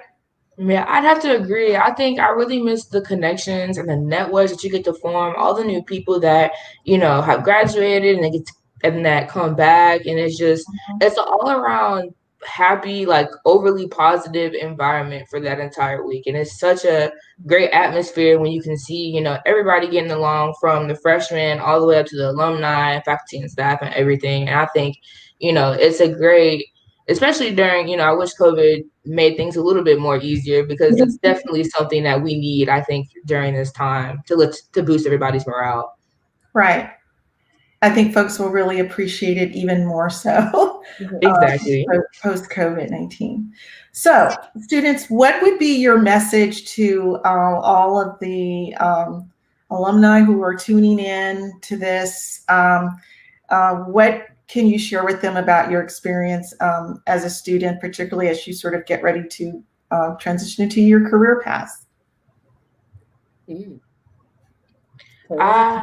I guess I would say definitely a big thank you to all of the alumni. Y'all have really paved the way for us students that are currently, here at PV, and we're definitely, using the things that you've done and building upon them to, help the incoming freshmen and current students who are already here. The way that it's really shaped me, I guess, is just the connections that I've made, especially with Dr. Block and Dr. Moore. They've actually put me in places that coming in as a freshman, I never thought I would ever, have the chance to do, going to Australia, going to China, being invited to different conferences, and even getting my first internship for, unfortunately, last summer, but I was unable to go due to COVID. So, like we said, like the network is such a big thing here at PV, I guess in HBCUs in general, and it's definitely a thing that you want to take advantage of. Great. That's very important, and that's very important for everyone to hear that the networks are important, and we need more of that. So, thank you for sharing that, Well, Kayla. To piggyback off of Taylor, I do want to say thank you as well. I'm inspired by either the people who have just taught here and then left to go do bigger things, and just the people who have went here and then went off to do even better things. it for a young girl from a small town, it's like, wow, like anything's possible. Right. And I want to say thank you for that, because it keeps me dreaming big. That's right. Okay, everyone. I apologize for that. We're back. We had a bit Okay. of a loss of power there for just a second, but I'm back. We're all back together. Great conversation. I understand you guys have been having, though, right? Right. Yes. Yes. Okay. Well, just for me, from the students, my question to you all was going to be, what has this learning experience been like for you all here? With the pandemic and all of the learning is online.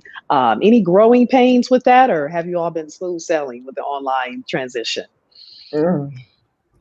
I guess I mean, I have growing pains. I'm used to being in class and learning in person, so it has been an adjustment. Let's say that. I'm a people person, so I love being around people. That's how I learn. So it has been a little hard just learning online, but it'll be fine. That's what we have to do in order to be safe, and that's what we have to do. But yeah, it's difficult. All right. And Taylor, what about you? What's your experience been like? I would say that I've kind of settled into it. In a sense, I like the comfort from being able to learn from home, but simultaneously, I do miss having those interactions, those face-to-face interactions with your professors. The hardest part, I think, is having to adapt to the professors and maybe any like learning curves that they might have as far as like working Canvas, because all of this kind of got thrown at us at one time. So we switched from e-courses to Canvas, and then we had to learn about Zoom and the pandemic and the different proctoring services for the tests and things like that. So along with that has come up, I would guess, frustrations on both the professor side and the student side of things. So it's definitely taught a lot of patience and, how to adapt to the unpredicted things. All right. And what do you think about hearing that, Professor Regisford and Dean? Did she speak for you all? She said that you all had a learning curve and some issues too. Did she speak directly to that, or is it different? Absolutely, she did. The Canvas change with to Canvas and e-courses, definitely that was a steep learning curve. It wasn't that bad for me, but it was just different. I eventually got used to it and doing quite well, as a matter of fact. I do actually enjoy Zoom, and I still get that interaction because I mandate that they turn their cameras on, by the way. So I get interaction. Yes. So it's good. And I'm glad that you brought that up too, as far as, the students being seen on the screen, because I have heard that some of them, they show up for class and it's just, they don't come on the screen and or they're in the bed laying down in class or something. Yes. Yeah. I can just imagine the type of things you all have probably seen or not seen, but we're all trying, right? We're all trying to get through it together. We're a team effort, but I just think it's very interesting that, not only are the students themselves realizing that they're, it's hard for them to, really make the transition, but they also recognize that it's a little hard for you all too, as professors. Right. Correct. I think the pandemic is impacting people, whether we're, students, faculty, administrators. And so I think we've tried to keep that open conversation with the students and tried to practice flexibility, with, making sure that faculty understand that students may be dealing with learning curve, but also I'm glad to hear the students say that they also understand that, faculty are, faculty members are also sometimes struggling with the learning curve. But some of the things that the college has done is to keep an open conversation about that. We have had a town hall meeting with the students, as well as open office hours. The dean's office hours are posted on our website. So we really try to keep an open conversation, make sure we're checking in with students and faculty just to make sure that things are running as smoothly as possible. At the beginning of the semester, we had our opening conference and we talked about resilience, resilience through all of this. And so that's something we like to throw out to talk about. But how have we become resilient through all of this? Right. Well, Professor Phillips there, let's circle back around to the music and the theater department. The Gilpin players, they're still alive and well, right? The Gilpin players are still around and alive. We're just waiting for things to improve so that they can work on their next production and be able to invite the audiences to come and check out what they're doing. Right now, because of how everyone must be 6 feet away in the audience, we wouldn't be able to get too many persons into the hall in which the black box it's called, in which they perform. And so right now we're just waiting until things improve. And once things improve, then they will surface again so that you can see what they're doing. Yes. If I may, I would like to incorporate one other something that we do, because I was listening to the students and they were talking about how being online is a different experience. And we in music incorporated perhaps a minute or so of just talking to them, because it can be a bit stressful when doing your homework, when trying to study, when trying to retain all that we do in the classrooms, and not having that opportunity to be able to feed back from what you're being given, and that gives them an opportunity to relieve some of the stress of being a student.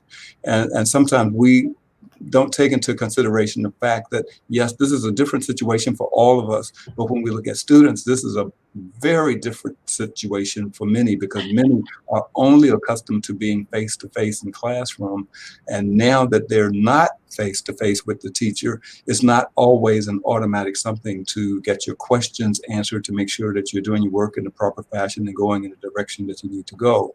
So we give them an opportunity to talk. And I guess when one is in the arts, we have to be able to feed off of each other. We have to be able to listen to them play, to be able to tell them where the growth is taking place. Just like when you come to a play, you don't want anyone to just stand up and recite the lines to you. You want to see all of what goes with the line, the acting, the movement, the placement on the stage. This week on The Voice, there was a music major from Prairie View, and her name is Desiree Washington. Wow. And she made all 4 of the judges turn their chairs around. And that was just the most exciting thing in the week for me, that she would be on such a stage, and to tell them that she studied at Prairie View A&M University, and that we helped her get her voice to where she is now, that she is continuing to sing. And before getting to The Voice, she was performing with Kanye West. So it's great to see singers out there like that. And I look at television and I can see various programs and see some of those Gilpin players on television. One of the last to graduate was Charles Stewart, and he left Prairie View and went on to Oxford to continue his study of theater, and now he's in Washington, and I think he's just sitting there and waiting for things to get better so that we can see him on television and see all of the expertise that he has. We're very excited to have graduated from our program and what they're doing around the country. Yes, thank you for that piece of, well, those 2 pieces of information. I mean, I watched The Voice. Obviously, I've missed an episode. I didn't see the one where, now the young lady, Desiree Washington, is she a graduate or she's still a student? She will probably come back because she doesn't have but a little left to do. Mm-hmm. But sometimes when we want to be a star, we have to run and catch that moment, which is pretty similar to some of the football players who, after 4 years, they go on and play, and then they eventually come back and finish their degree. Right. Well, we've got to make sure we stay in touch and connected, and let's help spread the word to cheer Desiree on in her venture there on The Voice. That is awesome. Well, let's bring some of our alumni in and get some insight And I'm pretty sure, Dean, make sure you're ready, okay? Because they're ready. Trust me. All right. Hello. Happy homecoming. And set it out, set it out, set it out. Happy homecoming. Yes, we have Charles Williams. He is one of our Emmy award-winning alums of the College of Arts and Sciences, over 30 years in television with a career at CBS Television in New York. He also runs his own media group, and he'll tell us a little bit more about that. And we also have Jasmine Cornelius, who just left us a few months ago, a recent graduate. She's doing big things over there at Morris Brown College now. And then we have Ivy Walls, and just amazing stories. This is going to be a great conversation. Let's go ahead and start off with Charles Williams. Hello, Charles. I think we lost Charles for a second. All right, so Jasmine, let's start with you. You just left us a couple of months ago. Tell us a little bit about your transition from leaving Prairie View and going out there to Morris Brown College. Absolutely. Well, hello, everyone, and happy homecoming. I'm so excited to see a lot of familiar faces on here, especially Dr. Phillips. I haven't seen since March, Dr. Phillips. Hello. Yes. The transition, 2020 has just been a year of transitions. We were in class one day on, March the 14th, and then on the 16th, we didn't end up coming back from spring break. And so from there, we had no idea what was going to take place. But the transition to Atlanta was fairly smooth. I had finished all of my summer courses in the first session. So I had the entire month of June and July pretty much to pack up and prepare to enter into alumni land. I started out here on July the 14th, so I started before I graduated. And so I celebrated graduation and everything out here. But it's been a phenomenal transition. It's no secret. My career goal is to be the president of an HBCU one day. And I think anybody who understands, getting into the workforce or whichever way you decide to go after graduation is already kind of difficult when you don't have those career fairs that are dedicated to history majors like myself or English majors, so on and so forth. So it was working as an intern in the office of the registrar for 3 years at Prairie View that gave me the experience to come out here in Morris Brown and work as the senior registrar specialist. So it's been exciting having that first job straight out of undergrad. So. Yes, I agree. That was like very, very fast. Now, when you were here at PV, what was your major? What did you focus on in your studies? So when I first got here, I was a history major, and then I switched. I was a history and political science double major, and then I was a history and communications double major, and I finally finished as a history major with a minor in African American studies. Wow. So I'm just going to say this, I could be, let me know if I'm not on the right track, but did President Simmons have something to do with you visualizing and seeing yourself as a female president of the university? Yep, she definitely did. So I moved out to Prairie View as a transfer student on June the 28th of 2017. And I learned that Dr. Ruth was starting her tenure on July the 1st of 2017. And it was just something that didn't feel forced whenever she was around students. It was a certain type of radiance that she emulated that I just absolutely loved. And then being able to be a part of her inauguration, singing at her inaugural luncheon, she was just very receptive and she was very relatable. She didn't mind being around students. And being a student leader at my former school, I never understood educators who worked in education but didn't really like to interact with students. So Dr. Ruth was definitely a breath of fresh air. And she's definitely part of what encouraged me to pursue that goal one day. Wow, well, that's a beautiful testament. I'm pretty sure she'd be very touched to know that she inspired at least one. I'm pretty sure there'll be there are a lot more that are going to come behind you. I mean, she inspires me as well. Awesome. Ivy Walls, let's go ahead and talk with you. You've had an amazing transition as well, leaving Prairie View. I mean, just recently you were honored by BET and Pepsi on their HBCU homecoming special. You also have Ivy Leaf Farms You managed that. Give us a little bit of background. Tell us about your experience in the College of Arts and Sciences. Definitely. So I arrived at Prairie View in 2012 as a biology major, chemistry minor. I joined the UMA my sophomore year, and I literally took off from there. I had great experiences with Dr. Brown as my introductory into biology, Dr. Vaden and Dr. Moore and Dr. Keaton for A&P. For all of my team bio people, you understand when I say A&P was a really tough course. But College of Arts and Sciences really gave me the push. It gave me the network. It gave me all the resources to become what after Prairie View. So shortly after, I got a job with the Centers for Disease Control and Public Health, specializing in epidemiology in Houston.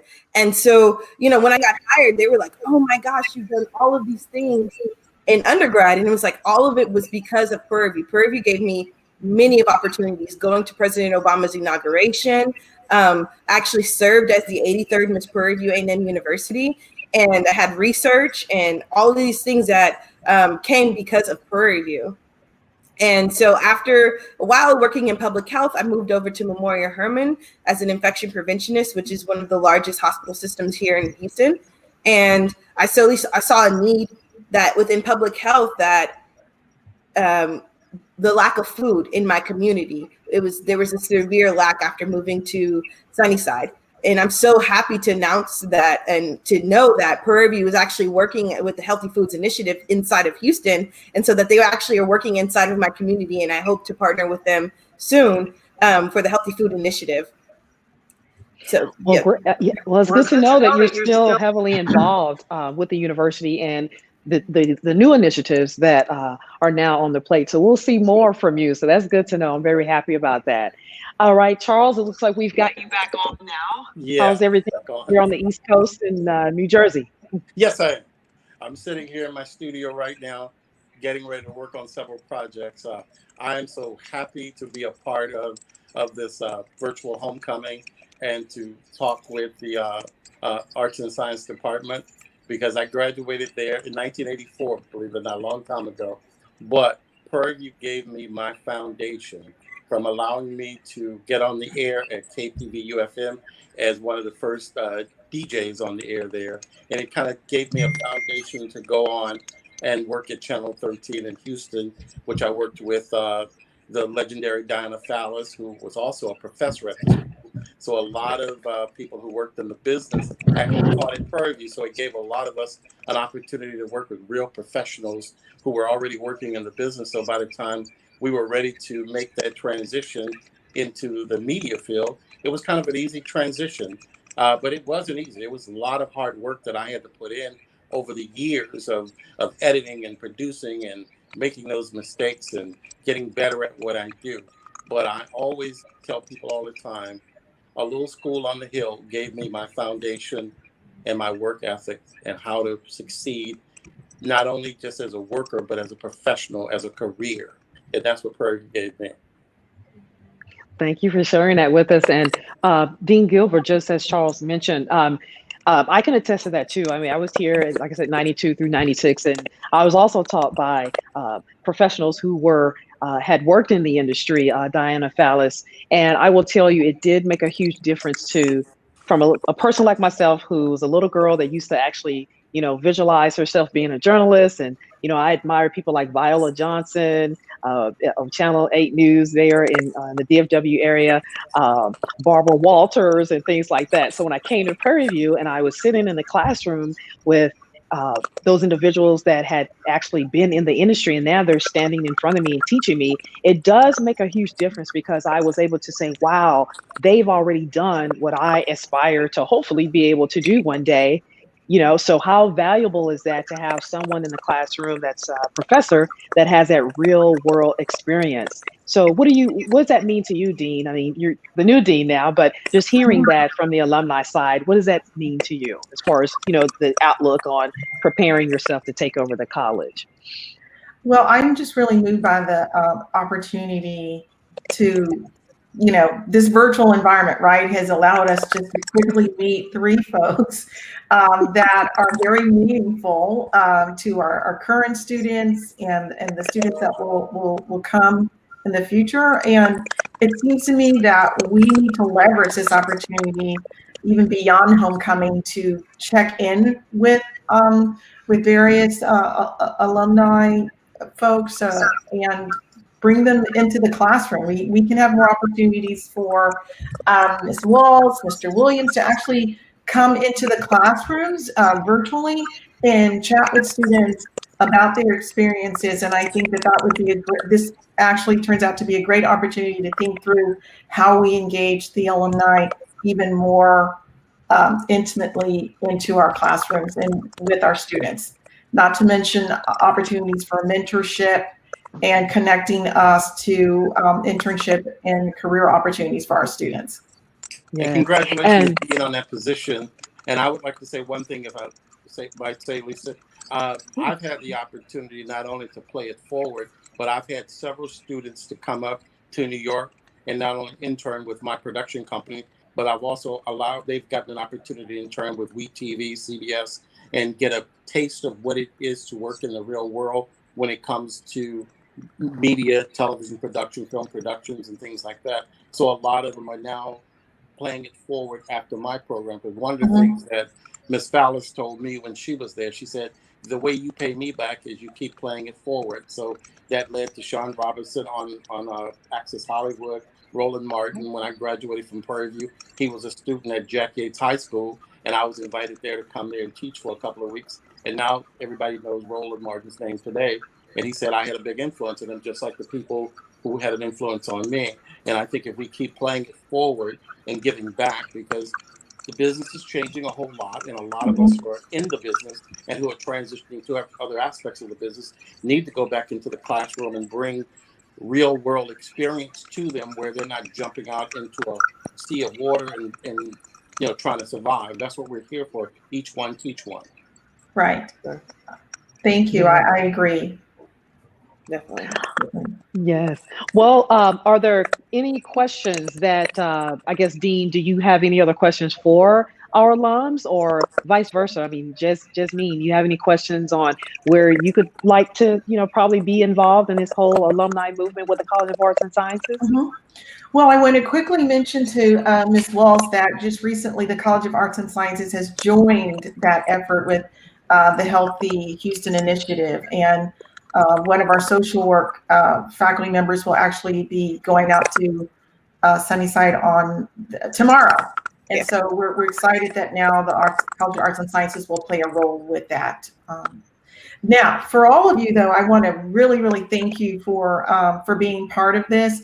And let's just not have it stop here. Let's continue to dialogue about how we bring alumni closer to our students on a more regular basis. It shouldn't have to wait until homecoming, right? And so I think, how do we create a new ritual around homecoming where we continue to have alumni involved, alumni kind of visiting the campus, visiting the college, visiting the departments, having opportunities to speak to students in the classroom.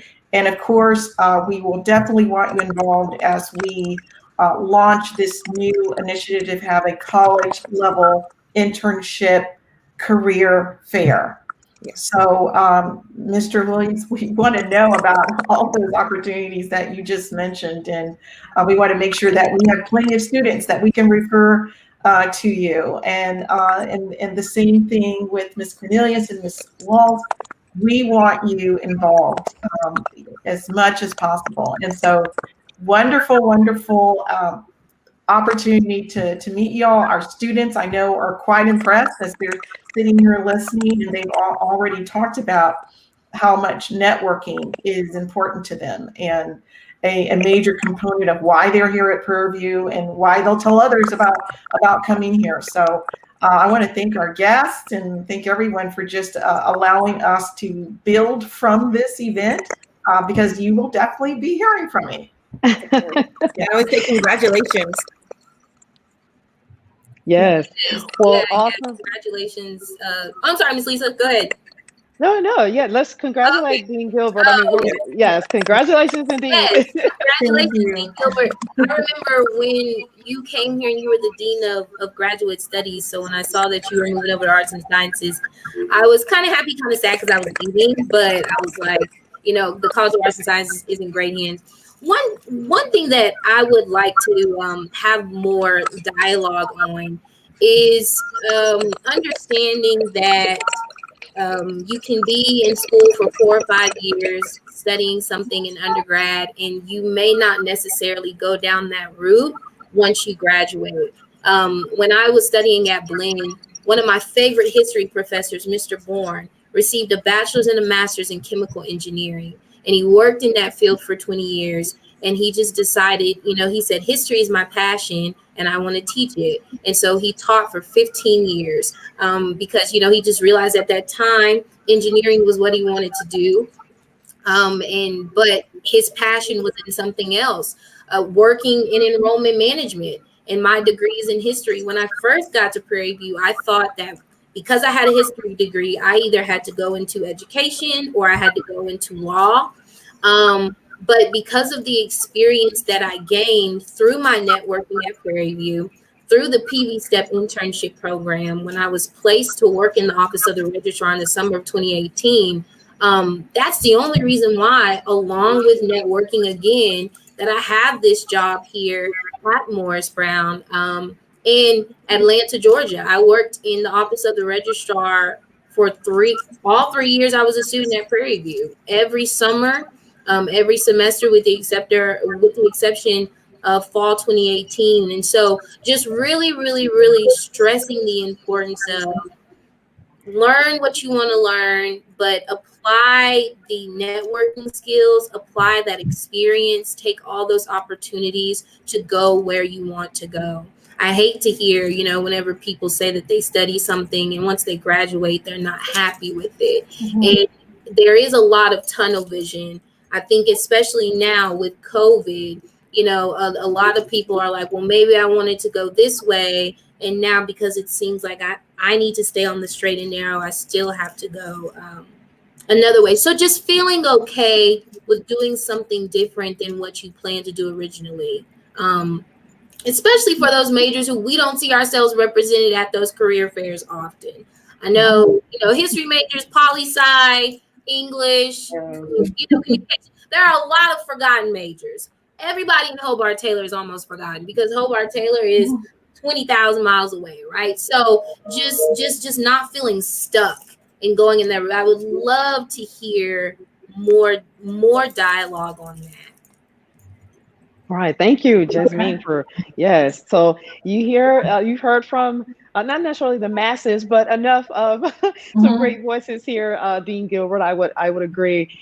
So you kind of get a feel for what's needed and what's on the horizon to try to continue, as Jasmine mentioned, to continue having those type of conversations. Right. Well, so thank you all for joining us in this segment with the College of Arts and Sciences. Once again, Dean Gilbert, congratulations. Thank you. Yes, let's keep the alumni connection. Let's keep it going. I work in the Office of Alumni Affairs.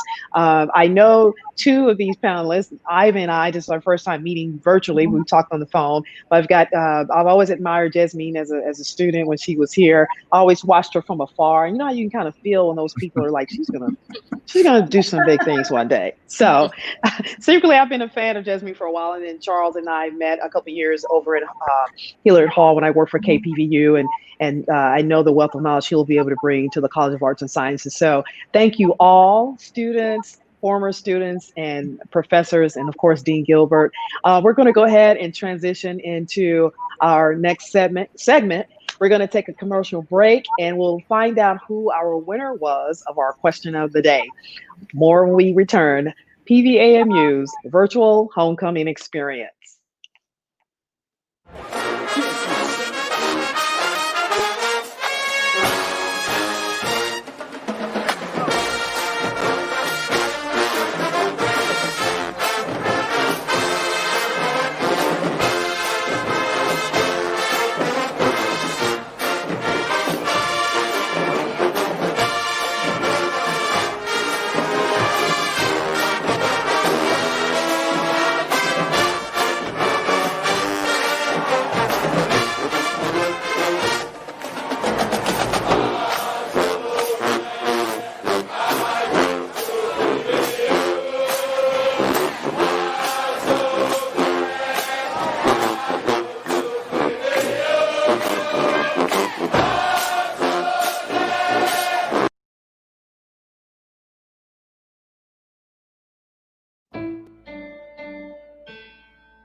This is where you rise, this is where you shine, this is where you become the greatest of all time. History in the making. This is history in the making. History in the making. Vote for your life.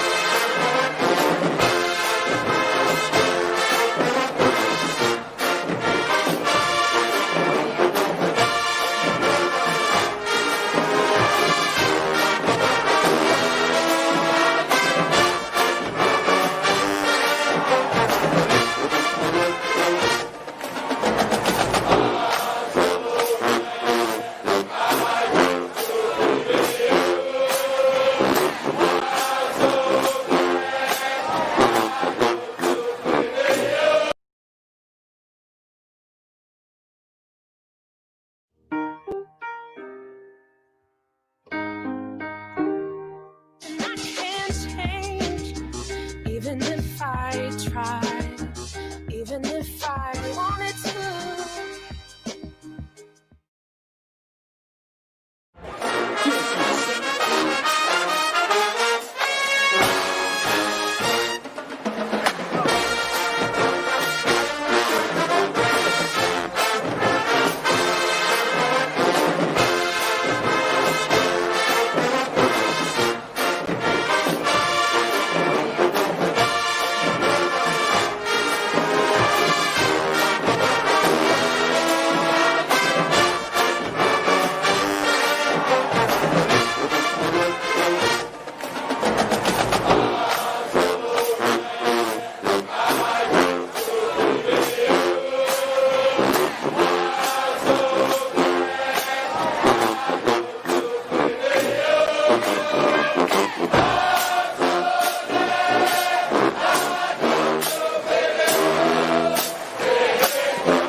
Action. PV virtual concert. Take 1.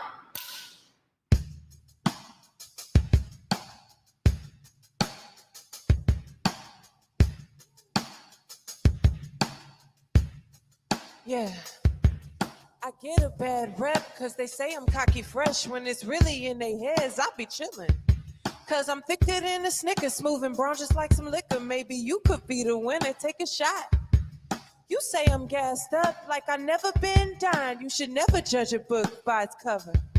Flip the page, come and see, come and lay up in these sheets. Maybe you the one to love me like no other. Maybe you could be just my type. Never know till you come say hi. Tell me what's on your mind. Open up, baby, I don't bite. I'm cool, so cool, too cool. Like the other side of the pillow. Let me say it again. I'm cool, so cool, too cool. Like the other side of the pillow. I'm a sweet Southern belle. I ain't never been to jail. Keep it real. I be cussing like a sailor though. I watch my mouth around your mama. I ain't nothing for the drama. Keep it classy in these streets. Yeah, I'm a lady. Y'all be thinking I'm Sadiddy when I wrap my head in a satin bonnet just like everybody else. Baby boy, that's enough. Tell me what you're scared for. Have a little confidence in yourself. And maybe you could be just my type. You'll never know till you come say hi. Tell me what's on your mind. Open up, baby, I don't bite. Come on, I'm cool, so cool, too cool. Like the other side of the pillow. Let me say it again. I'm cool, so cool, too cool. Like the other side of the pillow.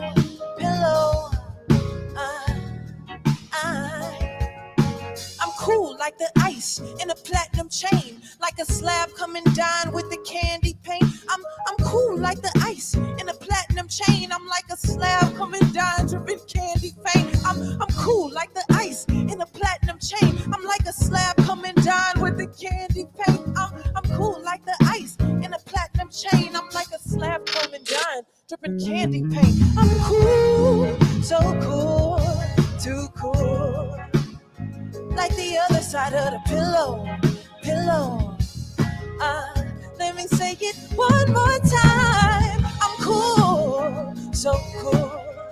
Hey, like the other side of the pillow. Yeah. Too cool. Yeah. Too cool.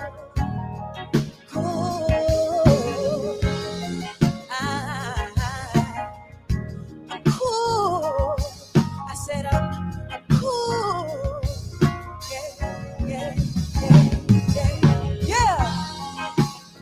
PV, what's good?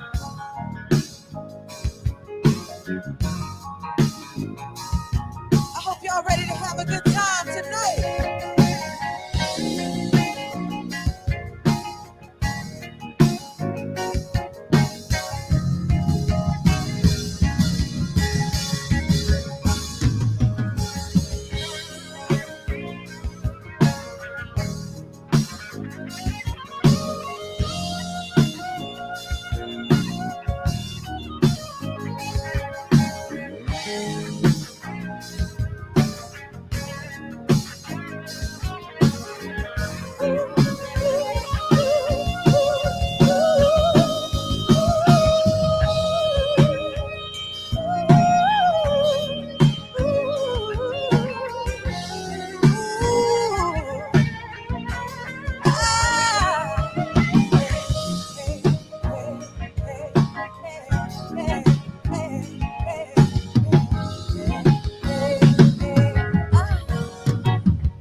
So that song is called Cool, and it's by me. And if you didn't know, you're rocking with me, Lenora, and the Mile High Club band behind me, but they're always on the side of me.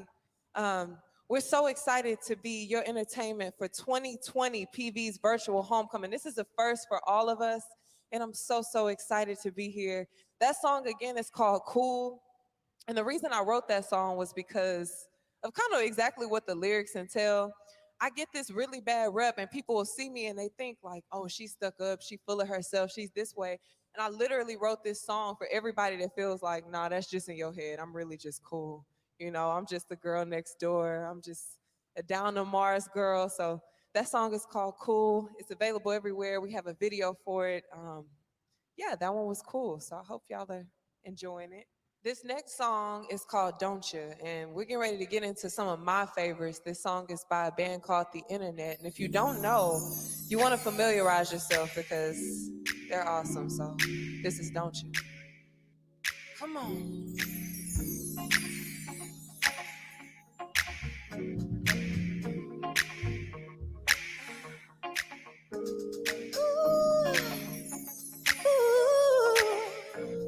Hey, yeah.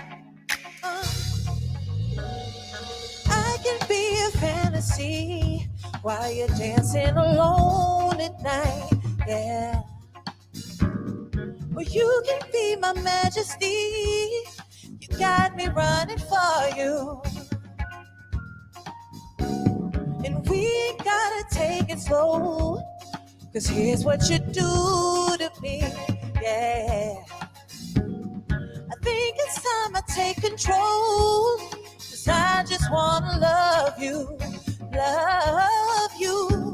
As bad as you wanna give it, I wanna give it to you. And I know you won't admit it, but at least I know the truth. The way you move around me, there's something seductive to it. There's a place we can go if you're down. Let's go all the way. I just wanna ride with you, yeah. And I just wanna vibe with you, and I just gotta know if you want me to. Don't you want me? 'Cause basically I said I just wanna vibe with you, yeah. And I just wanna ride with you. Ooh, I gotta know, don't you want me? Come on. Swimming through your galaxy, I'm starstruck on all of you, yeah. It's a perfect love analogy, and that's how I describe you, huh? As bad as you want to give it, I want to give it to you. I know you won't admit it, but at least I know the truth. The way you move around me, there's something seductive to it. There's a place we can go if you're down. Let's go all the way. 'Cause I just wanna ride with you. And I just wanna vibe with you. And I just gotta know if you want me to. Don't you want me?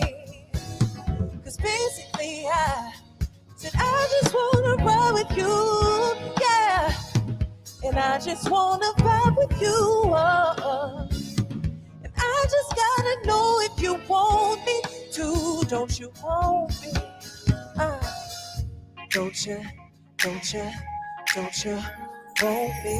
Don't you, don't you, don't you want me? Don't you, don't you, don't you want me?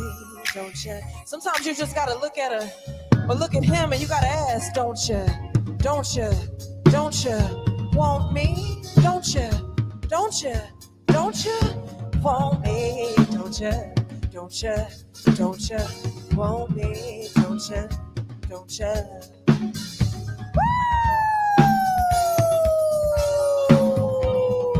It feel like a skate party in here, right, PV? We grooving out. Yeah. I hope y'all can feel all of this in your bones. This is the PV virtual concert. I'm Lenore and I'm your entertainment for this evening. This is the Mile High Club Band. Wherever you are, I want you to make some noise for the Mile High Club Band. Yeah. Yeah. Yeah. Hey. That's right.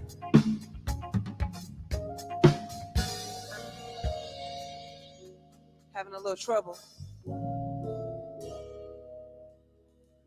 But that's all right.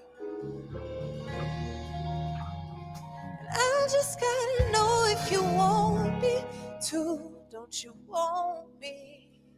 Yeah, yeah.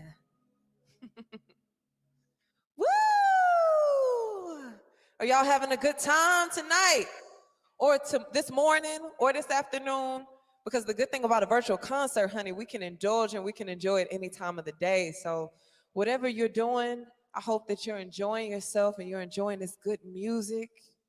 And again, I'm just excited to be here for the PV virtual concert. You see, I got my good PV colors on. I was gonna come correct. If I'm finna come with PV, y'all ain't even do it. I need a PV.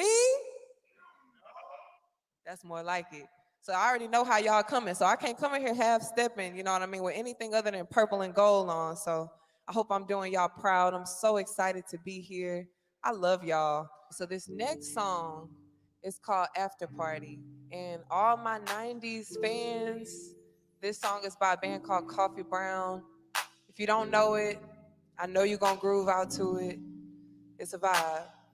So I just want y'all to vibe with me. Yeah.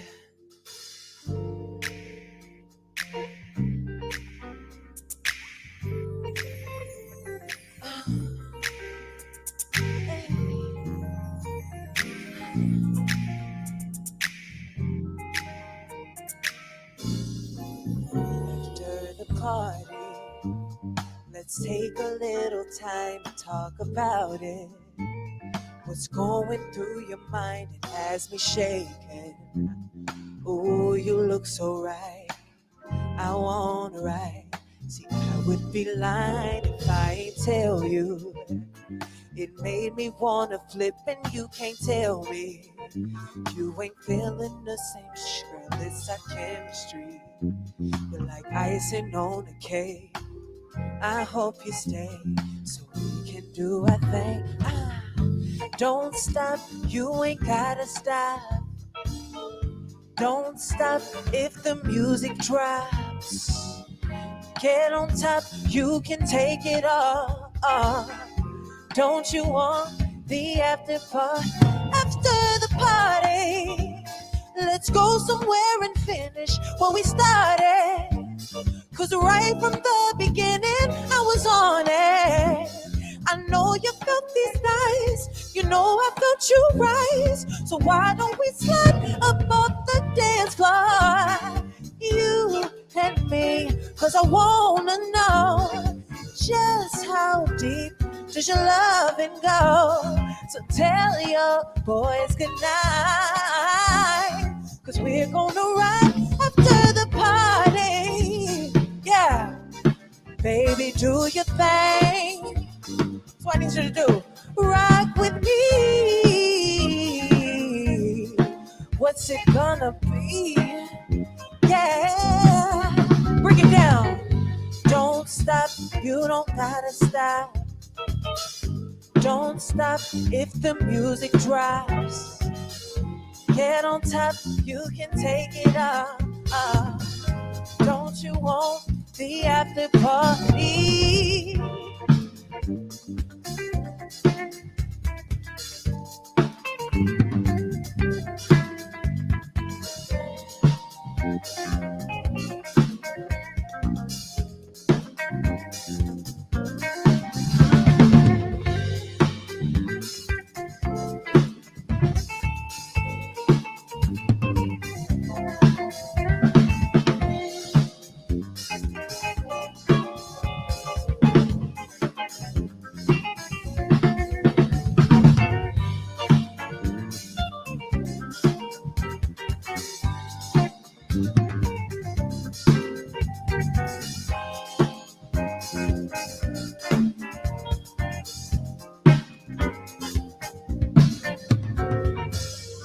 Don't stop, you ain't gotta stop. Don't stop if the music drops. I'll get on top and I'll take it off. Don't you want the after party? Yeah, yeah, yeah, yeah, yeah. Get on top, I can take it off. Don't you want the after party? Yeah. So that one is called After Party. And I think that's so fitting because, you know, after you guys turn up to this virtual concert, you're going to have to find an after party. So I hope that you guys are having a good time. And you guys are partying with us, Lenore and the Mile High Club Band, for the PV virtual concert. I'm going to try this again. I hope y'all are ready. PV. Okay, that one was right. That felt right in my spirit, you know. That felt good. So this next song is actually very special to me because it is the debut single off of my album. And I've never had an album before, so this is exciting. My album is going to be coming really, really soon. This song is called Part-Time Lover. I actually recorded this song in a studio called True Studios in Hollywood. And once y'all hear the song, you're going to know exactly what it's about. I feel like you can relate to it. At some point, everybody had a part-time lover. Maybe you got a full-time lover now, but they were a part-time lover at some point or even an intern. That's your business. But this next song is called Part-Time Lover. And I just want y'all to groove with us. I want you to groove with me. You know, one thing about me, I'm going to give you a good groove. So, yeah, this is called Part-Time Lover. Y'all ready? 1, 2, 3.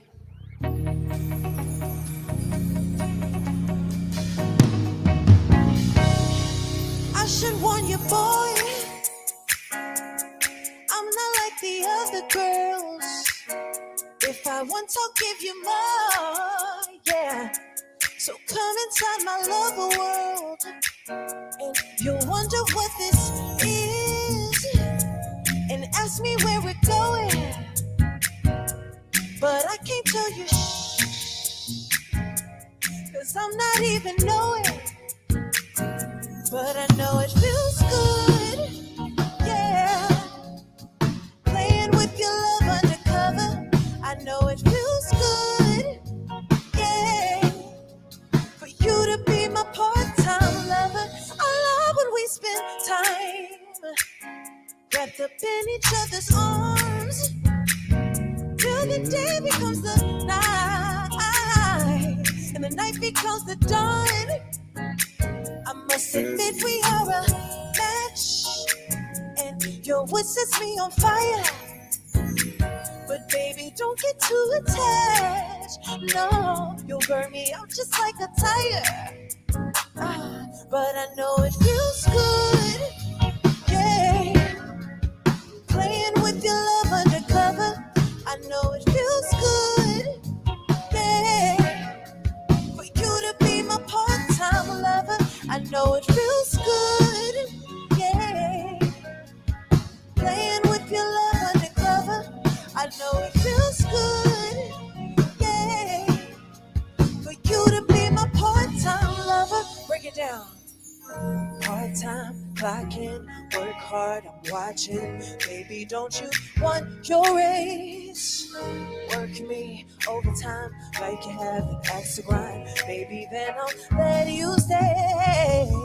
Don't overcomplicate this, dear. It's clear I dig your company. Try not to concentrate on labels. Feet off the table. Get on your job. Ooh, part-time. Ooh, part-time. Oh, yeah, yeah. Yeah, yeah. It feels good. Yeah.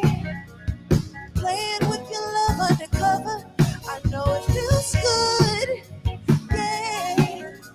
For you to be my part-time lover. I know it feels good. Yeah, yeah. Playing with your love undercover. I know it feels good. Yeah, yeah. For you to be my part-time lover. Oh. Again, that was called Part-Time Lover. And this next song is also off of my debut album. I'm just giving y'all all kind of gems right now, all kind of, this one is actually unreleased and it's called Crush on You. So this song is for that special somebody. So I want you to play this for them.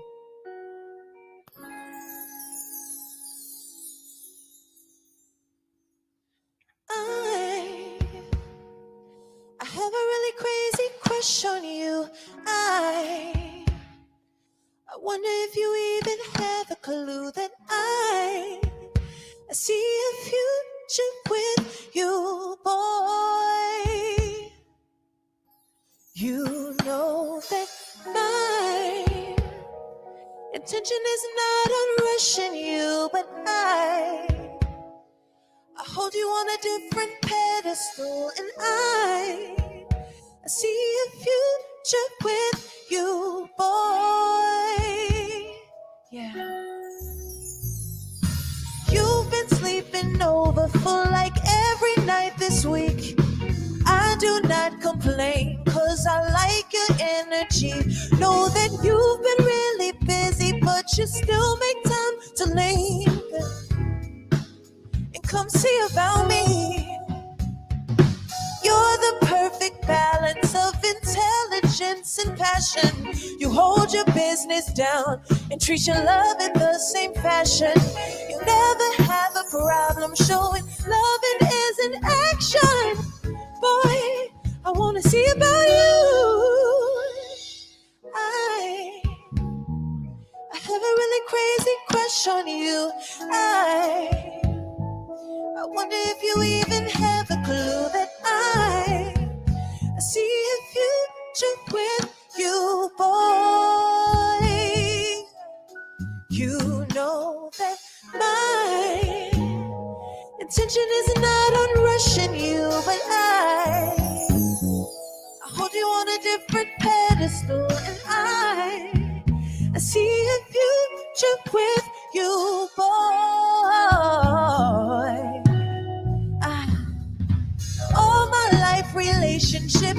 just never seem to thrive. I've gotten so immune to it that I don't even try. Don't care enough to ask myself for the reason why. I just fly all alone till one day saw you flying across the sky. It was destiny, you noticed me at the same time. Didn't plan to do this, but for you I wanna try. Let's just fly.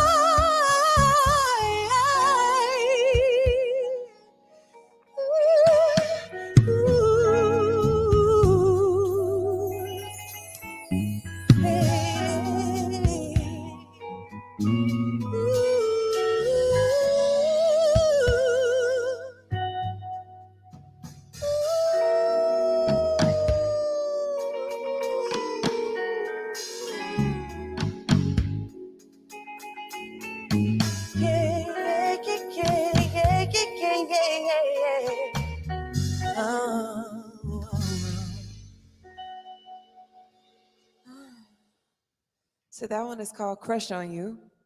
I wrote it about a very special somebody, so I hope that you guys can also, once it's out, because you know it's on the debut album, like I said, y'all can play that for your special somebody, because I wrote it for that very reason. So that was Crush on You. With the COVID restrictions and everything going on with COVID-19, I definitely want to take this time and make sure that everybody is safe, that your loved ones are safe, and that you're taking care of home. So as you guys are posting and as you're going about your day, I want you guys to use the hashtag take care of home if you are indeed taking care of home. And I hope that everybody is taking care of home and staying safe, because we can't groove out if we're not safe and we're not alive and healthy. So I want to take this time to make sure everybody's taking care of home.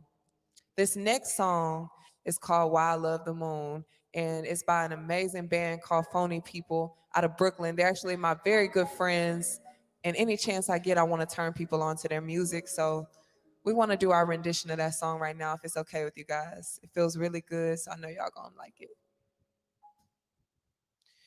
Real love so hard to find. Just when you think you found it, the illusions in your eyes.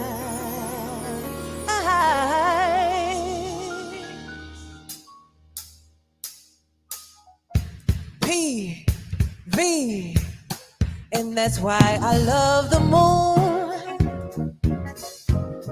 Every night is there for you. It's constant, unlike these human beings who lie about what it seems to be. You think the earth is where you stand. You're in the palm of someone's hand. And that's why I love the moon, 'cause it's always there for me. Every night up at my window. And that's why I love the moon, yeah. 'Cause it's always there for me. Every single night I look outside, I see it right there for me in my mind. And that's why I love the moon, yeah. Because people can consume my love in the wrong way. And so I send it up at night, and I real love so hard to find. Just when you think you found it, the illusions in your eyes, it blinds us all. So be careful where you look for love. Oh, just be careful where you look for love. Oh, I reach to the moon, and then I reach to the stars. I reach for Saturn, and I reach for Mars. Oh, yeah. Oh, yeah. Loud High Club Band, what's up?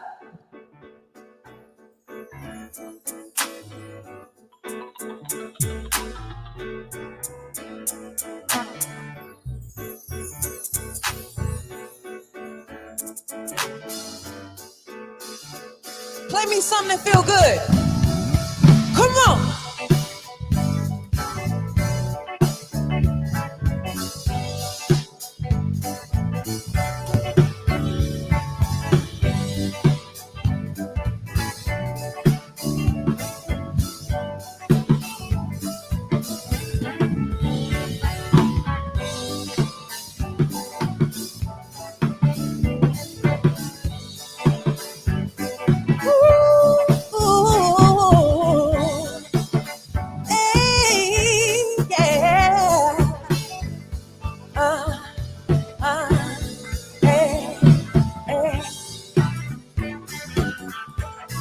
I'm searching for that real love.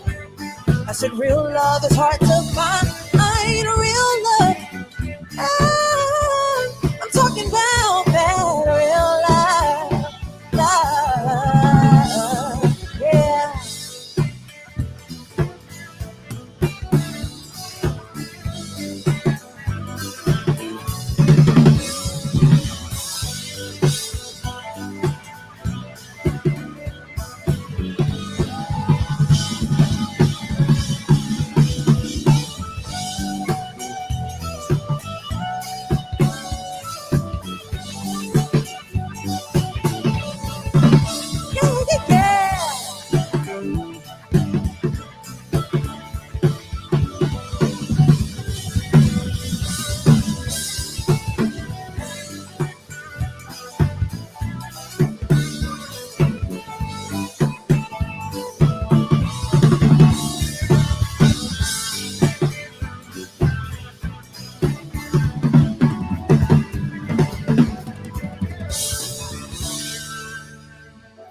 Y'all like that? Yeah.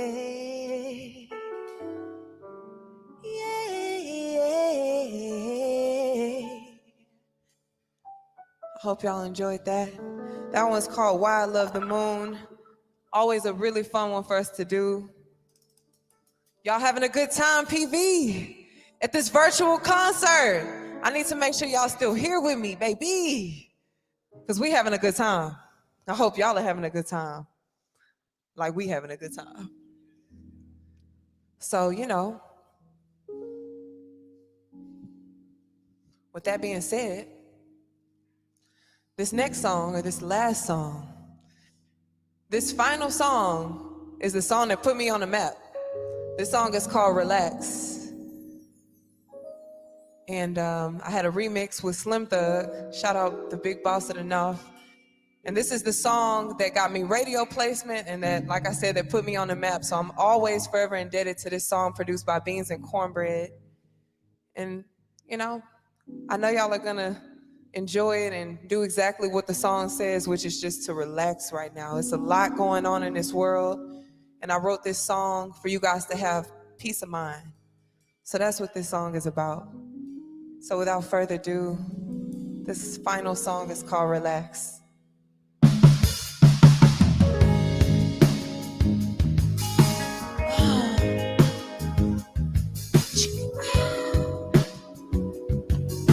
Oh, yeah, yeah, yeah, yeah. Busy, you say you're way too busy. I hope it's not for nothing. Said I hope it's not for nothing, no. Your vibe is messing with me. I can feel your energy. So tell me why you're rushing. And I hope it's not for nothing. Yeah, just lay back. Just lay back, PV. Ease your mind. Yeah. just relax. Just relax. Why don't you take some time? Yeah. Oh, take some time to relax. To relax. Oh, take some time to relax. To relax. Oh, ooh, keep it cool. Don't do too much at the wrong time. Don't push too far, not when it's just right. Oh, there's no need to try so hard. If you force it, you could break it when you've already won. So worrisome, don't come undone. Just lay back. I said lay back, baby. Ease your mind, yeah. Baby, just relax. Just relax. Why don't you take some time? Yeah, yeah, yeah, yeah. Oh, take some time to relax. Yeah, to relax. Oh, take some time to relax. Yeah, relax. Oh, I want y'all to break this part down with me. And on this part, I like everybody to just breathe with me. So just take this time to catch your breath. To breathe in and breathe out. And we're breathing the blessings in. And we're breathing all that negativity out. Breathe in, breathe out. Breathe in, breathe out. Breathe in and breathe out. Just breathe in and breathe out. Because even when we turn up, we gotta turn down, right? I want everybody to be taking care of their bodies and getting these breaths in.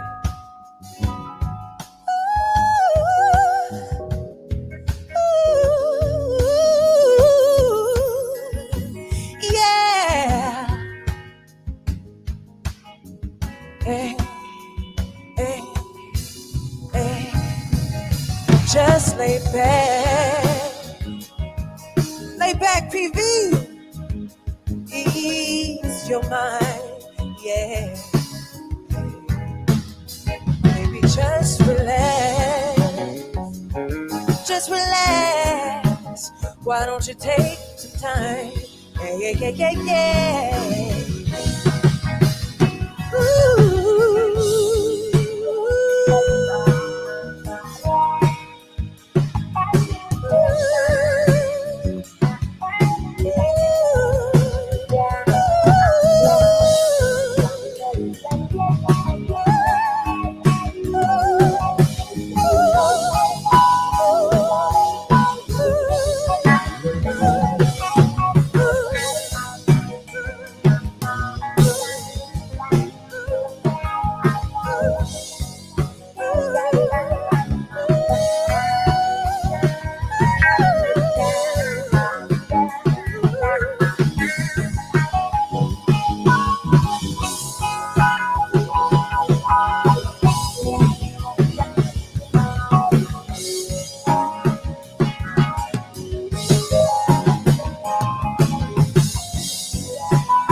For tuning in to the PV virtual concert. My name is Lenora, and I had the distinct honor and pleasure to be your entertainment for this evening. This is the Mile High Club Band. I love you, PV, and I want to thank you from the bottom of my heart. Keep grooving. I love you.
Which is why you should vote.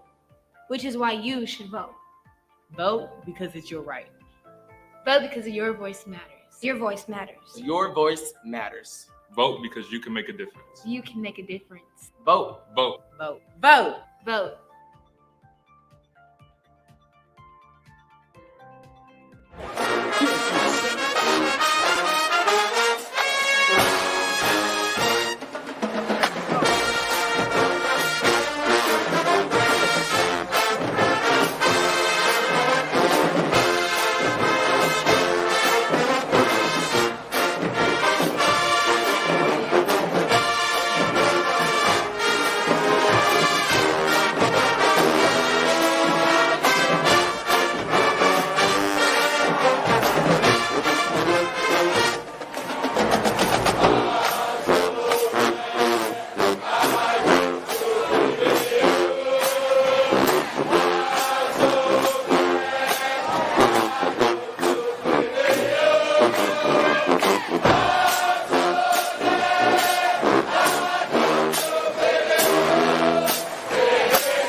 So they give 100%, but I always see something that can be improved.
He helped usher in a new era of marching bands. And 40 years after his arrival on the Hill, evidence of his performance style and legacy plays on today through modern day band performances.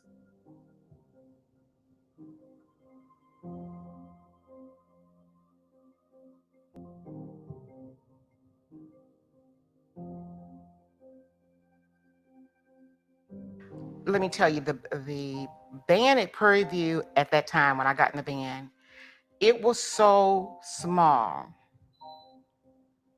that when we would go to play certain schools, I remember one school in Louisiana, which shall remain nameless. Our band was so small that when we arrived and marched in the stadium, the fans at that particular school literally laughed at us. That we had the audacity, is what they told us. You could hear them from the crowd saying that they didn't believe that we had the nerve, to show up. But we did. We had very proud band students, and we knew that our day was coming. Before he got here. Well, okay. See, George and I came the same year. See, all right. I came about a month before he got here. So prior to us getting here, prior to my getting here, there were no scholarships. There was no financial support for the band. And just as I said, we would go out with financial aid applications trying to recruit students to come to be a part of the band. And so there was no financial incentive, no awards, no stipends, whatever you would call it, for the band. All right. So when we got here, I think there were 4 people in band camp. And as the year progressed, we got to the first game, we may have had 40, 50, 60, and eventually it grew up to as many as 96. George was a one-of-a-kind individual. First of all, he was a perfectionist. He was a very angry man, but he was a kind-hearted angry man. When you first meet him, I mean, it's very, what's the word? It's very scary when you first meet him because you don't know him. It's intimidating. But then once you get to know him and you learn his musical genius, it's like this guy knows everything there is to know about music. And then he's a saxophonist, and I play saxophone. So everything I thought I knew about saxophone, no. A mentor, a father figure, a friend, everything that epitomizes a strong Black man, he was that. George Edwards, who many former students and colleagues referred to Professor Edwards as simply Prof. Edwards, was born November 5th, 1948 in Chattanooga, Tennessee. The youngest child of the family, little George Edwards, discovered his love for bands while in elementary school. Yeah, I remember when we were kids, we were watching a late night movie, John Philip Sousa, and he made the remark that that's what I want to do. And I'm like, well, what? He says, I want to write music for marching bands. I like marching bands. And I'm like, okay, really? Because we were listening to those type of marches.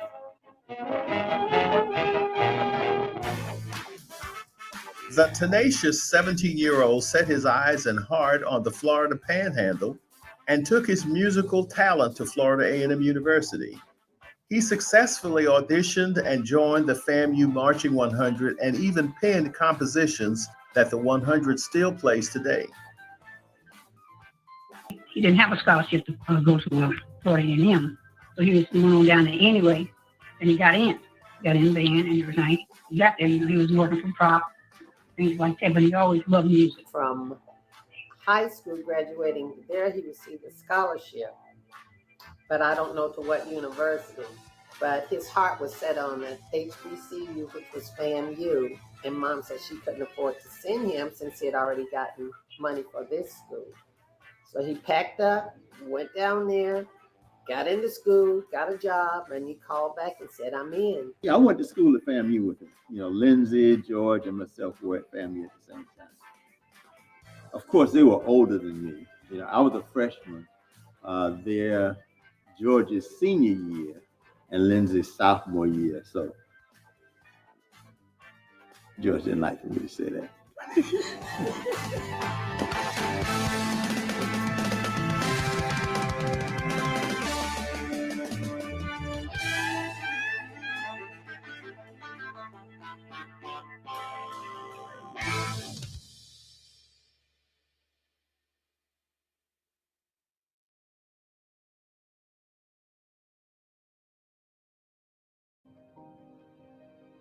After graduation, Edwards headed to the Midwest to continue his education at Michigan State University, where the Spartans Marching Band performed and recorded many of his arrangements.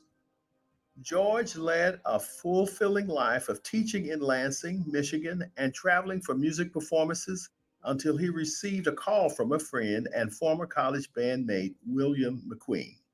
McQueen asked George to leave Michigan and to join him on the Prairie View A&M University band staff as the head arranger and to help rebuild an anemic program. Mr. Edwards came to Prairie View in 1978, and he was brought in as an assistant director under Mr. Bill McQueen, and he was in charge of arranging the music, which meant that he and I had to collaborate a lot.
Give me a count.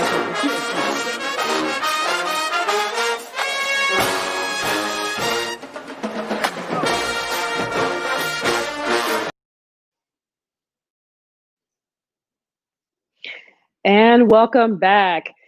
Day 4, everyone. We're going to wrap up this fourth day of the PVAMU virtual homecoming experience. We're going to talk with another SWAC championship coach here on the Hill, our women's softball coach, Coach Vernon Bland. How are you, Coach? I'm good. And yourself, how are you? I'm doing very well. Thank you so much for coming in this afternoon to talk with us. Always a good time to talk about Prairie View softball. Yes, indeed. The two-time SWAC championship No, we softball team. yeah How twice. many? Yes, Twice. two times. Yes. Yes, yes. Congratulations on that being bringing two SWAC championships here to the university. Now, of course, sports is a different day and time for athletics. Let's just jump right into it. First, let's give us some background on yourself and your journey of what brought you here to Prairie View A&M University. Okay. Well, I guess you say I'm a Prairie View lifer. I'm originally from Chicago. I came here to play baseball. So I was a member of the baseball team.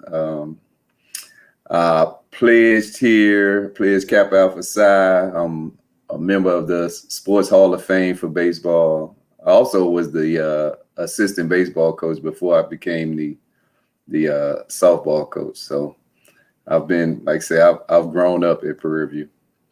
Indeed. Wow. Congratulations. I didn't know you had such a deep history here on the Hill. What year did you graduate from Prairie View? In 91. 91. Okay, I just missed you. I arrived in 92, so we just missed each other. But now, look, we have a time. We have a chance. I was still hanging around. Were you? You're still coming back from homecoming and things like that, hanging around on the yard. Wow. Yeah, So I was a go student ahead. assistant with the baseball team then. Really? And what was your major when you were here? Management and marketing. Really? So was it always a dream of yours to become a softball coach? Not at all. I actually, they were grooming me to be the baseball coach, and my first wife passed away, and so I had my 2-year-old daughter, and so I wasn't able to coach. And so I started working. I was a freshman advisor at University College for 16 years, and Coach Raymond Burgess was my assistant baseball coach, and he was the head softball coach. And he got kind of sick, so he asked me to come out there and help him with the softball team, and had no experience with softball. First day I went out there and they were talking about girl things, and I was like, man, what did I get myself into? But ever since then, I've been I volunteered with him for a year, and then I became the assistant coach with Coach Williams and with her for a year, and then they named me the interim head coach supposedly for a year, and 8 years later I'm still here. You didn't know that's how it works here for you. Right. They call you in to do one thing, and the next thing you know, you're doing like a whole bunch of things. Right. Wow, but no regrets though, right? None at all. None at all. Yes. Now let's talk about your athletic experience before you came to Prairie View to play on the baseball team. Did you also play baseball in high school? Yeah, I played baseball, and like I said, I'm from Chicago, so I played at CVS, better known Chicago Vocational, where I was all state, all area player. So wanted to go to a HBCU, had opportunities to go to a couple of them other schools, Jackson and Grambling, but decided on Prairie View. So best decision I've made, and so I've been here ever since. Awesome. Now, what is the training? What's the environment like there in the softball arena? What are you guys having to do to adjust in order to train to hopefully have a season next? I guess your season would be in the spring. Yes. So yes, how are you able to try to work through and get the athletes all trained up and try to get ready for a hopeful season? All right. So this fall is like I said, it's been very, very different. So the young ladies were doing strength and conditioning, and we had a couple of days on the field of practice. We weren't able to continue on the field. So now, with the great idea of my assistant coach, Joseph Lane, the young ladies are doing drills online, doing them by themselves and videotaping them and sending them to us so we can look at them every day. So they have drills to do every day. And it's just kind of keeping them in shape and also keeping them in the softball mold until we can get back on campus and on the field. Well, that was very smart to have, them still be able to, train virtually, and not just that, but you can also keep an eye on them to make sure they're doing what they say they're doing. Right? So they have a set amount of reps they have to do. So I'm sitting here counting to make sure that they do it, doing everything right. Right. You know, it's funny you say that because, being on the athletics Instagram page, and I've seen the volleyball team, doing a lot of things like that too. And at first I thought they were just doing it just to be creative, but maybe Coach Tacho is, has got the same idea that you have too.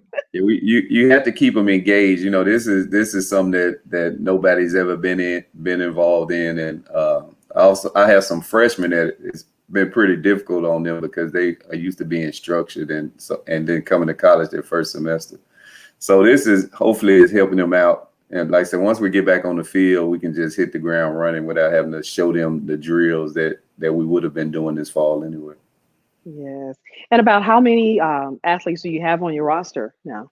Right now we have 31 young ladies on the team. Wow. That sounds like a pretty big team. Is that, considered big, being a softball team as far as numbers? Is that considered to have a big team? We usually carry around 25.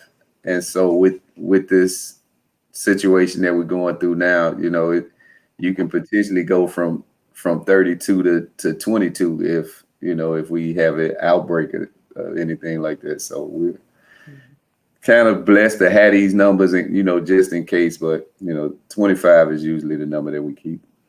All right. And what are some of the things, I guess, just in athletics? I mean, you've seen the professional teams; they've had all the outbreaks. The NFL, the LA Dodgers. I mean, yay, they won the World Series, but then the athlete tested positive. Right. You run on the field positive. Right. I mean, what are some of the conversations that you're having with your athletes about the safety and still, being able to train and looking forward to the season? What kind of guidance are you, having to pass on to them in regards to, this upcoming season and how to be safe, as a competitive athlete? We just tell them that you have to buy in 100%. You have to sacrifice and you're gonna have to give up some things this semester if you want to play. If we want to have a season, I know it's hard not being able to go out and hang out with your friends, but if you in 100%, then that's the sacrifice that you have to make. So that's the thing that we have to stress to them, that something that you can do can affect everybody else. It's not just about you; it's about affecting a whole team and a whole department. Also, we have some young ladies that are at home, and so it can affect their families. They go back home and get somebody in their house sick. So we just tell them that you have to kind of change your mindset as I can't imagine being 18 to 21 not being able to go out and hang out. Right. It's like you're about to lose your mind. Like, I got to do something, getting that itch. Like, where's the party, my friends? Awesome. Now, I'm reading here in your bio, and it shows that you captured your first SWAC softball championship as a head coach in 2018. So when did you start coaching here on the team as head coach? The first championship was before us. The second one is ours, this 2018 championship. And that was a team that we lost the first game in the tournament, and we won 6 elimination games in a row to win the championship. So the only team in the SWAC history that's ever done that, to lose the first game and come back and win 6 games. So they played 5 games in 2 days, 2 on Friday and 3 on Saturday. So, those young ladies, I know they were tired. I was tired, and I didn't play it either. So. And who was our toughest? Who was the toughest competitor to try to, pull out that win in the championship? Who was giving us the hard time? Well, we had to beat Alabama State twice. At home, we were playing at Alabama State, so they came into the championship game undefeated. So we had to beat them twice at home in Alabama with their fans. So it just made it a little sweeter. Right. Any returning players that are from that championship team that are here on this team? Yeah, we have about six returners that are on the team. We have two seniors, 5th-year seniors that didn't get a chance to finish in the spring, so they returning for this next year to finish out. And we have 4 other young ladies that were on the team. So we have some. We don't want to say rebuilding, we just reload. We have about 13 freshmen, so it's a new challenge for me and the staff. So but with Cameron and Alyssa and Bree and Serena, you know, we have some young ladies that, you know, can help us bring them through. Right. I like how you're not rebuilding, but reloading. I like that. Maybe there's another SWAC championship on the Oh, horizon. yeah, it's definitely on the horizon. Hopefully we get Right. this year. Yes. Send Now, the returners no, I'm sorry. out Go ahead. send the returners out with another ring. Hmm. Now, with you know, the athletic scene being what it is, and if you recall, back in I want to say 1996 was the last time that we saw softball in the Olympics, if I'm not mistaken. Um, with the women's team that, you know, Team USA, that pretty much made history, and then they did away with women's softball in the Olympics. But I think I've heard talks that they're looking to bring it Bringing back. it back, yeah. So Yes. that's a big opportunity for, you know, for the sport itself. Softball is probably the fastest growing sport that's going right now. You know, when I first coming from baseball, I really didn't know anything about softball, and my first recruiting tournament as a softball coach was they called the Ronald McDonald tournament here in Houston, and it was over 300 teams. So I was amazed that had no idea softball was as big as it is. Wow, I didn't know that either. It's growing, so that's really, I guess that's encouraging for you as far as you know, career as a coach. That, you know, it's going to be, even if you weren't coaching here, you know, there's some things you could do outside of the university and still have a huge impact on the sport. Right. Right. Now let's talk about the Astros. Okay, last year they won. No, was it not last? Was it last year when they won this World Yeah, Series? year before they won. Year before. They won And in then all of a sudden there's the allegations of cheating. Right.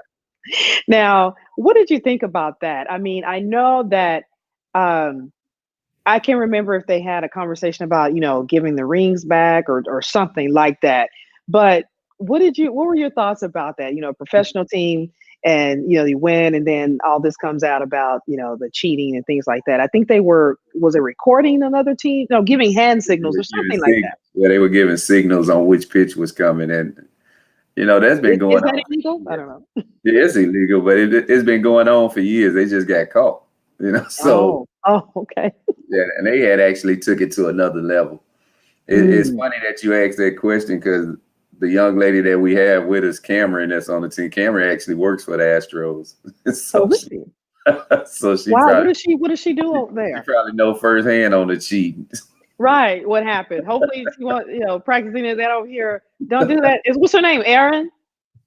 Cameron. No, Cameron. Yeah. Okay, Cameron. All right, don't do that in the dugout, Cameron, over here.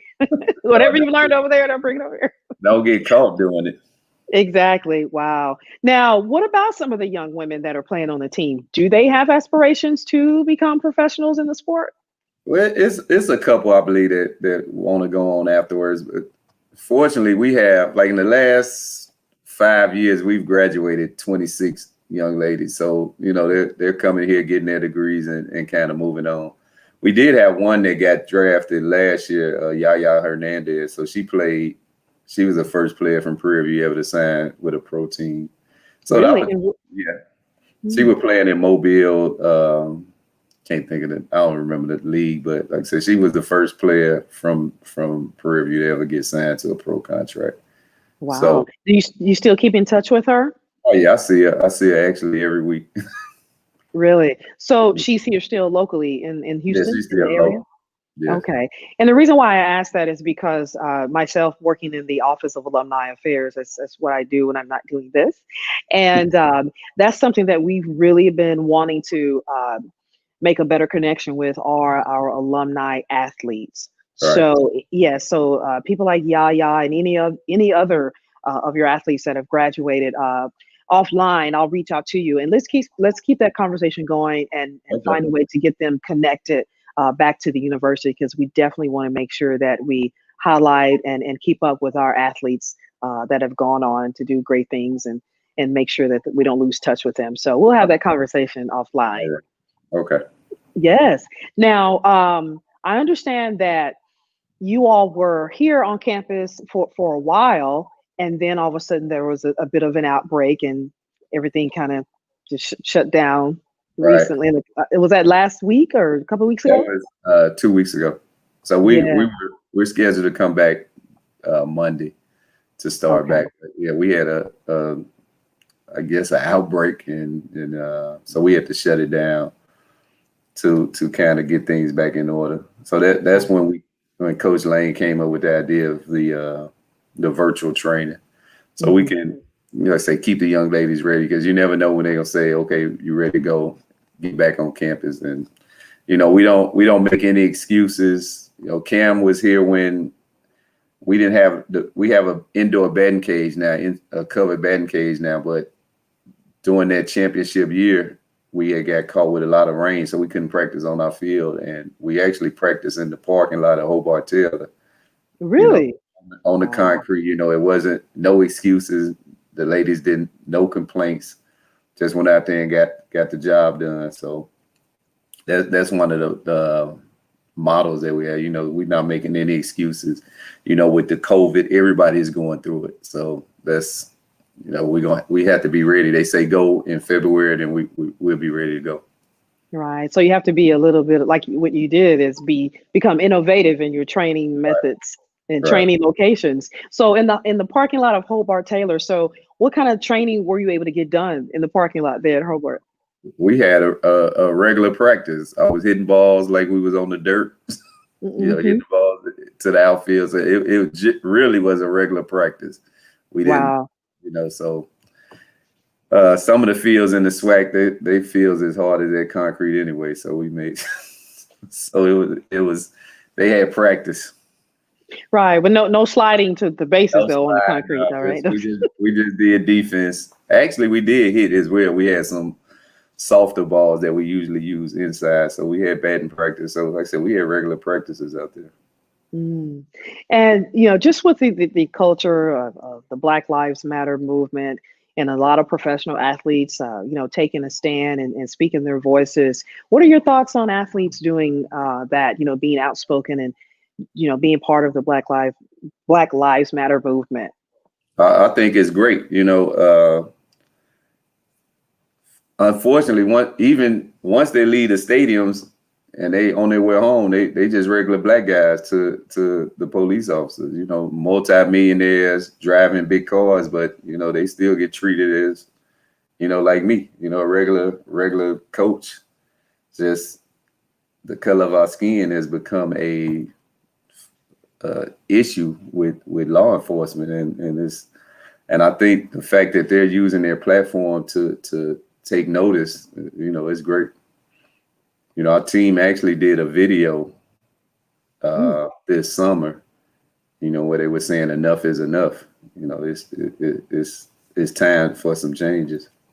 Wow. So you're having those type of conversations with your athletes here as well. Oh, definitely. They it was something that they put together. It wasn't mandatory. It wasn't nothing that we made them do. That they put it together. They did the videos. Everybody, they kind of chose a name and they said their name. So it turned out pretty nice.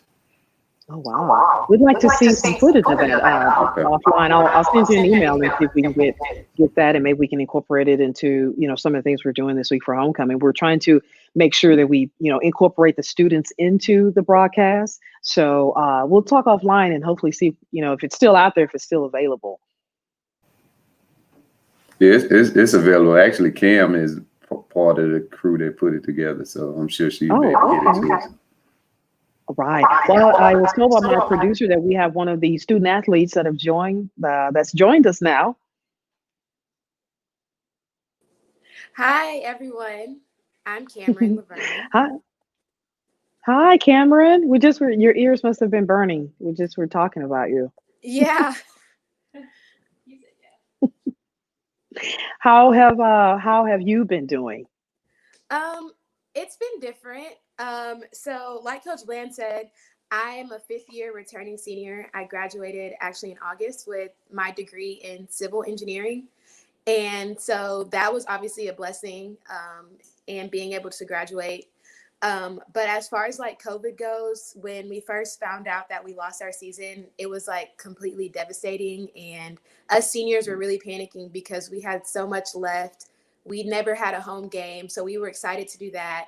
And so it was just a lot of emotions. And when we got the opportunity to come back, I kind of jumped on it because I felt like I'll have my whole life to work and my whole life to do all these other things, but this could potentially be my last time on the field, and I want to take advantage of that and wanted to be back in a Prairie View uniform. So now I'm back. I'm starting my degree in, I'm getting my MBA, business management degree.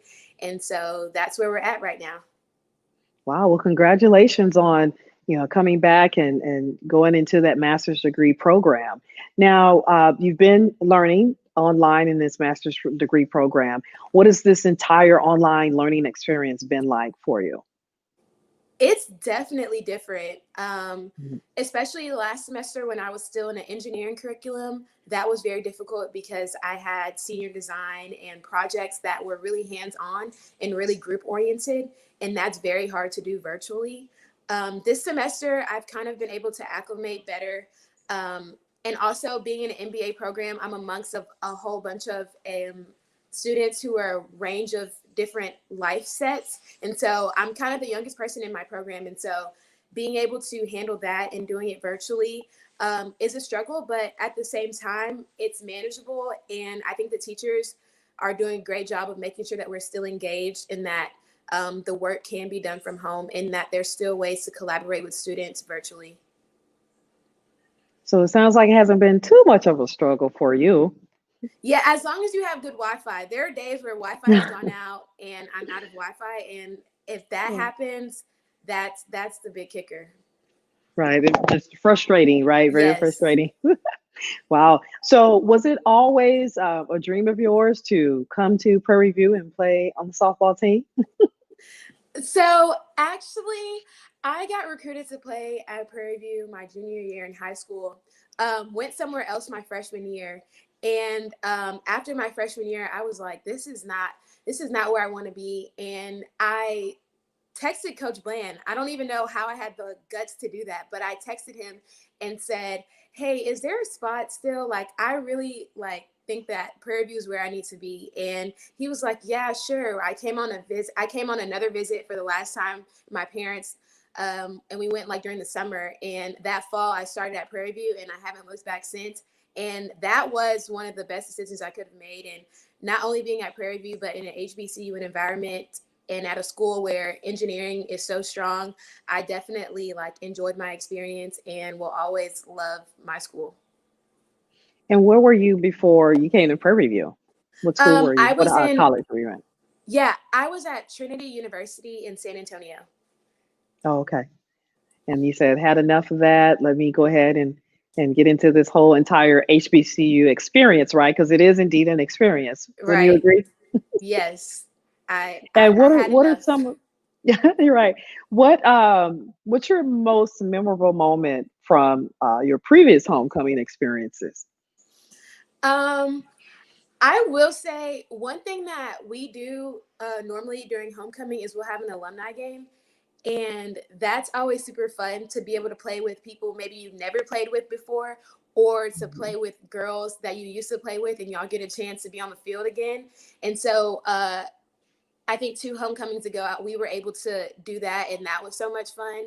And then another thing during homecoming that we get to do a lot is have cookouts, and our parents come back and have trailers, and we have a good time. And being a student athlete during homecoming is so fun because you get to see how many people actually care about Prairie View, come back, love the school, love what it has to offer. And so being a student athlete, that just makes you even more proud of wearing the school across your chest when you get to play.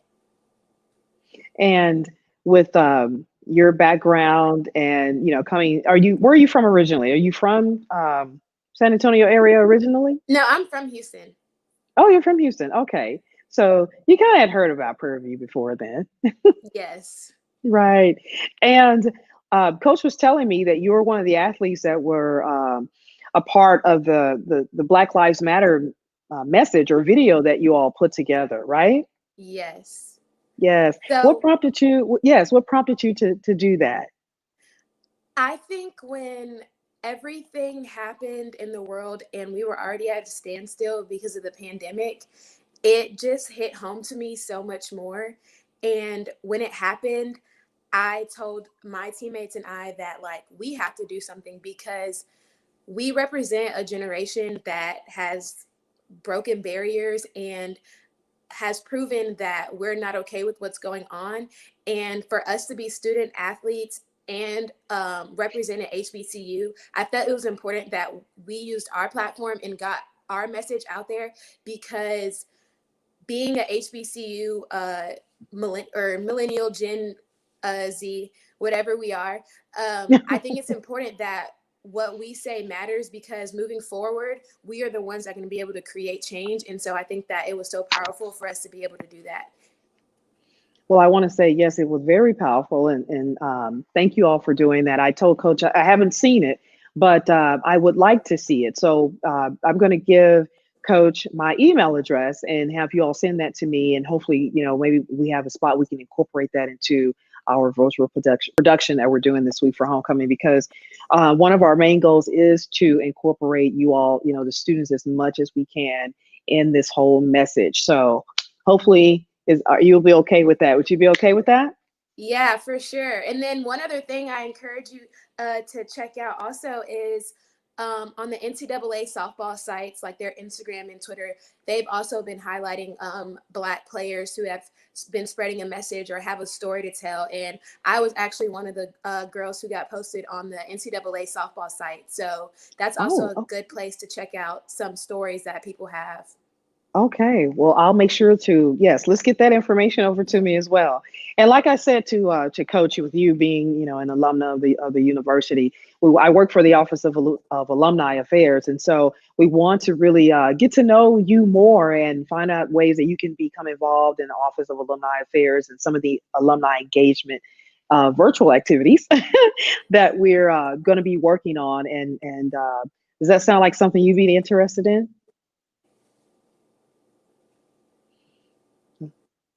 Is that something you would be interested in? Oh, yes. I lost you there for a second, but. No, yeah, sorry. I heard, but I couldn't get the full message across, but for sure. And then also, like, I'm excited to be considered a PV alumni, so I'm here and willing and ready. Awesome. Well, great. Well, tell me a little bit about what you think about just female sports in general, the impact that it has, or what was it that drew you to the sport of softball in the beginning? So I have an older brother, and I got introduced to softball because he played baseball.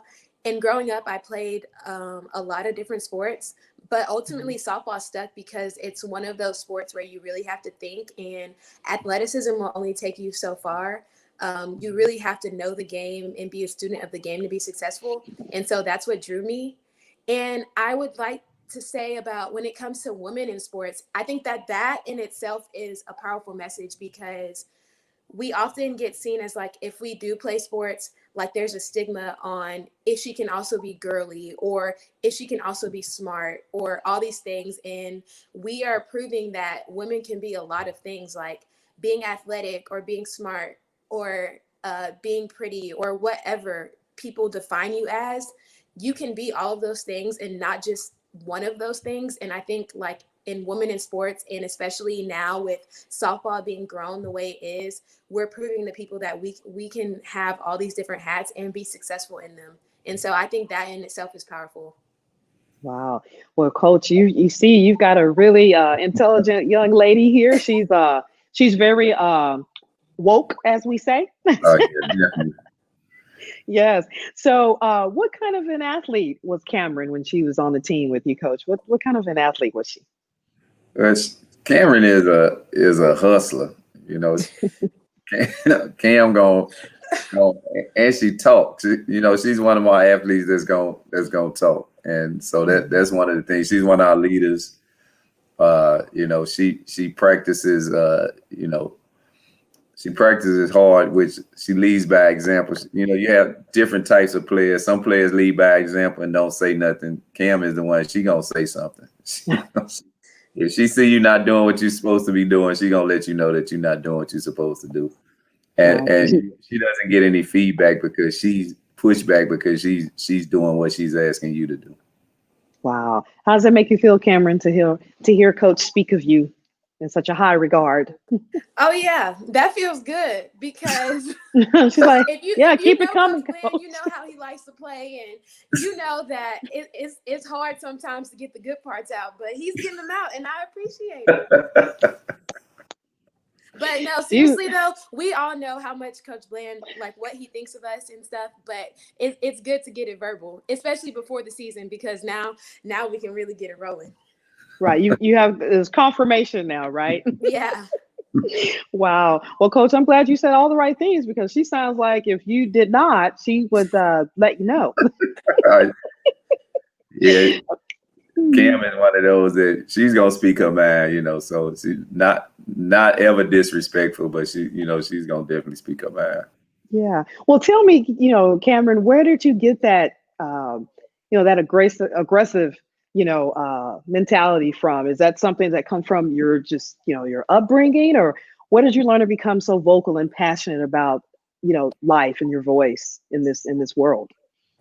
I think that stemmed from me being the youngest child. I have an older brother, but growing up, we spent a lot of time with our cousins and neighbors, and all of them were boys. And so I was always the only girl in whatever setting I was. And so a lot of times I was not heard and no one listened to me. So there was just one day where I said, listen, I'm going to have to do something different. I'm going to have to speak up. And so that's what made me be so vocal, is because I was always in a place where I was like the only one or the only girl. And I think that groomed me into a person where I'm going to say something.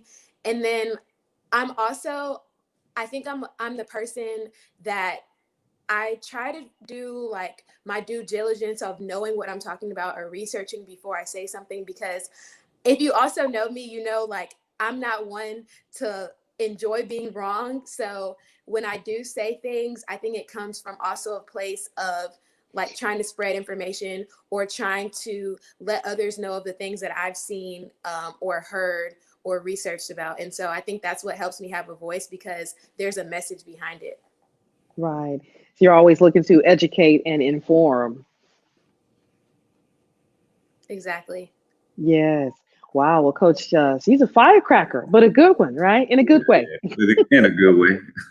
And so, Cameron, you were on the 2018 SWAC championship team then, right? Yes.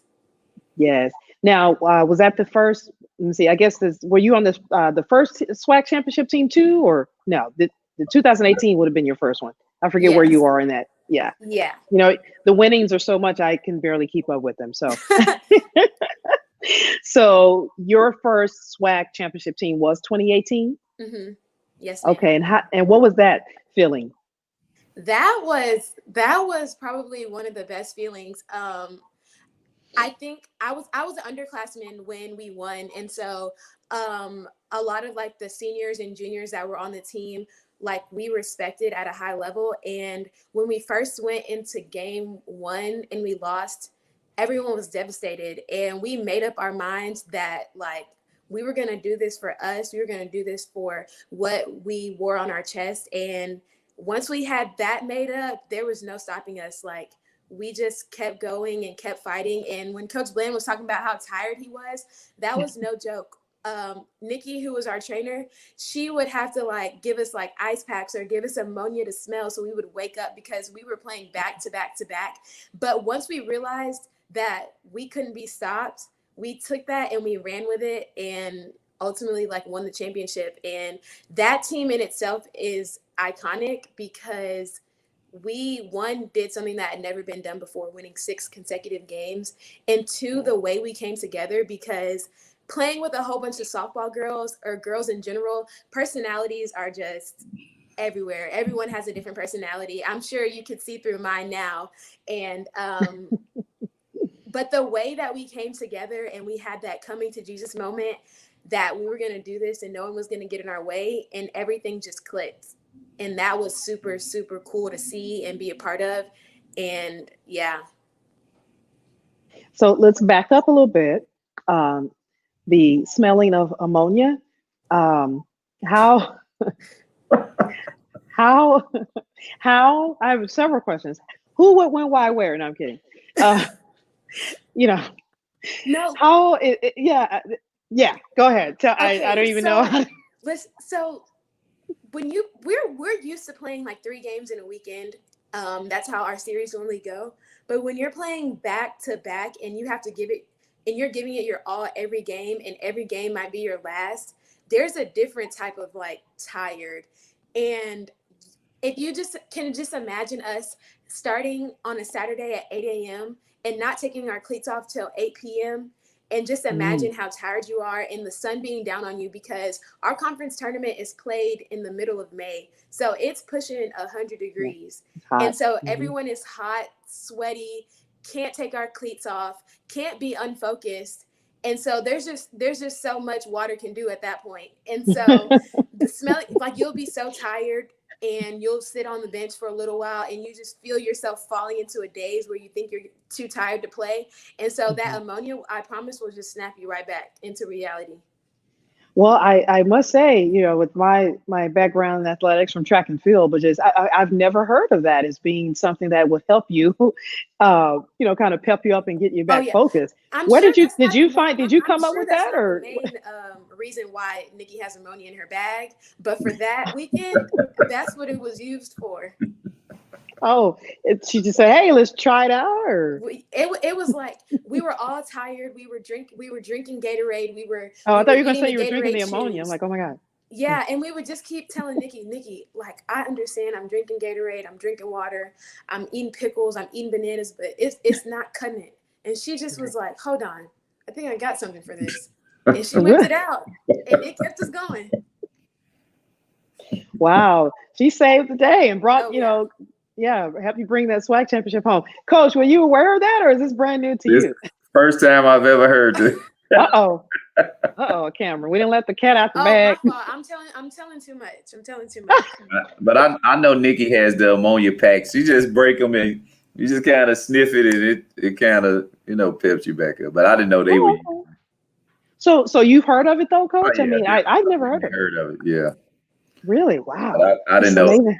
Like I say, I learned something new. I know they were tired. We played 5 games. Wow. That was really tough. I mean, I can imagine just and relate is what I want to say to the long schedule, because track meets, like I said, my background in track and field, and having been an All-American here at Prairie View back in the 90s, but track meets are like that too. And yes, you can start at 8 o'clock in the morning and you will be there literally all day, just running or watching other people run. But if you have, most of the time, if you're an track athlete, you're going to run more than one time at a track meet. And you're right, though. You can, especially in the summer, they have the summer track season. And my mother used to say to us all the time, she's like, I don't see how you all are out there all day. She used to tell us that we run track, my sister and I, that we ran track like it was a job. We were there from 8 to 8. Right. But like you said, yeah, the heat and the elements, it can definitely wear on you. It is hard to stay focused and just to keep putting in it, the same amount of energy every time you step up to the plate or on the mound. it is a lot. So I can definitely relate to that. Wish I would have known about the ammonia packs back in my day. But about that.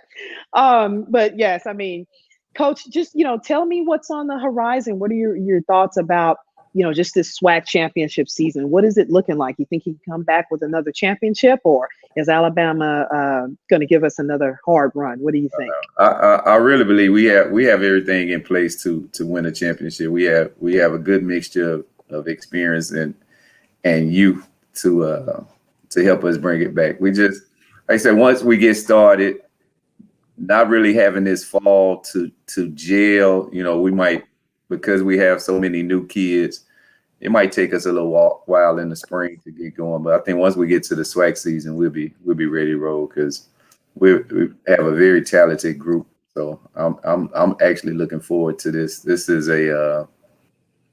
a new experience, like I say, to kind of blend. Usually the teams that we had, they kind of came in together and grew together. But now we have such a divide of, like I said, 13 new kids and 13 upper class. It's just really we don't really have no middle class. They either old or they young. So Right. Well, before we leave, Coach, give us your most memorable moment in your homecoming experience when you were on the Hill. I've had so many of them. But I know. I was just going to say that, it was being a Kappa, the student, I know you got stories. I think actually probably my best homecoming moment is when I was playing ball. We used to have a alumni game. And so my mom came down from Chicago, and so she was able to experience, HBCU homecoming. My mother is originally from Belize, so that was something new to her. She didn't even know what Prairie View was when I told her I was leaving. She didn't know what HBCU was, and so for her to come down here, and she was kind of what really caught her attention with it. It was so many of us, so many Black people together, and in one place. It was no arguing, no fighting. We walked around and, people were handing out food. It was just, so I think that's probably one of my best memories, just walking around with my mother. Wow. So she had a whole cultural experience there. Yeah. When she went back home, she was telling because I'm the youngest, she was telling my two older brothers, she was like, why y'all didn't go to college? So I'd have had this experience before. Wow. Well, we're glad to have been able to be the first cultural experience for your mother, and we probably changed her life, her whole outlook on Black colleges and universities. So we're glad, that Prairie View was able to do that. Definitely. She definitely, it was definitely a good experience for her. Awesome. And to see that people was taking care of me down here, because walking around, back then, especially then in the late 80s, early 90s, it wasn't as big as we are now. And so it was very family oriented. Right. Well, thank you, Coach and Cameron, for joining me this afternoon in this virtual homecoming experience. And we wish you the best of luck on the upcoming season, Coach. And Cameron, we wish you the best of luck with your master's degree. And like I said, both of you being alums, let's stay in touch. Let's talk some more offline. I definitely look forward to having some other conversations with you all. All right. Thank you. Yes, you're welcome. Thank you. You're welcome. Bye. Bye-bye. All right. That is it for today of the fourth day of this virtual homecoming experience. We're going to take a commercial break from my producers are telling me. So we'll take a commercial break and we'll be back. We'll wrap it up and talk about who won our question of the day. More to come.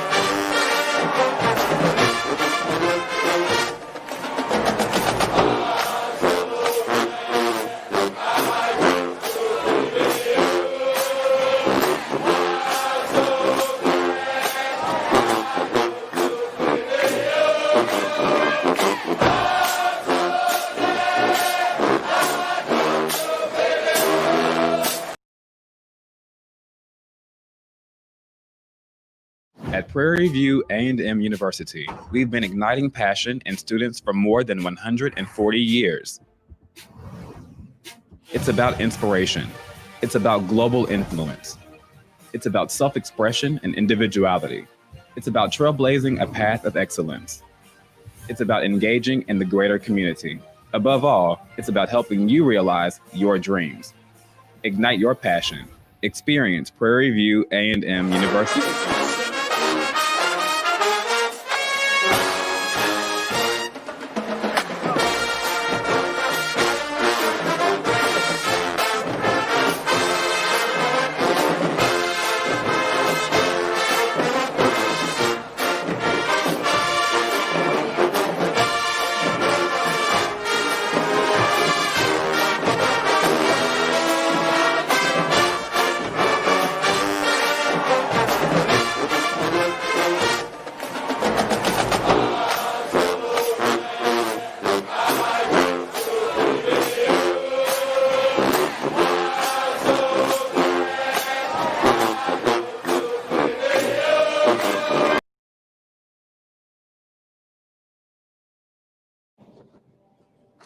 America, land of the free. It's at the core of who we are. Freedom.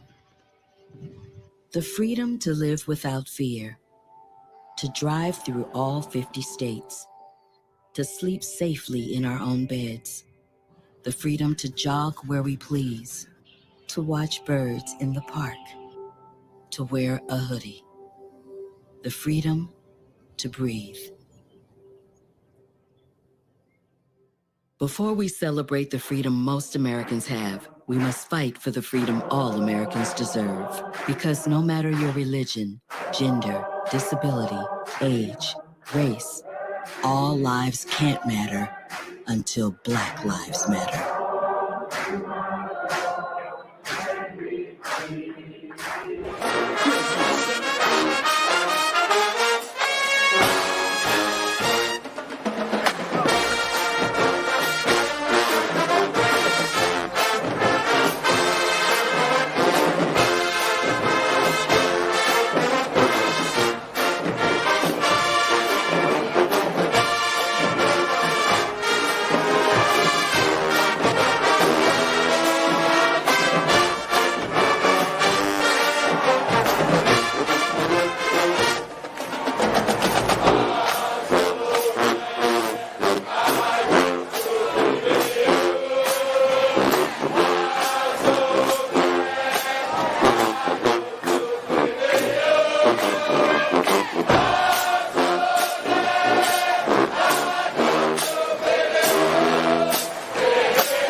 Only half the people aged 18 to 29 registered to vote.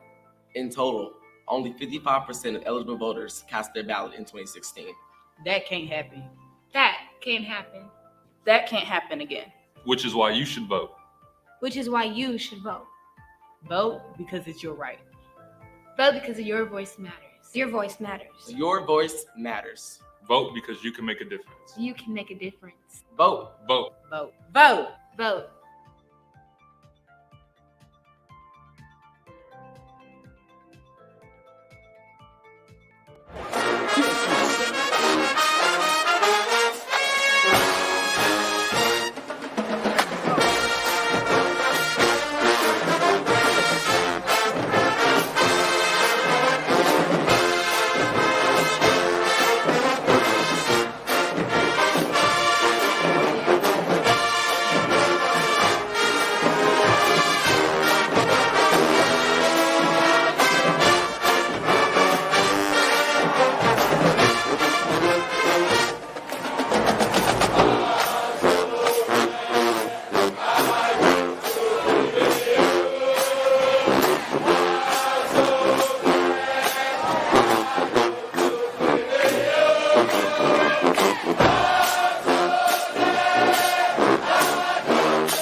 Oh,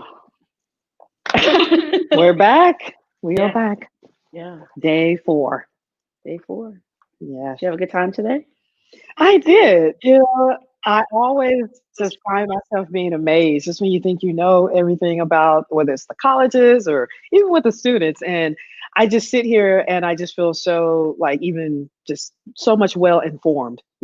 So yeah, great experience today. Really enjoyed talking with the College of Engineering, College of Architecture, a lot of history makers in the college, in both of the colleges. So that was very, very good to be able to tell, during this homecoming experience. So yeah.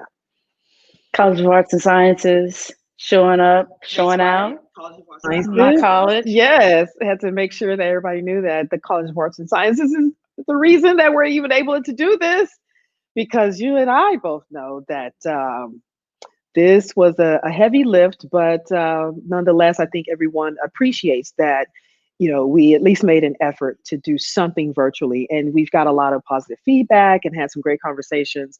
It's good to know that Dean Gilbert with the College of Arts and Sciences, the new dean, that she's actually looking forward to having alumni come and participate and be involved more with the classes and the students. The career fair, I mean, did you agree on what we were talking about that, Del? I mean, there hasn't, the college career fairs are great, don't get me wrong, but just coming from our industry, you walk in there and you're like, well, it's really nothing for the College of Arts and Sciences, or even in the media industry, or just, film, or it's just not. But don't you agree that we should have career fairs like that, or at least incorporate that into the career fair? Yeah. I think with programs like Com Week, for instance, and the communications program in particular, I think we're making those strides. But the great thing about it's like this meeting of a few different paths, right? It's the meeting of President Simmons, who's forward thinking and progressive, and is like, if there's something you want to do, let's find the funding and we can do it, right? And you don't really find yourself hitting too many hurdles. If you can find the resources, well, let's get it done. There's a good reason for it, right? And so I think up until now, the arts in general has just never been respected in the same way as architecture or agriculture or engineering, and it's not to the fault of the university or any university, quite frankly. It's just the nature of, okay, we're just going to talk about it right quick. And this is what it's going to be, with Black families in particular. I know my mom and daddy said it. Your mom and daddy probably said it. I started off college as an accounting major, and I switched to theater and told my dad on graduation day, because I was afraid. There were so many other things I was fully capable of telling my father, and I did, that were much easier than to tell him I'd switched from accounting to theater. And it's that whole idea of, well, will you have anything to fall back on? Can you get a job with that? Is it practical? We got to work twice as hard as, so I think it's the conditioning of thinking that the arts is extracurricular. It's not looked upon as a viable way of sustaining yourself or being an entrepreneur, or being a successful person in the world. And by success, not just monetarily, can you support yourself? Can you have a family and not struggle, and those sorts of things? And if you do go into the arts, there is the high possibility and probability that you're going to be a struggling artist, right? And so having a career fair that, just as Charles Williams, who's going to be back with us tomorrow morning, I texted him as soon as he was done. I was like, hey, Professor Clomax and I are going to be on here tomorrow morning at 10 a.m. to talk about the Festival on the Hill, which is the university's official film festival. And these are the strides we're trying to make to bring the industry a little bit closer to our student body. Having the film festival, having Com Week. I know Dr. Phillips over in the music department with the Marching Storm is constantly working to put eyes on the band and make sure they get some visibility and opportunities once they graduate. So, with the arts part in theater, we want theater to have, a fully robust existence here. And I think those are things that are important to the university. I think the African American Studies Initiative is going to help a great deal with that, because our aesthetics, if you will, W.E.B. Du Bois was keen on making sure that Black art was a tool for advancing us, not just, industry, that the arts told the story of our people, and that still carries on today. So I really appreciate. I'm directing this virtual homecoming. I'm learning so much about the school and the people in it. And I think you've been doing a fantastic job interviewing everyone so we can get all the nooks and crannies, because I'm still looking at the spreadsheet competition from yesterday. You can't help it, right? I had never heard of that, and not just had never heard of it, but just trying to visualize. Okay, so what does that look like? I love a good amazing. spreadsheet now. I know, right? And I'm gonna have to look this up because I'm gonna look at it like it's on ESPN. We need to look the student up and like Yeah. yeah, I got a presentation, I got a report. Seriously, because I mean, I'm not an expert in Excel, I mean, but to know that there are people that, are, I'm like, you got to have respect for There's a them, right? competition for everything, I suppose. Right. I just wanted to hop on to also shout out Dr. Laurinette Foster and the team from the faculty development unit here on our campus. I have been jumping back and forth between this space and the presidential suite next door. We're in the athletic director suite here at Panther Stadium. And right on the other side of this wall is the president's suite. And on that side, I did a presentation for the 27th annual HBCU Faculty Development Network Conference, National Conference, featuring all the HBCUs and faculty collaboration. And I gave a presentation on, collaborating in a time of COVID. And especially being a filmmaker and working in the arts industry, as an arts educator as well, how do we forge those relationships and share ideas and make stuff like this happen safely and continue to teach our students? And so I just finished presenting at that conference on that side of the wall and running back and forth. But I definitely want to shout out Dr. Laurinette Foster because she and her team over in Delco just worked so hard to put that together. And as I said, it's the 27th annual, so they've been doing it for a minute. This is my second year presenting for that conference. And please, if you're a faculty member at any HBCU, any of the 107 HBCUs, Dr. Laurinette Foster is your advocate. She is your champion. And seek out that conference because you learn so much. I do have the schedule from today, and I won't really read it because I think it's like 5 o'clock and everybody's time. We're ready to go home. We're going to do this again tomorrow. But I think it's worth looking into in terms of invaluable contacts and collaborations and relationships with other faculty and instructors and administrators who have innovative ideas during this time. That's what we need. We need innovative ideas at all turns during this time because it's easy to operate in our caves. We've been told to quarantine and stay at home, and we should do that for our safety, but we still have to continue moving forward. So even within that construct, how do we teach? How do we keep moving forward? And so this year's conference was dedicated to that, and it was just amazing today. So hats off to Dr. Laurinette Foster and that team. I wanted to do a session with her. In fact, I asked Mr. John Briscoe, who works with her and works with President Simmons, and I asked him a couple days ago, can we get them on just to do a quick segment about the conference? And she said she's been watching every day, and she goes, had I asked, she would have said no because she doesn't have any more. She goes, but how are you still standing? And I was like, do it for the kids, I guess. We do it for the love. All right. So the question of the day, yes. I knew it when I heard it. I didn't answer. I want to give somebody else a chance to answer, but I do want a T-shirt or something. I want something. Did you say what the correct answer was?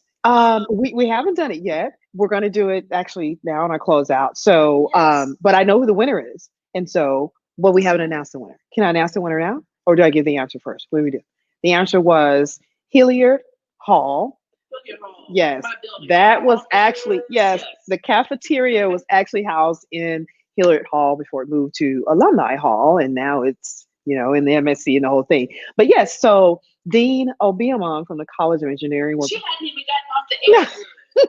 She was still on the line. She was like, oh, Hilliard Hall. Yes. That was awesome. So she's our winner, and I'll have to follow up with her to see which prize she wants because we've got the alumni mug and we've got 2 different T-shirts. We've also got our Purview mask, and like I said, we've got those branded PBAMU dominoes. So I'll have to give her a call. We'll find out. Yeah, which ones? Yeah. Y'all want these dominoes? That's what y'all want. Y'all want them dominoes? Yes, those have been a hot I ain't commodity. played dominoes. I ain't played them bones in LA.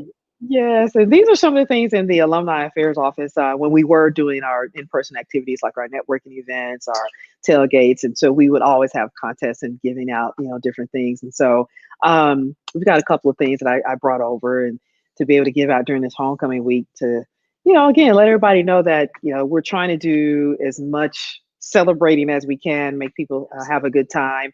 I just want to piggyback just a little bit of when you said about being innovative in this time, and I would agree and say that what we're doing right now is pretty innovative. What do you think? I mean, this, I don't know if anyone else is doing it, probably, I don't know, but I know I think we've given it a good shot to think outside of the box, way outside of the box, outside of the gate and all of that. So I just want to say, hats off to you and the College of Arts and Sciences, and I'm just glad to be on the team, glad to be on the team to help make it happen. Yeah. So.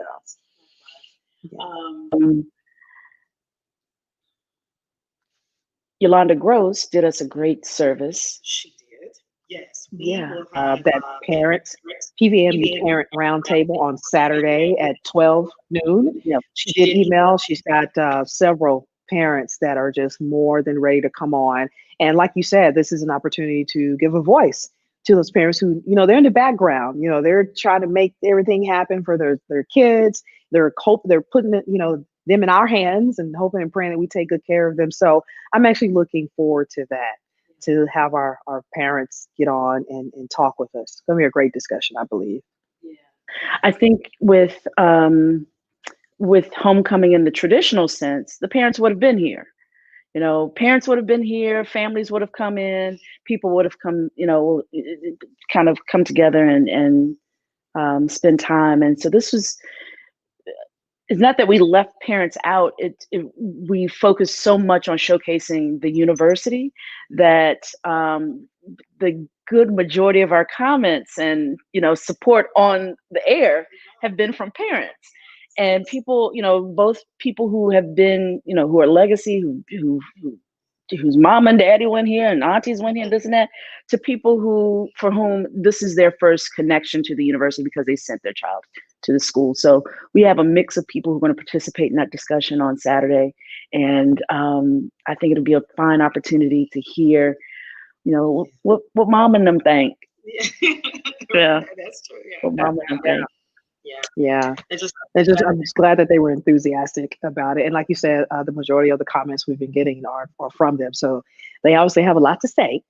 And we're ready for it, right? We're here for it. So wrap up our college salute tomorrow with the College of Education and College of Juvenile Justice and Psychology tomorrow. Those are the final two colleges that we're going to hear from Dr. Michael McFrazier and Dr.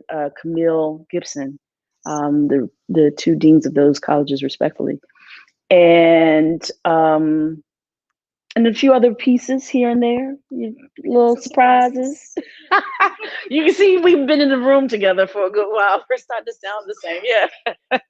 And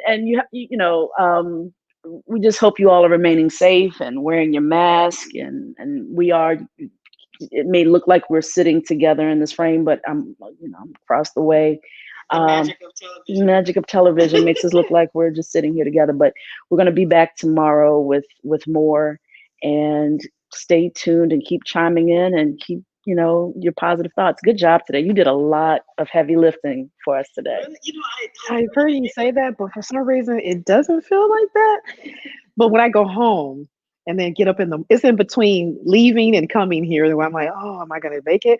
But then once you sit down, lights, camera, action, and here we go. Cheers. All right, y'all. We try. Yeah. All right. All right. Good night, y'all. See you tomorrow. Good night.